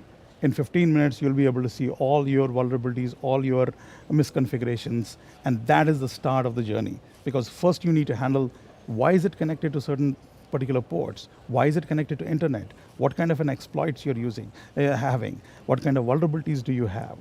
So those are 101 of the security solutions. That's why you see cybersecurity, cloud security becoming a very big buzzword in the world, and people are having enormous amount of conversations around it. Because you have to do these 101s of security before you take the path towards before it. you run. Yeah. Rajesh, excellent. People who want to find out more about color tokens, what's the website? I would just say go to www.colortokens.com and we'll be happy to serve you. And tokens, by the way, is TOKENS, so it's colortokens.com. Hey, I want to thank you for coming on here, man. This has been amazing. Thank you, Alan. I always love discovering new companies at RSA, but what I don't love is I don't talk to you again till the next RSA. So do keep in touch with us. We do Techstrong TV 3 days a week. As new stuff comes, the market continues to mature. Come on here and keep us posted. We'd love to do that. Thank you. All right, Thanks, thank you. Thank you. Color Tokens here from RSA. We are live, wrapping up our day 4 coverage. We have a few more interviews. I actually might be stepping out. I've got some great folks coming in to host, and maybe the one and only Mark Miller. We'll be right back, take a break here, and stay tuned.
This is Digital Anarchist.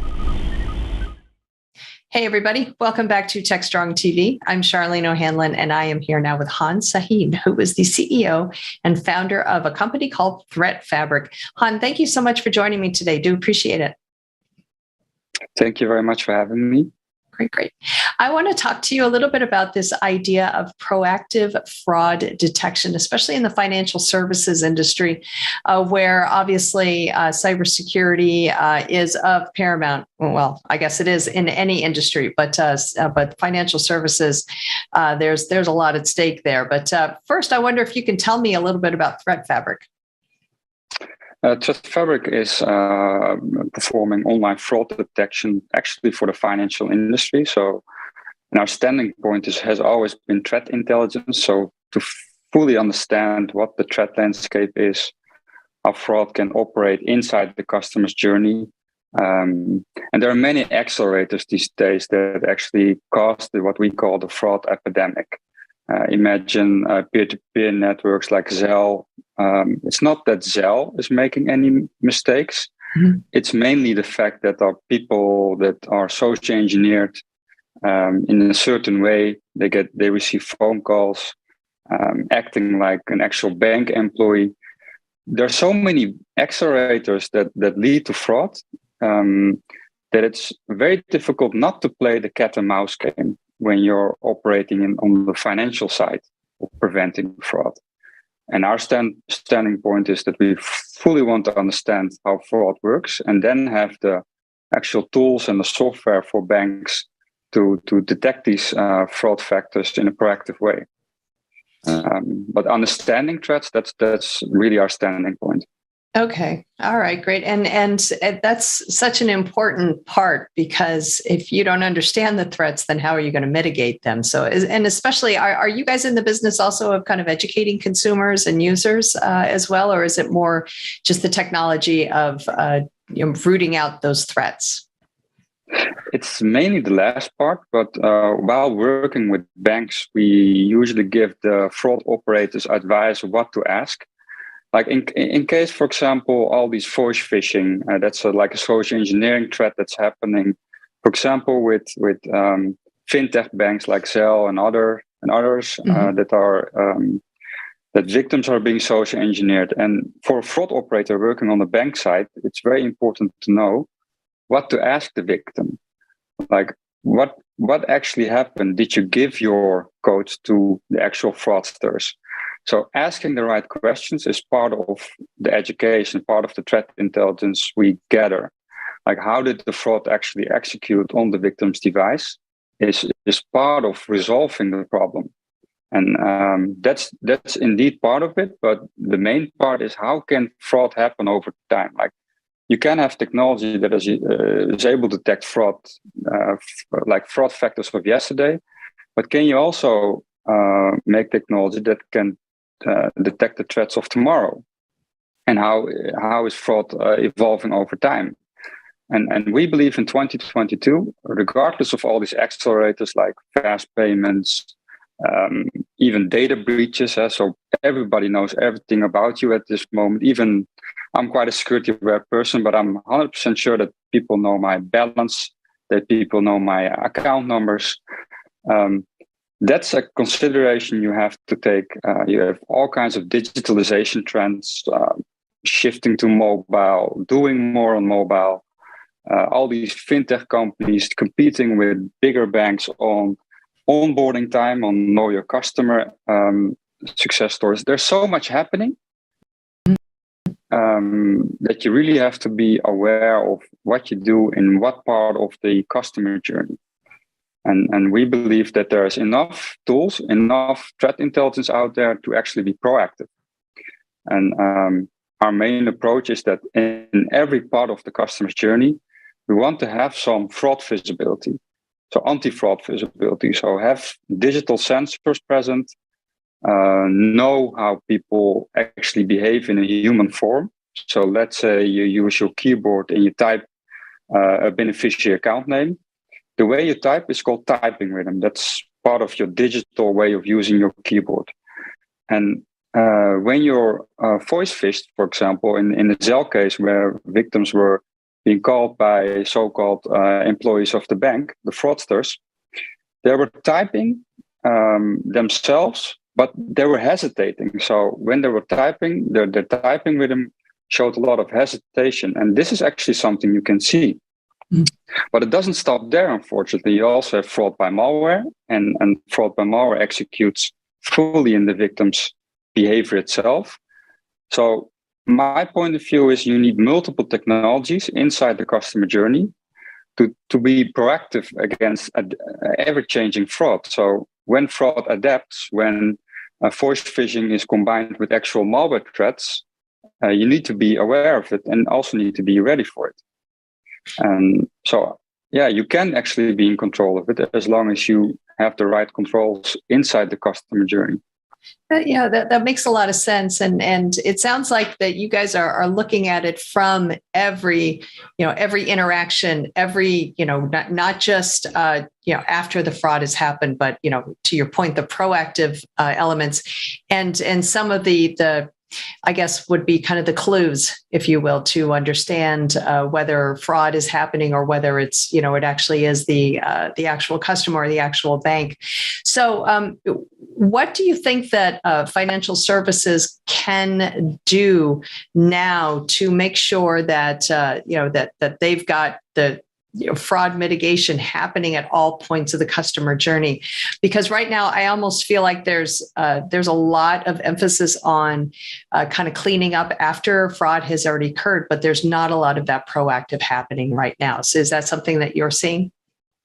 There is actually a big trend, at least where we're from Europe. It's really, you see that proactive fraud defense is one of the strongest strategies at the moment. And like you said, we're trying to get clues. Even it starts in the onboarding. There's a piece of identity proofing happening in actually the onboarding of the customer. But today it also needs to happen fast, right? You need to be onboarded in 1 minute with just a passport. So there are challenges as well. However, there's enough technology that says that when you onboard, you can, like in the way you type, in the way you use your mouse, the way you hold your device, you can check if malware is present. You have enough sensors to say, this is actually a good normal onboarding flow. And then a normal user logs in. At that point in time, you keep scoring somebody's digital behavior. And at some point in time, and that's not in all cases, some people just check their balance or wants to change their address book. But in some cases, you want to transfer money to a new beneficiary account number. And at that point in time, you really need to be aware of what the actual risk score of that device, of that digital profile is. And this is becoming a very important part of fighting fraud. But it's more important to also understand what will happen next. So we have a special team that really is focused on the actual threat landscape. And what we try to do is analyze how payments work globally. We try to understand what does it mean when Bank of America does a fast payment. What does it mean when Zelle does a fast payment? What does fast payment mean in a new fintech ecosystem? We try to map that to what a fraudster can do. We try to be proactive in the sense of think a little bit like in the ethical hacker industry you have, but on the fraud side, try to really understand how they can abuse the platform before they do it, and adjust our technology on that. So with all these sensors, one of the most important part is adaptability. So if you have a sensor and in real life, you can change your data models, you can change your thresholds, then you can become actually proactive and avoid the cat and mouse game. And I'm actually happy. My message is positive. I think with all these challenges we have with fast payments, data breaches like every day, a new legislation that's quite static and not adapting to new onboarding flows. There are too many things actually fraud departments need to handle. That actually turns them into a cat and mouse game. They don't have the time actually to think proactive. But luckily there's enough technology. It's not just us, but there's enough technology out there to be proactive. As long as you have I think, a threat intelligence standing point. Your technology should not be static. It should always be ready to adapt to tomorrow. So, have you guys had any kind of pushback from folks who say that, well, this is kind of an invasion of privacy? You guys are pretty much, you're tracking me and how I use my keyboard and things like that, and I don't really feel comfortable with you guys doing that. Is that something you've heard from anybody, or is privacy not necessarily part of the conversation here? It's both. So from my own network, of course. From normal people that ask the question, what does it mean? But it's usually only when there's focus with the page or when the app is actually opened. It doesn't happen in the background. You actually have the mobile banking app opened. In that period of time, we try to score the digital trust, let's say, of any person that does online banking. The other side of this, what I also foresee is that these trends become a little bit unbalanced. So on one side, you have all kinds of privacy trends happening that mitigate certain artificial intelligence possibilities, I have to say. But I personally think it's a good thing. I have quite a long cybersecurity background, but I've seen this happening before. Like privacy and security has always been a little bit in unbalanced. Right. But the question is, when will this bubble bub? So when will either side of the party win? But I think you can still do all this and still be privacy preserving. So in our technology, we have really considered the fact, for example, we don't need to know that it's the letter A or the letter B. We just want to know the timing in between these letters. And it's not as strong as who you are. So it's not part of like your finger or your face. Mm-hmm. So when you switch a keyboard, when you have a migraine, it's different. So it's not really something you can't lose. So in my opinion, it's quite privacy preserving. Interesting. Okay. All right, great. So this sounds like it would be actually great technology for use in other industries as well. So have you guys considered moving beyond financial services? Yes, we have. That's the next step also for Threat Fabric. We do already have clients outside the financial sector, but every platform that actually does has an important know your customer journey. So when it's very important to know, like identity proof who your customer is, also from fraud perspective, but also consider e-commerce websites with a lot of payments, buying goods. Even casinos, games are very important these days. But for example, the gaming industry is I think, a very interesting platform. Like the gaming world is a little bit behind of the financial world. I started 15 years ago in my career, and when I look at the gaming world, I see the same mistakes happen. That's also why I'm sometimes a little bit sad why these industries don't learn from each other. But there are so many things you can already do proactively in onboarding customers and identifying certain digital profiles. If you have to do all that when you have already built your gaming app, and it's more difficult to be proactive at that point in time. All right. So I hope that makes sense. But what I was trying to say is that there are indeed a lot of other areas that you can use the same technology. The reason why we work so much for banks is that it's usually based on regulations. So certain payment regulations force banks to be in control of fraud.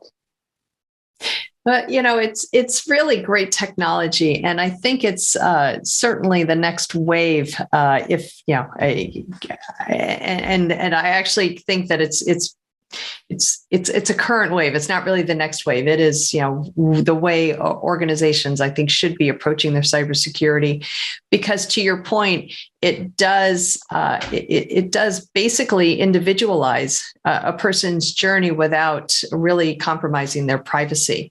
And I think that is that's a very, very good balance there. I can see this certainly catching on in other industries as well.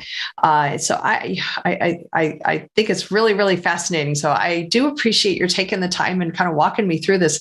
It's a really interesting topic, and hopefully we'll have another conversation about it in the future. Thank you very much. All right, great. All right, everybody, please stick around. We've got lots more Techstrong TV coming up, so stay tuned.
Hey, everybody. Welcome back to Techstrong TV and welcome to another episode of Techstrong Women, the ongoing series that elevates the conversation about gender equity and parity by celebrating the successes of females in IT and so much more. We have so many great conversations.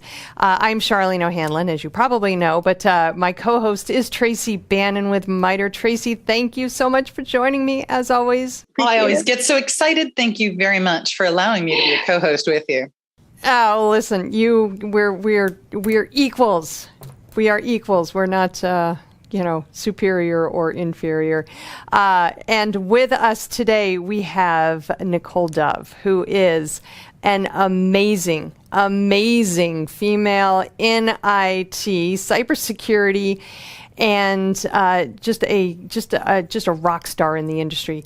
Nicole, thank you so much for joining us today. We're really thrilled to have you on the show.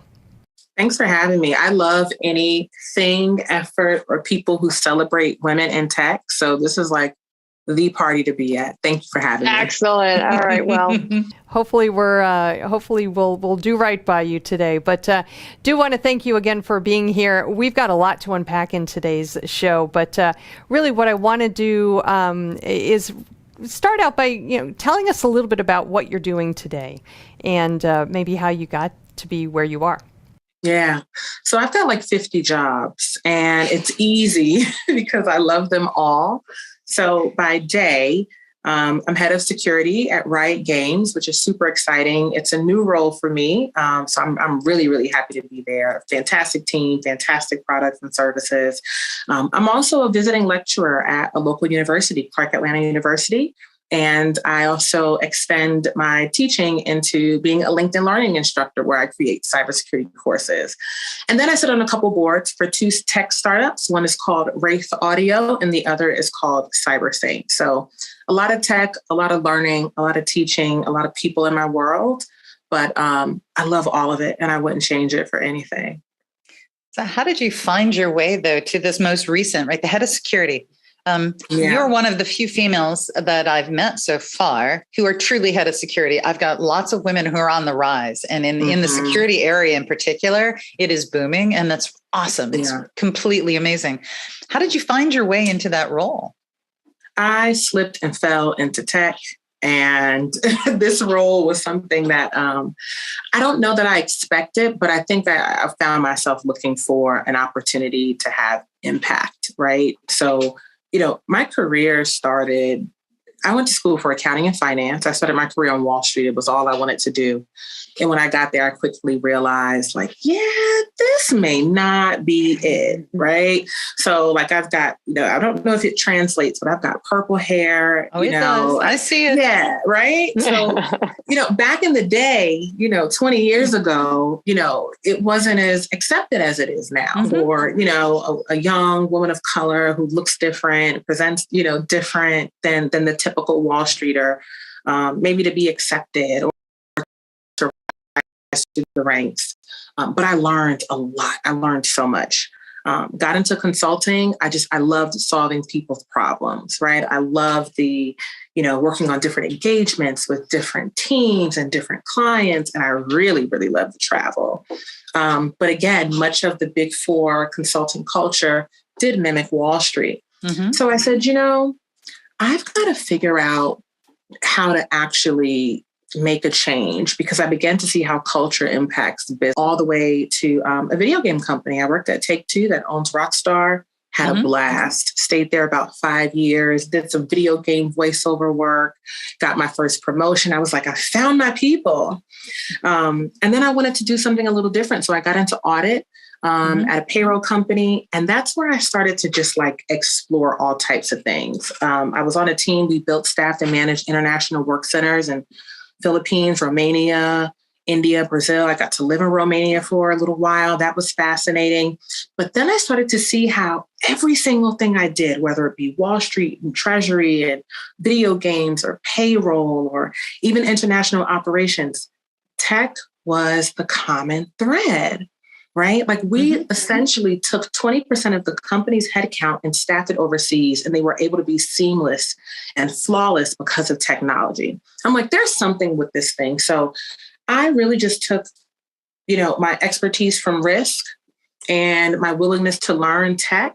And that's how I got into cyber. And what I love about this role is, as the company is growing so rapidly, you see what's happening in the industry, ransomware attacks, new technology. I mean, everything is just exponentially changing. What I like is that I get to bring that business background to cyber, to tech, and help people understand that tech is not, it doesn't slow you down. If you position it correctly, it can actually enable innovation and speed and agility and creativity. And that's what I love most. I would have never, ever thought I would work in tech. Like, I can barely hook up a printer, but I know risk, right?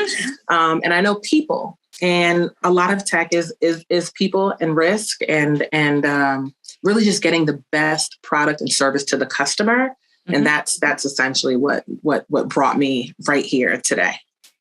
What I love about that story is the fact that you did not swim in your own lane. You're going back and forth. So many people, I think, just kind of create a vision for themselves and they go for it. This is my goal in life is to be a cybersecurity professional. Great. But you've had a lot of so many varied experiences that you've been able to kind of parlay into what you're doing now. And I wonder how did you create the narrative behind that? Because, when you're thinking about say a job title or a job description, and you're maybe going for a particular job or something like that, so many women, we've had this discussion before, if they don't check all the boxes, they'll never apply for a particular job. And so, so many times you look at a job description, you're like, I'm just not sure that, people, what my skills are will resonate or will translate very well without me actually having to explain how things go and how they do actually work. So how have you created the narrative around your experience into what you're doing today and how it all fits together? Yeah. So creating and changing narratives is the story, right? And I think the important part was not allowing these unicorn job descriptions to intimidate me, right? I think a second motivation was seeing men in positions that they didn't qualify for. I'm like, well, you know what? If they could do it, why not? Right. And so, but as a woman, like we think a lot, we're very tactical, right? We think things through. I tried to not think so much about what I couldn't do and thought about what I could do. Right. So I'll look at a job description, everything I have, I'll cross that out. I've got that in the bag. Then I look at the things that I don't have and think through, how can I get these things? Or what in my experience may not be exactly this, but lends another perspective on this that I can bring. And then the last part is I'm a non-traditional technologist. So there's going to be a host of things that I bring that nobody else is going to bring. Right. And that's going to be like the magic potion. So, I often challenge women. One of my mentors said, I don't even read the job description. Right. But it takes away that intimidation factor because there's so much of the job that's not on the paper. That's always something I ask in interviews. What do I need to know about this job that I cannot read on this paper? And those are the things that, we need to be prepared for, because it's not so much what you expect to happen. The challenges are always the unexpected. And so just by digging in that tool belt and keeping an inventory for my own self, it helps you have something to pull from when you're changing that story or wanting to change your story and wanting to know what you can leverage to unlock that next level. Well, you bring up a really good point, a side conversation, which is what has happened with job descriptions. They've become magic unicorn listings. Right. And quite frankly, anybody that I interview, any that I look at, there's never anybody who can check all of the boxes. Yes. And it was an important message 20 years ago, but it's an even more important message now. And there's a reverse to that, which is the folks who are putting those things out need to not focus on finding unicorns. You might run across one by accident or the 4-leaf clover in that one yard that you walk by. But in general, what are those applicable skills? What are the crossovers? And what you had was a lot of crossover skills and a uniqueness that other people didn't bring to the table. That's thought diversity, right? Educational diversity, background diversity, right? That's what has helped to jettison you forward. That's fantastic advice. Yeah, thank you. So, I'd be interested when you are going through and working and mentoring with other people and helping them to figure out what they want to do with their career. Are there times where they'll bring a job description and you'll help them to walk through, like, don't look at this or interpret it in that way? Do you help them apply the same skills that you've done for yourself? Absolutely. So this is an exercise that I've used. So this exercise actually was a big part of me coming into tech.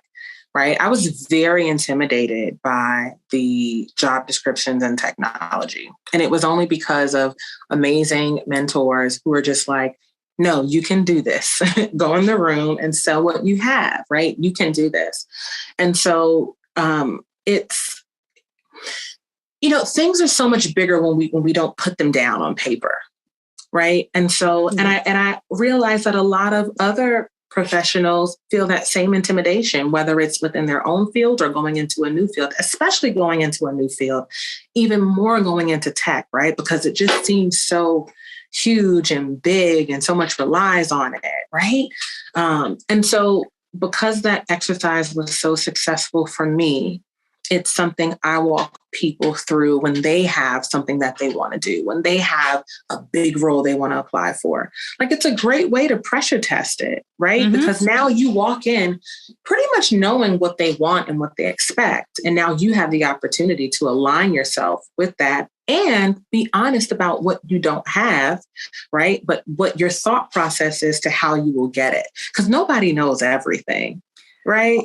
I'm going to guess there are times where, whether it's you or whether it's somebody that you mentor, goes into this conversation and the interviewers walk away going, oh my gosh, that's a great idea. I hadn't thought about that. Right. And so whether they hire you or not, they've learned and gained kind of in this, odd reverse mentoring that happens when you're bringing those new ideas to the table. Oh, yeah. And I've had some interviews that I've done horribly on, but those were learning experiences too, right? Yeah. I feel like, with these job descriptions in particular, I think companies do that on purpose so that they can kind of gauge the type of people who do end up applying for those jobs, because those are the ones who are the mavericks, if you will. Those are the ones who really feel as though they can bring as much as possible to the table. And they know that they're not, they don't have 45 years of whatever, but they think that they're qualified for the job, and that alone should get them in the door. But at the end of the day, it's kind of this push and pull between being what people expect you to be and being your authentic self, your true self, what you're capable of doing and who you are at your heart. And that sometimes can be a difficult thing to reconcile, being your true authentic self when you don't tick all the boxes. And so has that ever been a challenge for you to kind of get beyond just knowing that maybe who you are is not really everything that this person wants you to be on paper, but that you bring so much more to the conversation? So let's unpack the term, like, who they want you to be, right? Yeah. Because what they really want is somebody who can get the job done, right? We get in our heads like, and I am so guilty. And honestly, Charlene, I'm guilty of this with every single job that I take, even till this day. I don't know why this is a lesson I have to keep learning, but it's like, as soon as I step outside the box and I do something bigger, I'm like, oh crap, they really think I can do this. I'm like, oh, okay, I got to deliver now. And you get so caught up in that ticking and tying and going back to that profile that sometimes you don't see the forest for the trees. Because when you really take a look, it's like, it's not about knowing those things. It's about it's not even about knowing everything. It's about being relentless about finding the solution, being resourceful about looking for the answer, right? If there's something that you don't know, instead of just going to ask someone, figure out a couple options. Do you know how much I Google like all the time, right? And I felt so bad about that at first, but now that I've been in cyber for a while, I realized there are so many domains. Like I know a little bit about everything, right? Mm-hmm. But sometimes I need that deep expertise. I'm not expected to be an expert across the board. So I think it's more about taking a step back and understanding what's needed to thrive and be successful in the role, and making sure that I'm checking those boxes as opposed to like a set of technical aptitudes and expertises, because I'm not going to have that. I study all the time now, and it's never going to happen. But it takes some time. And as much as I'm saying this, I'm probably going to be going through this tomorrow anyway. I think that it's common, and I'm finding that at first I thought that it was more women.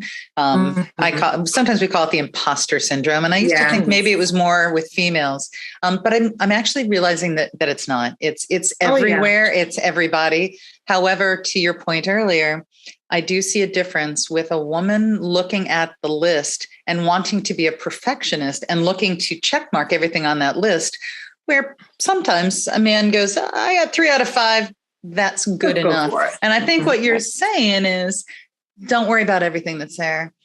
Be close, be energetic, bring your life to it, bring all of your life energy along with you, and see what happens with it. See what happens with it. Along that line is the number of changing job requirements or job descriptions where they no longer are including advanced degrees. I'm seeing a lot in technology where it's like, yeah, we used to want a master's degree in computer science and somebody who is doing postdoctoral. There'd be wonderful educational, academic credentials that they would want. IBM is one of the first ones to say, let's go non-traditional, and they're expanding their workforce in crazy amounts. Do you think that that's helping with some of the other work that you're doing? I really want to hear a little bit about IANS and that kind of mentoring, because you're helping people who are in all kinds of different roles. You're not necessarily mentoring kids at that point. You're out there mentoring the world. Yeah. So I love this question because I think, and especially with me now having a foot in the education, the academia world, I'm seeing things shift, right? I love LinkedIn Learning because it saved me so many days, right?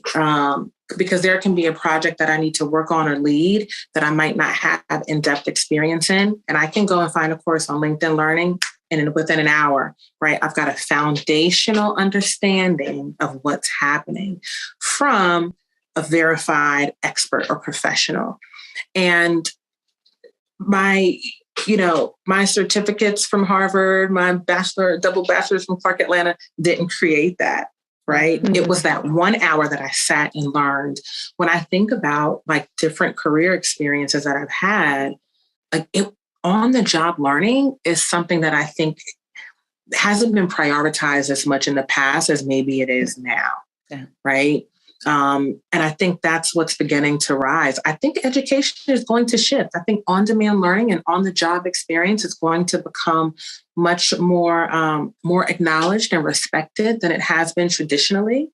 And I talk a lot about this. I've got a podcast called Urban Girl Corporate World. You'd be surprised at what I had a CISO who went to school for women's studies. Right? The head of risk and security at TikTok, she went to school for finance. She was a former Wall Streeter too, right? But as leaders, it gives us so many different lenses. And that's what I really love about working with IANS as faculty. So IANS is a service that organizations can subscribe to, and they provide a ton of support in different ways. So they've got forums and conferences and online classes, but they have this service called Ask an Expert. And essentially you can look across any cybersecurity domain. We've got about 85 to 100 faculty, typically CISO or CISO directs. And you can spend an hour on the phone with this professional expert and talk about anything. I have helped CISOs look at their strat plans, develop security awareness programs, help government agencies enhance their third-party risk management programs, right?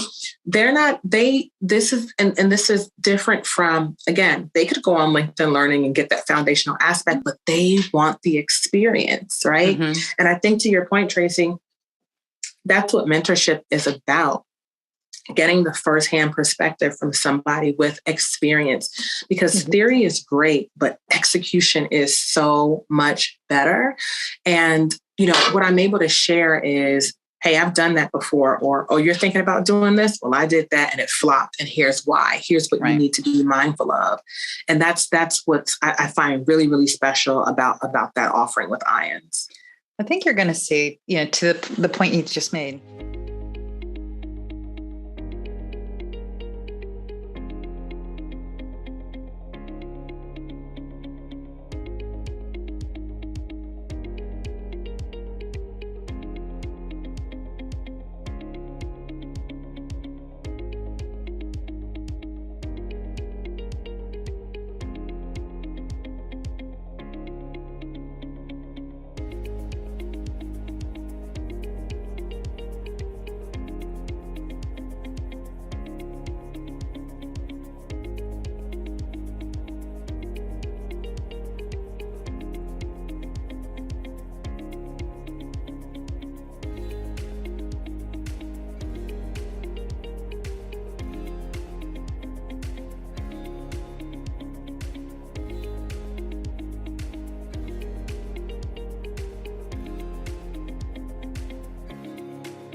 Hey, welcome back to RSAC 2022. Mitch Ashley, we're just rotating all of our all of our hosts. Alan is offsite doing some fun stuff. So I have the great pleasure of being joined by Alon Matwani. Nahwani, thank you very much. I appreciate the help. And you are a field CISO with AppViewX. There we go. I'm stumbling. It's been a long week, hasn't it? Yeah, well, I think we're all pretty much exhausted at this point. Yeah, we're kind of reaching that giddy stage. I think I am. Well, tell us about yourself. Tell us about the company. So I'm the field CISO for AppViewX. I've been here for about 2.5 years. AppViewX does certificate lifecycle management.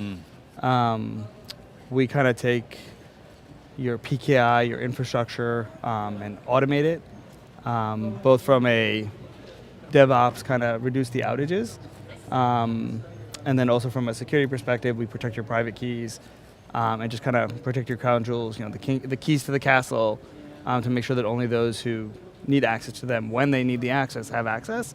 And we can, through automation, we can integrate with like an ITSM. So if there's a developer that's spinning up a new web application, we can actually go and install the certificate directly without them even interacting with any PKI infrastructure. We'll issue the certificate, install it, and then as needed, we can revoke the certificate, we can renew it, reduce outages, no more spreadsheets to manage everything, nothing kind of getting forgotten. What folder is that in? Yep, exactly. No shared calendar that I forgot to subscribe to. I didn't get the alert. Oh my God. Expired? Oh wow. Yep, exactly. So is this cloud-based, or are you doing like a HSM for the vaulting and all the managing on-prem? We integrate with, we're CA agnostic. We'll integrate with all the CAs. We'll integrate with an HSM if you're using one, and then we'll go and install it. We even have part of our platform around application delivery. We'll even manage your application delivery controller from firmware or any changes that if you want to change the ciphers. If you're managing multiple application delivery controllers, getting that uniformity, that kind of golden image on all of them. It's a pain for a lot of people, so that's also something that we kind of bring to the table.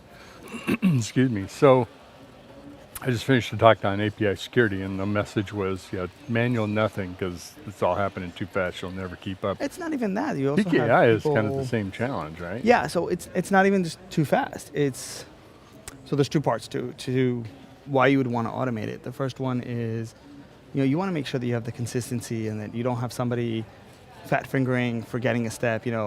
If you've sat there and you've done the same mundane task over and over again, at some point you're like, I know the steps. I don't need the checklist. Yeah. I'll sit there. Shortcut. Oh wait, on that one I forgot this step, and on that one I forgot this step, and all of a sudden that consistency is no longer there.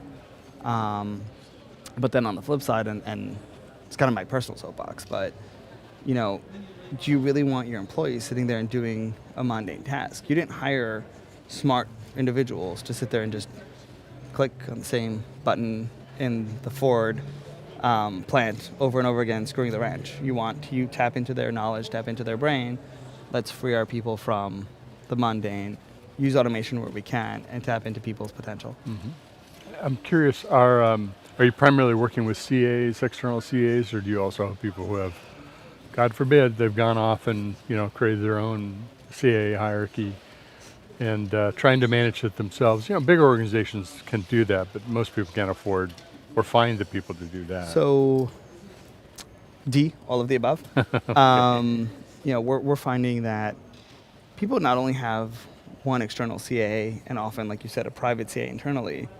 We're also finding through whether it be like a merger and acquisition situation or they migrated from one onto another, a lot of organizations have more than one public CA that they're working with. And I would think most do, yeah. It's crazy because it's so easy for things to just fall between the cracks and for people to miss things and again back to those spreadsheets of like that one system that's a middleware somewhere that integrates with everything all together. Nobody remembers, and by the way, that's using a cert, and whoever created it way back when isn't here anymore, and that shared calendar was their calendar, and now we have an outage. And it's funny, I mean, being here at RSA, we've had several people come by our booth of, we just had a certificate outage, we need a solution for this. So many people are having outages because of it. I'm a huge believer in the security side of things. Of hey, let's make sure our private keys, and we don't want the exposure there. I mean, look at SolarWinds. Their private keys, that were used for signing software were exposed, and that's really kind of what happened. Not recommended. There. Right, exactly. But even before that perspective, you have the perspective of an outage, and people don't even think that it could be something as simple as a certificate. It's amazing because, software is happening all over the organization too. So it's the IT and the network organization security, but it's happening in the business unit. Somebody goes and fires up credit card with some hosting service or cloud service and gets a Google certificate or whatever from wherever, and nobody knows about it. Nobody knows about it. It's not managed and it expires someday, or it wasn't set up with the proper security standards. So it's a proliferation problem too.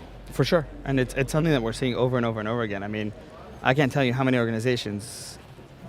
Being a former CISO, I hate the idea of running a scan in a network that in an environment, but through doing something like that, you'd be surprised how many of those, hey, that one guy bought I saw a company with a GoDaddy certificate that had never been a GoDaddy customer that some guy bought, just some like you said, with their own, whatever. with their own credit card because they just wanted to finish the project and get it done so they could go on vacation, and that was sitting there, and when that certificate expired, it was an outage. Yep, that's the world we live in today. So tell me a little bit about, there's so much around zero trust, there's so much around XDR. Security world is buzzword bingo, right? and no thanks to the analyst, and I'm an analyst, we create that problem for ourselves. Zero trust has been a conversation for a long time, mostly about what it is. I think people are getting more, okay, how do I start? Where do I start? What do I do? What's your take on zero trust? And how do we need to think about it? It's really interesting because we're seeing that, you walk down on the floor, you'll see zero trust on every single booth. I heard somebody say yesterday, it's zero trust 30. It's just crazy to me, which... It's going to be a car brand pretty soon, Basically at this point, which, truth be told, it sucks because it's a really important concept and it's something that's very critical as a mindset for security that's being turned into a buzzword that just everybody seems to be throwing out there. But within zero trust, everybody's talking about kind of the human identity, and again, back to the concept of, you don't let something onto your network without knowing who they are and making sure that you authenticate it and all that. What I'm missing, and it's something that we happen to be talking about, is what about the machines? What about the devices we're allowing on our networks? Why are you allowing somebody to authenticate, for them to authenticate, that machine already needs an IP address, needs to be able to communicate, needs to be on the network. Why are you letting it on the network? Why aren't you authenticating, making sure that that device, is authenticated as part of your network, and that zero trust model is even a step before authenticating the human behind the device, you're authenticating the actual device. And that's, machine identity management, which is one of the things that we do and we assist with. We do that through certificates and pushing certificates to devices for authentication on your environment before you let it in. Real quick on that, I can tell you that, I did a lot of OT security with, gas and oil and water and power in airports. And I walked the terminal with the CIO and a CISO from an airport. The three of us walked together. And they just looked at me and they said, look around, what do you see? I said, I don't know, I see people. What do I see? He's like, well, they all have devices. I'm like, yeah. He's like, all those devices have white cables. And it's true, everybody has a white charging cable. And he said to me, they'll plug that USB into anything. And even if it's a network cable that's white, security in the airport isn't going to notice a white cable. They're going to think that somebody's charging. So how do you make sure that only the devices that should be on the network and should be given the access are doing that? And that's kind of the importance of machine identity management. I remember just a total side story. I think it was San Jose Airport. I remember somebody had put a sticker of an outlet that had 2 USB ports. It was just a sticker. It wasn't a real thing. How many people tried to plug in? Sit there and watch. Was there a hidden camera? No, I was That just, would've been I don't funny. know. There might have been. I don't know at that part. I was just sitting across from him going, like, okay, let's see how many people do this. 'Cause I'll bet it's a crazy. few. No, it's a lot. Yeah, A lot of me. and that's a sticker. Now imagine if it's an actual device that's pretending to be something else. Yeah, So. absolutely. So you mentioned you're talking about the DevOps and software process, and we were speaking of automation. With cloud native and microservices, we're doing API, RESTful, whatever protocol across, a fabric of thousands, if not more, tens, hundreds of thousands of microservices, internally, externally. That's a huge fabric to secure. It's got to be automated, rotated, managed, governed. I wouldn't want to set up my own PKI hierarchy if I didn't have to, but it's got to be done properly, or it's a mess. I mean, you'll never cleaning that up is bad news. We're part of quite a few projects of cleaning that up. It's a pain. But when you step into one of those situations, where do you start? Do you kind of go back to the beginning? Where's So I think the original quote of you can't start curing something unless you admit you have a problem. Mhm. And with that, how do you admit you have a problem? Well, you find out what you have. And we'll do, like I said before, we'll do a discovery. And we can do that through running a scan on your network. Or, we can also connect into your CAs and pull the inventory from your CAs and say, okay, here's what we know what we have. If it's a one-off like that, we accept the risk of whatever it is, and at that time we'll review it, but 99% of what we have is here. Let's start to clean this up. Let's start to either, and I've been part of a few healthcare projects where we'll actually decide, okay, we're gonna move to a new PKI infrastructure, we're gonna move to a new CA, we're gonna have to revoke all of this, reissue, reinstall. Mm-hmm. It's a pain, I'm not gonna lie. It's a process for sure. Yeah. But when you come out of that and you know that it's fully automated and you don't have to worry about it again, and you know that if it needs to be renewed, it's gonna be renewed on its own. If you need more, it's either connected into your ITSM or you have a process where you can log into our system and go through our request process, and you can even pick which CA if you have multiple CAs that you're using. We have the option to add approvers within our own system. So we can really work with what kind of the enterprise's bureaucracy, red tape, process dictates, and align to what the company wants. And that's what we've been helping. We do have, just talking about fun stuff for a second. Yeah. We do have a few other projects that are definitely fun. We're helping an IoT healthcare wearable actually secure people's health information. So we're installing certificates at manufacturing on a wearable that people put on their body to secure the communication to whether it's another wearable that's reading the information, like a watch, for example, or a phone or equipment at a doctor's office or anything like that.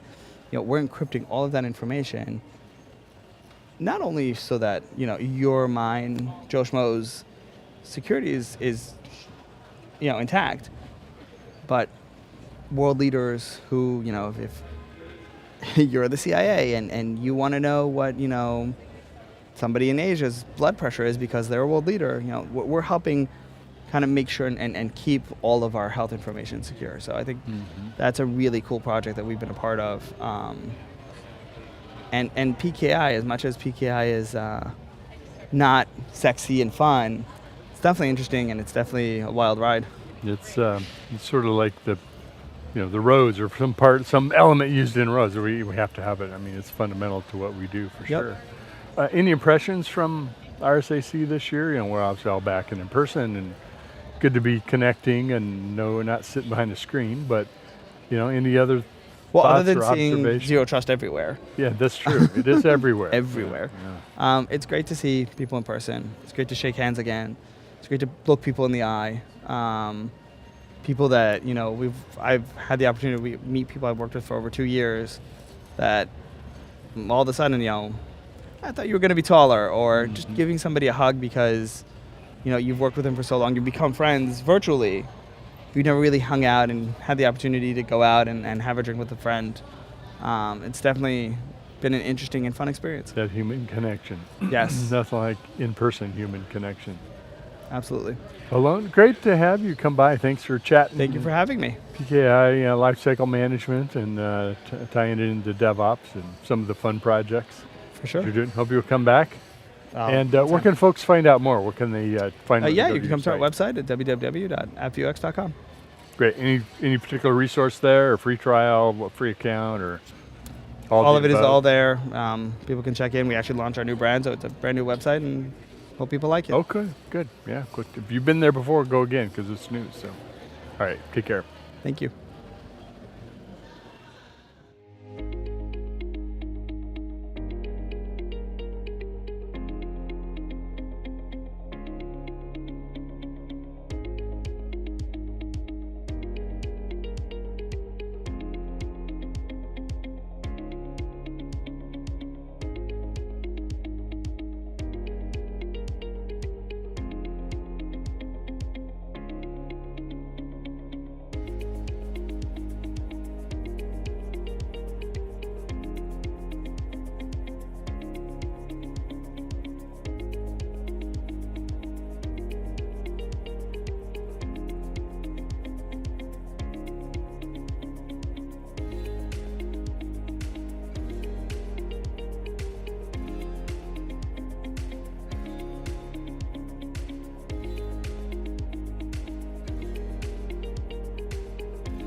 Hey, welcome back to RSAC.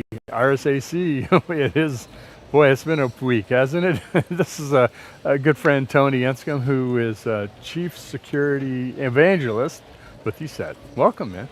Hey, it's good to be here. Yeah, nice to have you here. Tell us a little bit about yourself. Tell us a little bit about ESET for folks who may not know you or know the company. Okay, well, I'm Tony Anscombe, Chief Security Evangelist at ESET, as you said. I've been in the industry 25 plus years.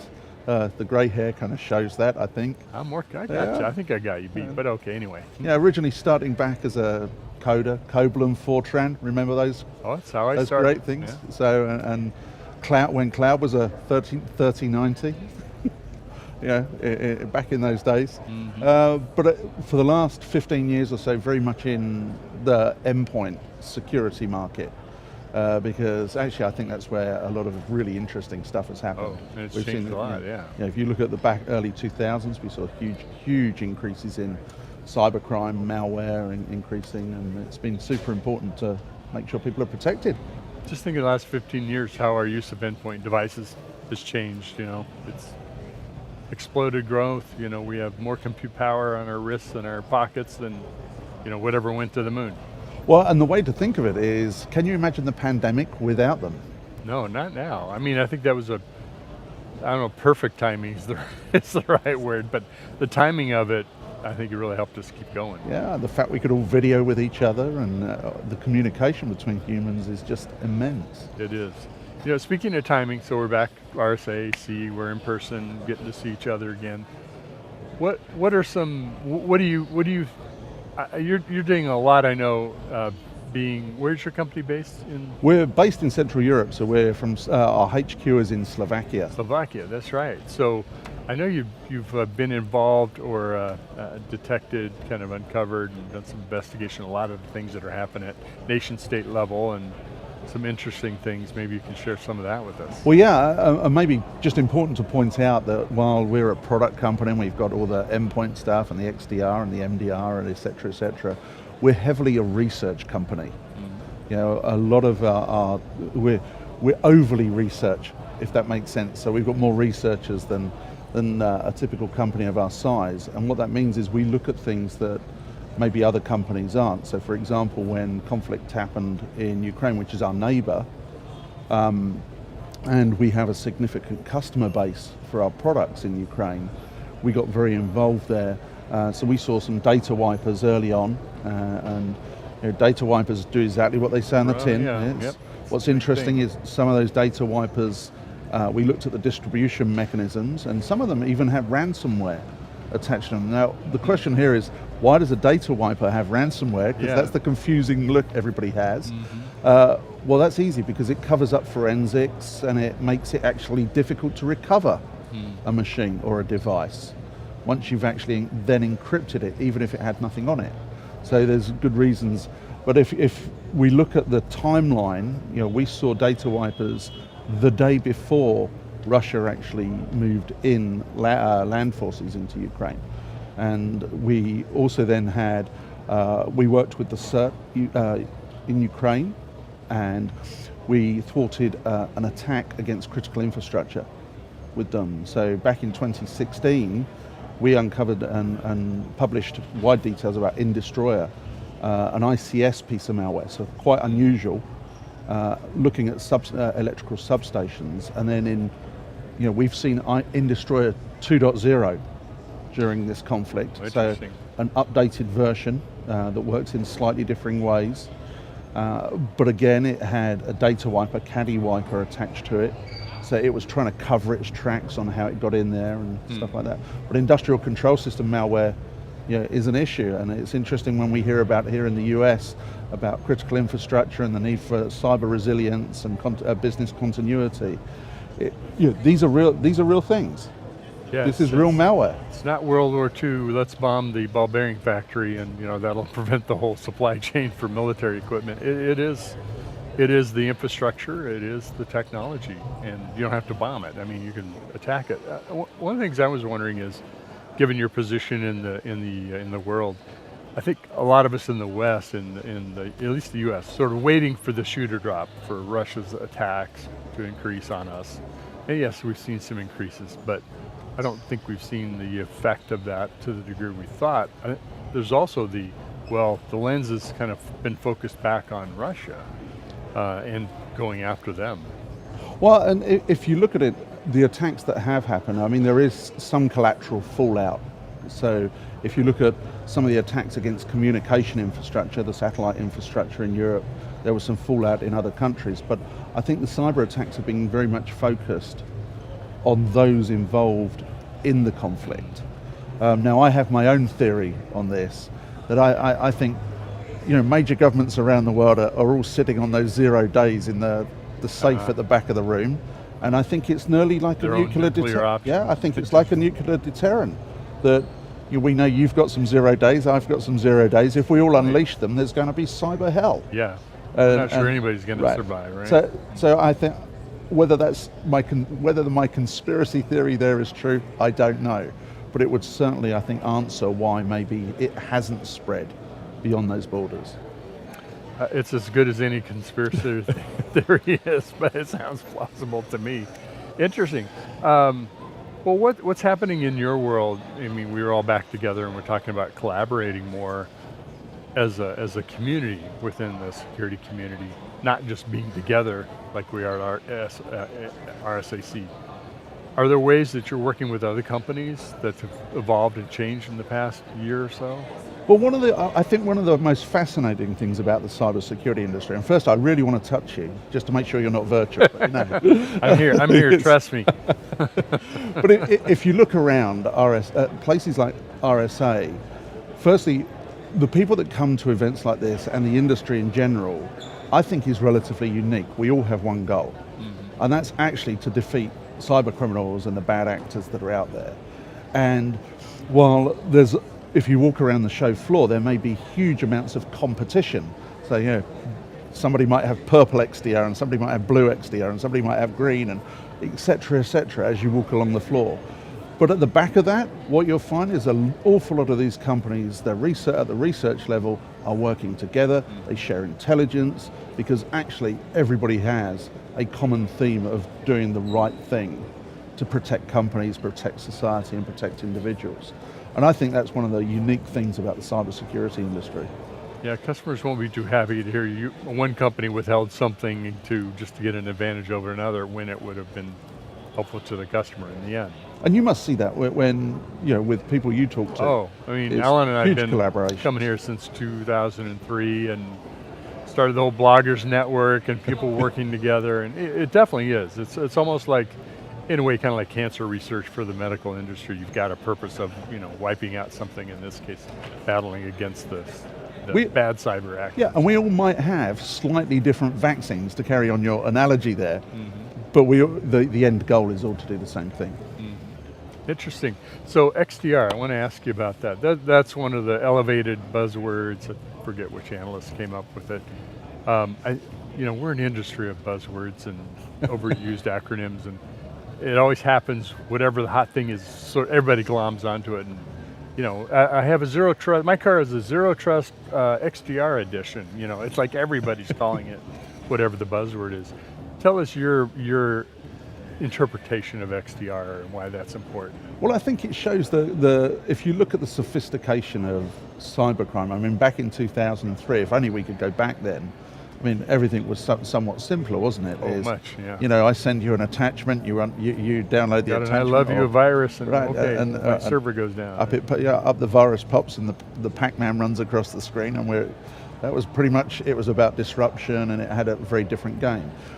Today it's about cyber crime, and most of it's about the monetization. And if you look at the reasons to have systems running alongside endpoint protection, and I say alongside because I think there is a tendency, well, if I've got this EDR, XDR type stuff, why do I need endpoint protection? Well, let me tell you, the EDR and the XDR, or whatever acronym we're going to use to term it, that's for looking at what's going on in the system at that moment in time. Endpoint protection is preventative. Yeah, so these two sit next to each other and should be married. Yeah, telemetry can't replace prevention, right? But the importance here is that long game. The cyber criminal has changed. It's not that Pac-Man running across the screen. It's not the disruption. It's about monetization. It's the long game. In fact, I saw a presentation just this morning about the kind of anatomy of a ransomware attack. Somebody gave a presentation, super interesting, of actually somebody connected to the network. The login wasn't then reused for another 2 weeks. Then it was passed. It appeared to the login. It may have been sold to another party, so another affiliate, and then that affiliate appeared to sell it to another affiliate, who then actually launched the attack. So you're talking about 6 weeks, 2 months, 3 months, knowing who's communicating with who went to what device, and how that traffic is moving around the network. This is what we're talking about. It's a whole economy. There's shelf life to that information. And, value. And one of the things that's important in there is actually that companies are managing the alerts. In fact, the presentation this gentleman gave this morning talked about the fact that this particular team, and he talking about a specific attack, they ignored the alerts because they were too busy with their day jobs. And it was like, well, okay. But that also shows that don't just deploy this stuff and walk away from it. You've got to deploy a system like this, look at the alerts, make sure that it's actually giving you the categorization of alerts, so you're looking at the important stuff. And having different teams with specializations, and if necessary, having a managed service provider or an expert team on hand that you can call in to actually help you understand what's going on. Kind of shifting topics here. There are many predictions about we'll never go back into the office, we'll never have conferences again, it's going to be metaverse, we'll all live in the metaverse. Maybe someday that will happen. I doubt it. I mean, it'll happen, but all the other realities will happen too. What's your thoughts on the future of conferences like RSAC? Is it the collaborative nature that's going to drive this and keep this going, or there is a shift and change in some way? Yeah, I mean, there is a difference, I think, in the fact that if you wanted to do this from home now, you could. And would we be at this point, this quickly? No. So I think actually conferences like this have been opened up to an entire new audience as well. And does that mean some of the people that would have physically attended probably stay away? Yeah, maybe. But isn't that great? I mean, it means you get a much bigger audience. But I think, it is nice to be, we're social people, aren't we? Or most of us are. We are. Yeah. No, I agree, totally. It's different being in person. It's very nice to do that. Well, speaking of which, Tony, thank you very much for coming by the Techstrong broadcast alley and spend some time with us. Oh, pleasure. How long are you around? You headed out soon? Well, I live in Half Moon Bay, just down the road. Okay. Well, then, so I'm one of the lucky locals. Oh, yeah, I love spending time down there. Nice golf course too, but a whole nother topic. So, Tony from ESET, thank you very much for joining us today. My pleasure. You bet. And stay tuned. We'll be back for more. Same bat channel, bat station.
This is Digital Anarchist.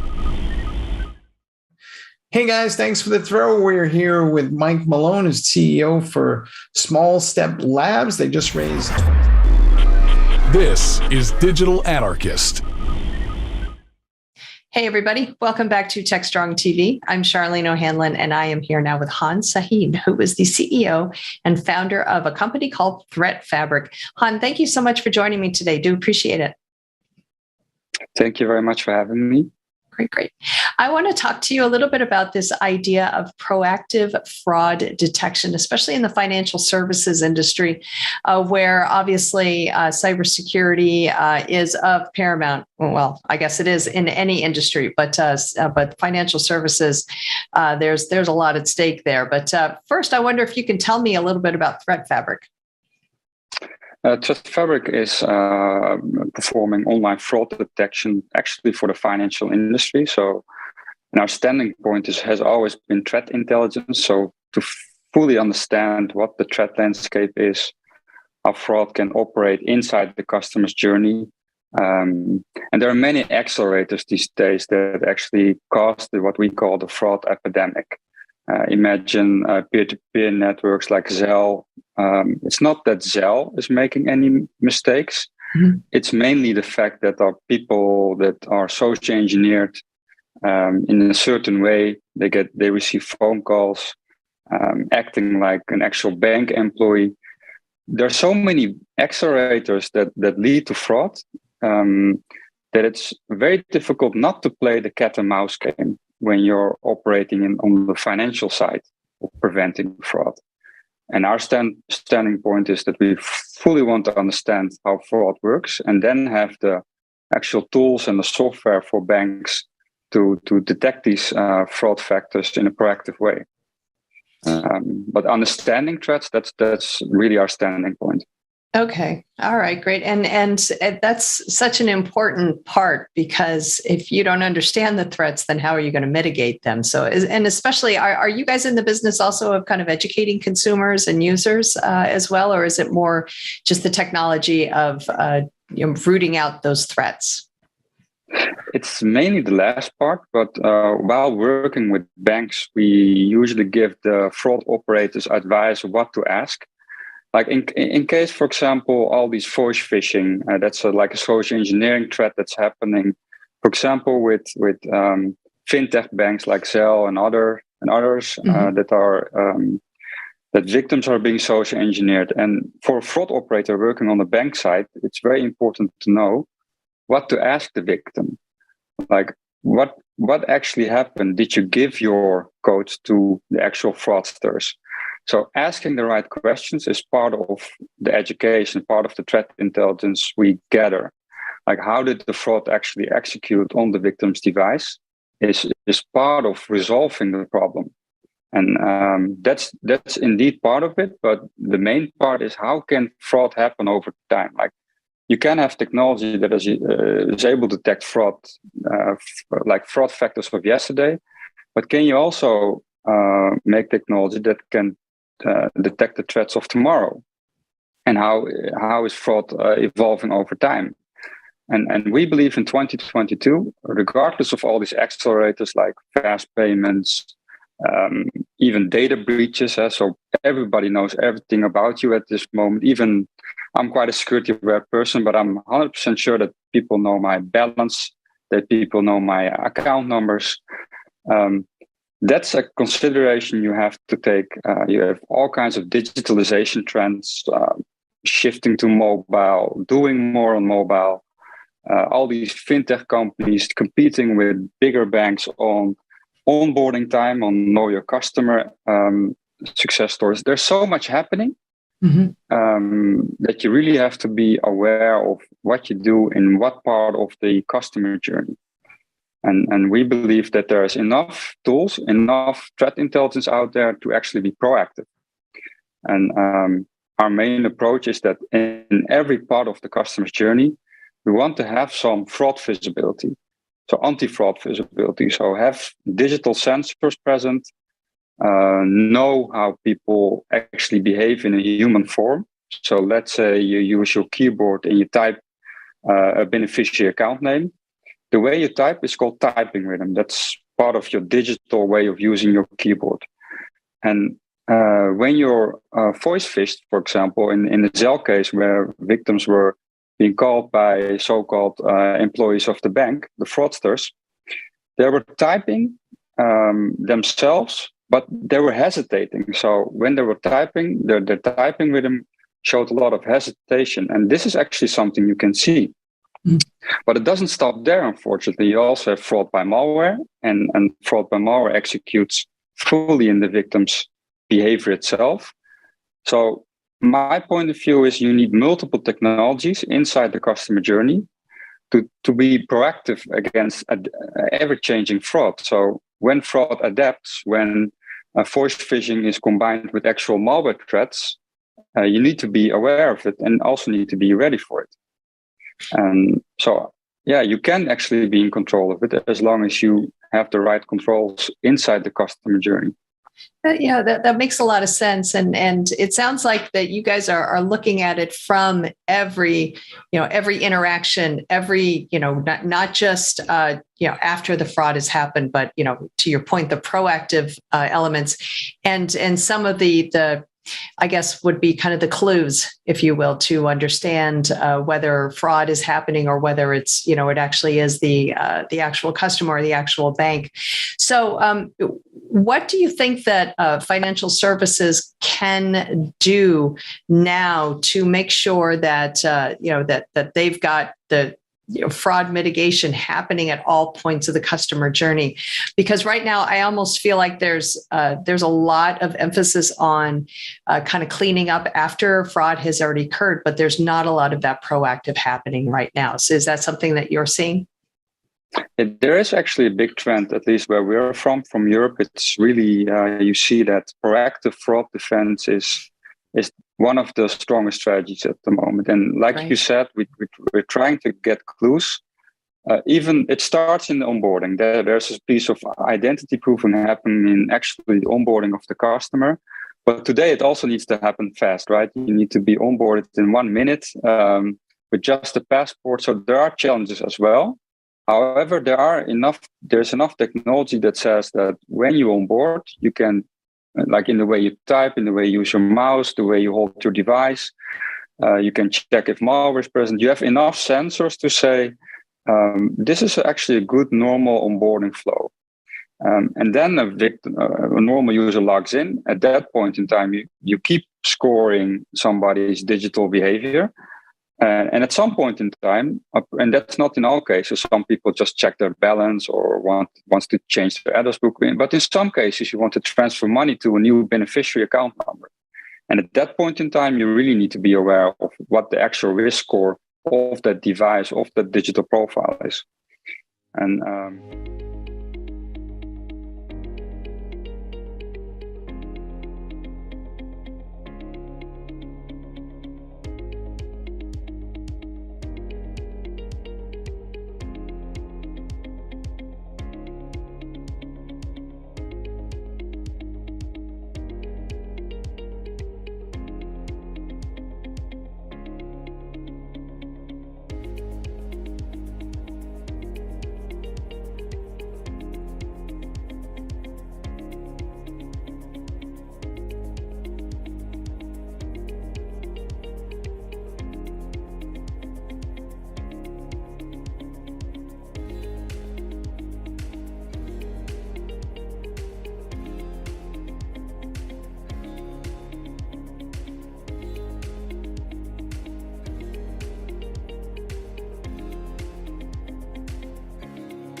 Well, hey, welcome back. We had RSAC 2022, and it's Thursday. Whew, it's been a long week, but a lot of great stuff that have happened here. And one of the great things that have happened is Amit Shah, who's stopped by. He is Director of Product Marketing at Dynatrace. Welcome. Oh, thank you very much, Mike. Yeah, glad to have you spend some time with us. Well, we're going to dig in some data. Of course, as an analyst, I like to see the data. Yeah. But before we do that, tell us a little bit about yourself, and for folks that may not know Dynatrace, what Dynatrace does. Yeah, sure thing. I'm a relative newcomer to Dynatrace. I've been here for about 2 months or so, but I have a background primarily in application development and application security. So it's really exciting to be here at RSA, the first in-person conference I've had at least for the past 2 years or so, and like everyone else. Yeah, really exciting to meet everybody, see how the industry has progressed. So in terms of what Dynatrace is and Dynatrace does, I guess we're also, a new force to be reckoned with in the security industry, and so we we come from the observability space, and so our mission is to make every digital transaction flawless and secure. And in order to be able to do that, we have a market-leading platform that can basically let you know, give you deep observability into what's happening inside your applications at any given time. And we've applied that to the application security space, and we do mainly at this point 3 things, but there will be more coming in the future.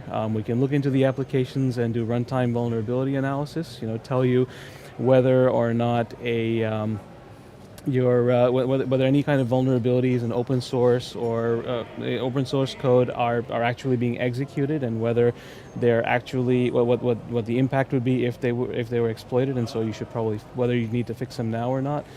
We do DevSecOps automation, and we recently launched the ability to do attack detection and blocking. So anytime someone launches a SQL injection attack or command injection attack or anything like that, we're able to catch it because we're looking into how the code is being executed and potentially block it if you so choose. Okay, good. Love to get into that sometime too. Yeah. I know you had a new report, a recent report that you did around CISO research. Yeah. Tell us a little bit. What sort of jumped out? What interesting things did the research tell you? I think you had over 1,000 CISOs or something like that. Yeah, we had 1,300 CISOs from all around the world. Yeah. So pretty wide cross-section geographically across all industries. In terms of what's interesting about the report, to some extent what's interesting about it is how it kind of validated what our customers had been telling us. So the things that our customers are telling us are not just specific to our customers, but are industry-wide problems. So things like 75% of CISOs think that too many vulnerabilities are escaping into production in their custom applications. Despite the fact that more than 70% of CISOs have a multi-layered security approach, whether it's web application firewalls or source code composition or SaaS capabilities, things like that. All of those things, even no matter how much you do, it seems like things are still escaping into production. And so I think that's really the biggest takeaway.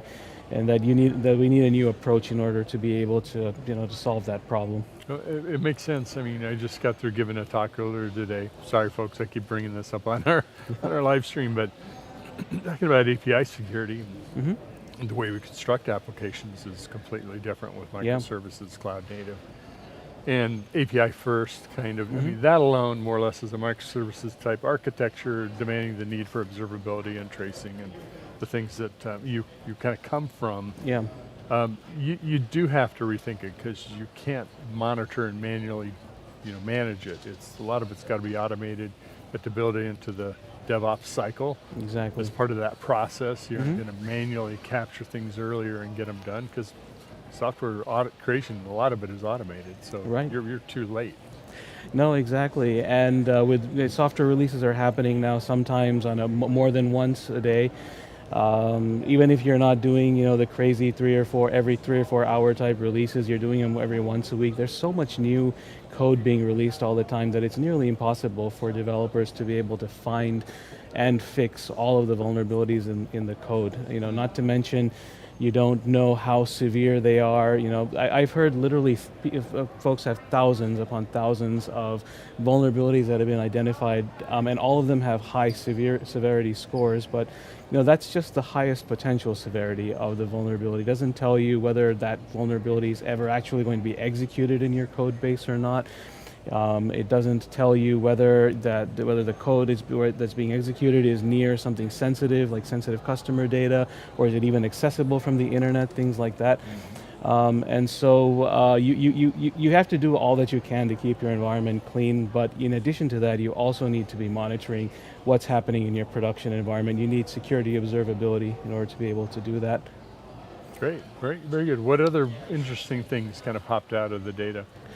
Yeah, so related to that, only 25% of CISOs think that they have visibility into what's actually running in their environments. It's not very good. It's that, yeah, and only 4% of CISOs think that they've got runtime vulnerability management capabilities. So not vulnerabilities that are present somewhere in your hosts or in your anywhere in your application, but actually being executed in runtime. And so that's a pretty big opportunity. I think to addressing that would be a pretty big opportunity for CISOs, I think.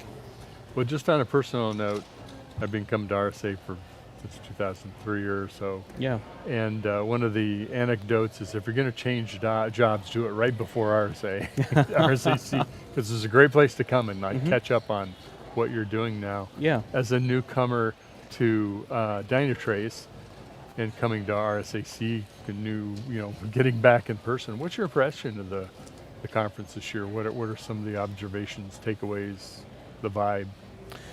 Oh, it's been a really great conference. I think to highlight specifically the area that I'm interested in, which is cloud application security, I went to the session that was run by the NSA, and they had like the top 3 hacker threats. Cloud security was up there. It is one of the top 3 things, after the nation state actors, that the NSA thinks we need to be looking at as an industry. So that I think was fairly illuminating for me personally. And just the general level of interest in cloud security, I think both from attendees and attending sessions related to cloud security, the number of folks that are in them, a lot of them were completely packed, the rooms. I think that it just kind of was a great. It was great to see that that this is being recognized as an actual problem. Behind it. A lot of energy behind it. So very good. Well, yeah. Welcome. Congrats on the new role too. Thank you. Where can folks download that report? I'm sure that Dynatrace has some other great resources for them. Yeah, for sure.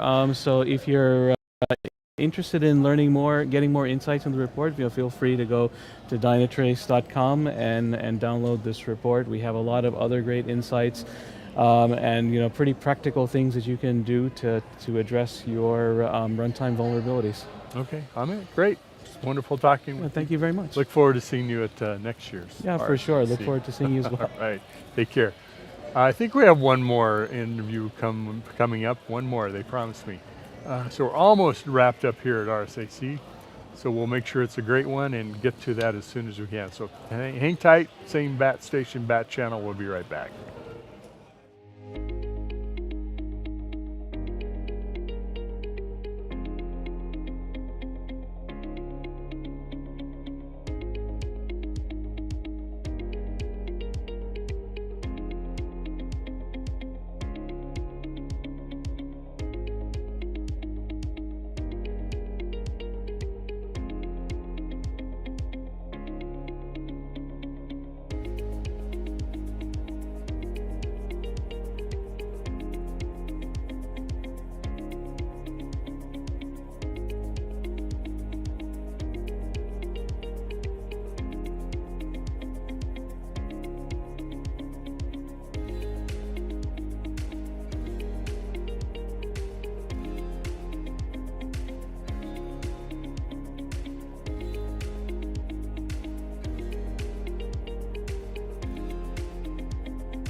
All right, welcome back. This is our last interview.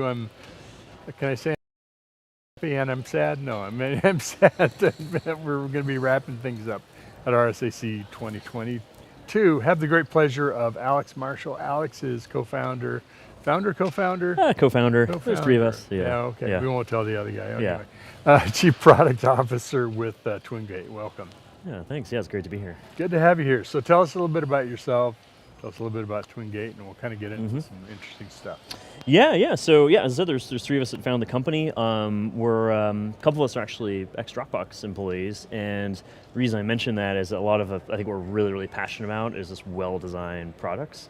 And I think what's different about TwinGate is that we sort of set a bar for ourselves to say that if you're going to introduce a security product, it should also be easier to use, which is usually something that security acts against, right? So we've done a lot of work around that. But the genesis for the company is that we're really interested in remote work. It's been this trend for the last 10 or 15 years, going more and more towards that. And when we were researching the company, we realized that I was pretty surprised to find out almost everybody still uses a VPN, even though it's a really old technology. Interesting. And isn't really suited for a device to connect into a network, right? It was actually designed to connect two networks together. Right? And so that led us down this whole path of sort of really thinking about zero trust network access and thinking about how we can make it easier using that sort of good design Dropbox background, and that's sort of where we are. And so our mission is make it easy for people to adopt zero trust principles inside their businesses. Very cool, good stuff. So one of the things that I was mentioned to you before we got started is I had a talk on API security, and one of the themes was this is all exploding, happening so fast. There's so much of it going on. Yeah. APIs being created. You have to automate security. It isn't. I mean, we've talked about automating security. Sometimes we're a little scared to do that. Turn on the blocking. Kinds of things. But in the software world, it is moving at an accelerating pace. Yeah. And to secure it, if you aren't automating, it's not just shift left, it's automating left or automating left, center, and middle, right, all of it, up, down, sideways. Yeah. Give me your take on automation. I know that's a kind of center of the target for you too. Yeah, we're really passionate about it, and our sort of core target users is actually DevOps teams. And the reason that's true is that generally DevOps teams have had to deal with managing all the infrastructure that runs the product behind the scenes, but then separately trying to think about how people get access into infrastructure in a secure way. And usually these are two really independent decisions. And one of the things that we saw, sort of older methods like VPN, is that you sort of have to make compromises around the way your network, routing is set up and the way VPCs are interconnected, that type of thing, to account for the fact that the VPN is a pretty dumb tool. So from the standpoint of how TwinGate ties into that, we're able to give very specific access into very specific networks with almost very little configuration to make it really easy. And a couple of things show up from a DevOps standpoint. First of all is on the automation side. By far one of the most common methods for deploying TwinGate is using a tool like Terraform or Pulumi, both of which we support. And we're just noticing that as people are setting up their infrastructure, with infrastructure as code, sort of this sort of parallel thing of it's almost like security as code, right? So you just add it into the same config, and you're proactively anticipating the fact that people are going to need to access these systems, and you're proactively setting up restrictions and limits around that. And the other thing I'll just mention that I think also helps around automation is there's automating the configuration of the architecture and making sure that as you change your architecture, security keeps up with it. But the other side is actually really important is dealing with on-call situations. So we have there's this concept, bit fuzzy sometimes, this concept of ephemeral access, which is can you make sure that the on-call team has immediate access into the infrastructure if there's an issue, and have it all be audited and have that rotation map to what your on-call schedule is. So I think there's multiple layers around automation that sort of tie into all this. Ephemeral access, just don't have ephemeral deliverables. That might be. Yeah, exactly. Exactly. It's late. It's the end of the week. It's interesting because you talk about infrastructure as code. That's a declarative world all the way to go into a GitOps kind of scenario. But doesn't security also have to be declarative? If you're going to be declaring your stack, through configuration and code, it seems like security as code is sort of obvious. Maybe not, but I mean, Yeah. that has to be. You're not going to manually go in and set all that up or Yeah. script it to be manually, but not declarative. Yeah, no, that's a great point actually. I really think it does need to be, and I think one of the challenges that we run into when we talk to our customers is they're dealing with lots of different platforms, lots of different users, all simple till different it's not, locations. right? Yeah, exactly, and that's where it's like in principle it should be pretty straightforward, but people are moving around a lot, and you know if you're I don't know the one person that needs to access the system and happens to be on vacation in Mexico. It's like, okay, well, like, yes, they should be able to access it, but maybe it's because they're on hotel Wi-Fi, they need better security around their internet connection. So one of the things, you know, we've really been, I think it's pretty different about our product is that we sort of look at ourselves as sort of this layer that stitches everything together. And so on the, you know, if you think about what the zero trust question is, it's really this particular user on this particular device in this context access this destination resource. And the part that's actually really hard, you know, single sign-on's made the identity part easier, is actually devices. And so we have a whole sort of like, you know, section of our product that helps tie together integrations with all the various like methods that people use to secure corporate devices. And so if you can say that, you know, if you can determine automatically that a device someone's using is their own personal device, a BYOD device, but it meets certain minimum requirements, then you can make some decisions about what infrastructure you want them to access. And so it is sort of like declarative, a little bit like it is on the infrastructure side, but there's a different flavor to it because of just how often things change. Because users, you can't pin down users, right? They're going to do whatever they want to do. Right? So. You know, I tell folks, you know, even in Star Trek Next Generation, they have devices, right? We're going to have these things forever. It is just in our DNA. We love our stuff. Yeah. Right? Yeah. Let's kind of wrap it up this way. Something I ask most folks is, you know, coming to our RSAC again in person, the personal connection, you know, seeing each other, collaborating that way is super valuable, and you appreciate it so much more. Are there any other kind of takeaways, impressions from RSAC this year that you're going, okay, glad we got there.